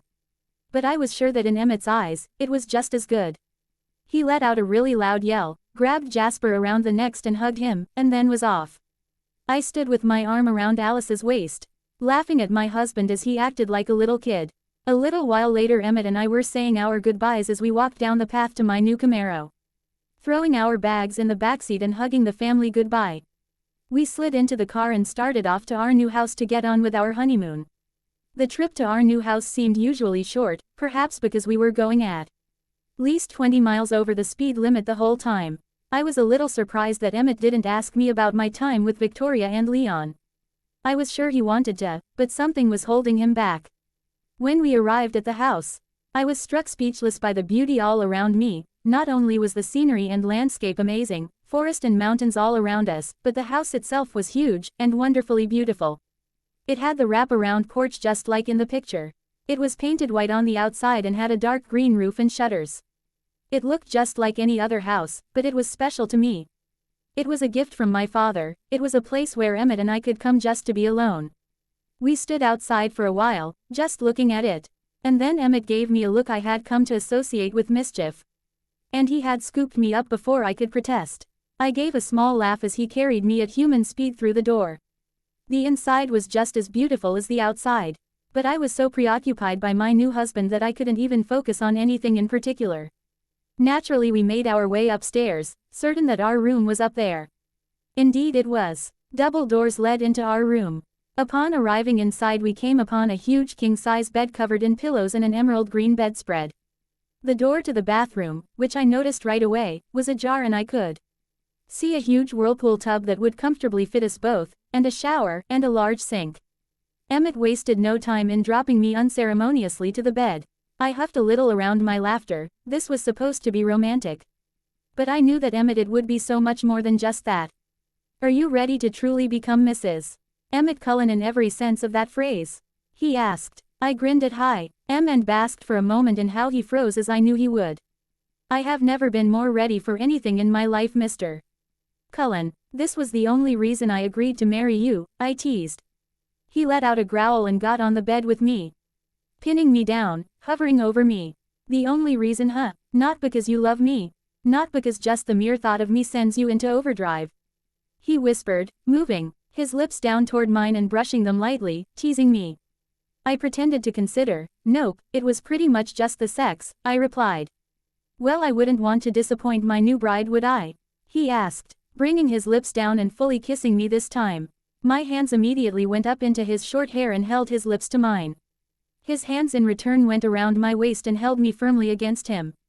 Right away I was aware that he was very eager for this night, had probably been eager for it for weeks, if not months. We broke apart, not because we needed air, but to look at each other. I love you so much, Bella. Never forget or doubt that, he whispered, running a finger gently along my cheek. I won't, Emmett, I love you too, more than I ever thought possible, I whispered back. The process we took of removing each other's clothes would most definitely have been described as violent and unnecessary, by anyone who did not know that we were vampires. What happened next was the most incredible thing I'd ever experienced. We spent the whole night proving just how much we loved each other, and to say that our bedroom came out of the night unscathed would be a complete and utter lie. While the room was essentially undamaged, several things, like the bed and one of the dressers, would no doubt have to be replaced when we resurfaced into the world. I felt a little bad about this actually. Because the house was a gift and I figured the objects inside were not meant to be destroyed. But I soon got over my guilt when Emmett persuaded me that no one would think the broken items were strange in the least. Our time the whole next day was occupied with each other, wrapped up in our bedroom doing unspeakable things to each other. When we finally surfaced, I was extremely glad that vampires don't get tired. Because I would have been thoroughly exhausted. We got dressed slowly amidst affectionate teasing from the other and made our way out of our bedroom. Finally I got a chance to explore the house my father had so generously gifted me. I was surprised, to say the least, that it was so nice, considering his house in Forks had been a little under the weather when I'd first moved in. Emmett and I spent the next few days acting just as two people on a honeymoon would, lavishing in the love and peace we'd found in the other. We spent large amounts of time in our room, but LSO ventured into the living room to watch movies together, play board games, and even talk a little about our future. One whole day was taken up with a hike up into the mountains during the night to watch the sunrise together and then explore some of the area around Forks that I had never seen before. I couldn't believe how happy I was. There was no doubt in my mind that I could spend the rest of eternity with Emmett as my only companion and never tire of my life. As we lay in bed one morning before dawn, I contemplated my life and all the things that had happened to get me to where I was. And, as I lay there curled in Emmett's arms, the sun came up and shone into the room, illuminating us, making us glitter, and I couldn't help smiling and imagining that we glittered because we were so unbelievably happy. A few days later Emmett and I went back to the main house, figuring we had the rest of eternity to spend in our bedroom, we might as well go see the family. They were waiting for us. No doubt Alice had let them know we were coming. Bella, Emmett, Alice squealed. Did you two lovebirds have fun on your honeymoon? She asked. Emmett and I looked at each other and grinned. No, we both said. I hope you know that now that this whole wedding thing is over, we are so going major shopping, Bella, Alice told me with a smile. I sighed and nodded, like I could stop you anyway. She jumped and down squealing and only stopped when Jasper hugged her from behind. If you don't settle down they're never going to come back from their cozy little house, Alice, he whispered, but since we all had acute hearing we all heard him. She pouted a little but calmed down considerably. We all went inside and sat down at the big dining room table that was only used for meetings. And then Emmett brought up a touchy subject. So, have you heard anything from Edward or Rosalie? He asked. They all looked at each other. Yes, Carlisle replied. They called 2 days ago. Rose says congratulations again, and she's sorry for missing the presents, and the dancing. And Edward, did you actually talk to him? Emmett pressed. I didn't know why he was being so persistent. Sure, I wanted to know, but I hadn't expected Emmett to be so concerned about it. Yes, he wanted me to tell you how sorry he is, for everything he's done. I think he's actually coming around to the fact that he did something wrong, something that no one approved of. It seems he didn't think we would banish him, and losing us has cost him a lot and he doesn't like being away from us like this. And what did you tell him? Emmett demanded, his voice slightly hard. Emmett, you have no idea how hard this has been for me or Esme. Edward was like our firstborn, he was our son. It's tearing us apart to have done this, to be apart from him like this. It's not like he's just off visiting in Alaska, we've banished him until we say he can come back.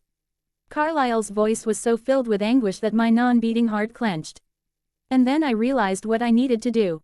It was my fault that Edward had done all these things, it was ultimately my fault that he had reacted like this, gotten banished, and hurt his family.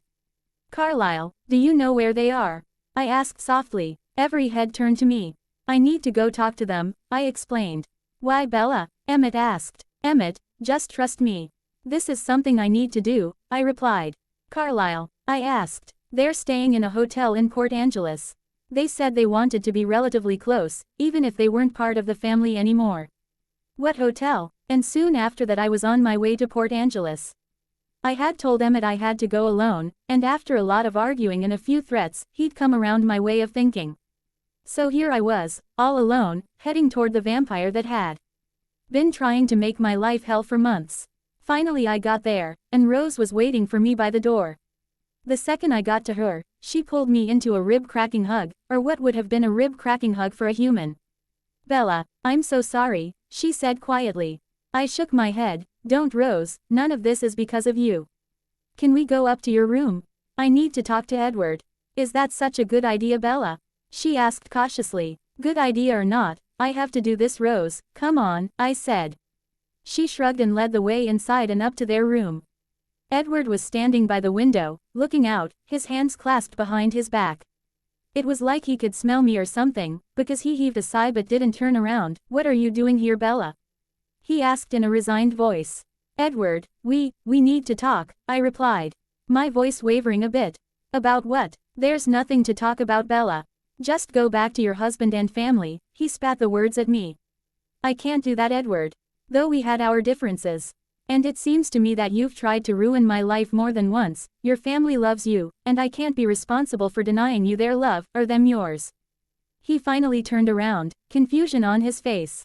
What are you saying, Bella? He asked. I'm trying to figure out a compromise, Edward. It's clear to me that denying you and the rest of the family contact will only hurt everyone more in the long run. Edward Mason Cullen, if you swear to me on your life, your existence, the existence of your family, that you will straighten up your act, you will stop messing with my life, you will start to act your age. If you swear, I will call Carlyle and tell him to unbanish you. When he opened his mouth to speak, I cut in. Remember, Edward, you're swearing on not only your existence but the existence of Carlyle. And Alice, and Rose, and Jasper, and Esme. I had purposely left her name for last, knowing it would have the most pull on him. Edward stood straight in front of me and spoke in a voice so solemn I couldn't help thinking of an over voice for some insurance ad. I, Edward Mason Cullen, do hereby swear on my existence, and the existence of all I love, that I will straighten up. I will stop messing with the life of Isabella Cullen and her husband Emmett, and will start to act my age.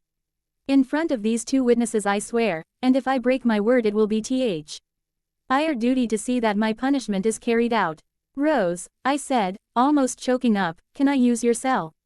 She handed it over in a flash, never taking her astonished eyes from Edward. He hadn't moved from his straight-back position. Hello, Carlyle. Yeah, it's me, Bella. I called to ask you to. Well, this is going to sound crazy, but I want you to tell Edward that he can come home, I said. What are you talking about, Bella? He asked. We've worked everything out, and I want him to come back, I replied simply. Let me talk to him. I handed the phone to Edward and watched as the expression his face changed from solemn to overjoyed. Really, Carlyle? He asked. Thank you so much. He hung up and came to me. He didn't touch me, just stood in front of me and watched my face. Thank you, Bella, thank you so much. You have no idea what this means to me, he whispered. I couldn't help but smile. Oh yes, I do, Edward. I might not be your biggest fan, but I know that the family will be a lot happier with you back home. And I'll be happier too. Come on, Rose, let's pack up. Immediately they started packing. So will you guys be sticking around a lot? I asked, trying to make conversation. Actually, we'd planned on going for a trip next week, Rose replied, pausing in her work. Oh, to where? How long? I asked, curious. Just all over the world, and we'd planned on a couple years. And I think even now that Edward is part of the family again, we need this time alone. I agree, Edward Saeed. We'll spend a few days with the family, but after that we're hitting the road. Oh, well, I think I should get going. Emmett is probably dying to rip my head off for this, but I had to come. I'm sure I'll see you in a little while, I said, moving toward the door. Bella, Edward Saeed. I stopped and turned to him. I was a little surprised that he was standing right in front of me, and then he was hugging me. I will never be able to thank you enough for what you've given back to me, Bella. Well, how about you forget about it and we can call it even? I teased. He smiled and nodded. An hour later I was back at the Cullen house. I was barely out of the car before Emmett came up to me. I didn't even let him speak, or rant, or rile. Like I knew he wanted to. I simply slid my arms around his neck and kissed him passionately, clearly making him forget every grievance he'd worked up in his mind. And at that moment, I knew that everything was going to be okay now. Edward was sorted, the Cullens were back together, Charlie was talking regularly with Regina from Denali, and Emmett and I were just about to set out on an eternal life together. I couldn't wait, and as we walked inside the house to see the family I'd just recently gained, all I could think about was the face that one little change, one little reaver. Sal of the main man in my life had made me the happiest person, or vampire on earth. Everything I had was thanks to one little reversal. The end.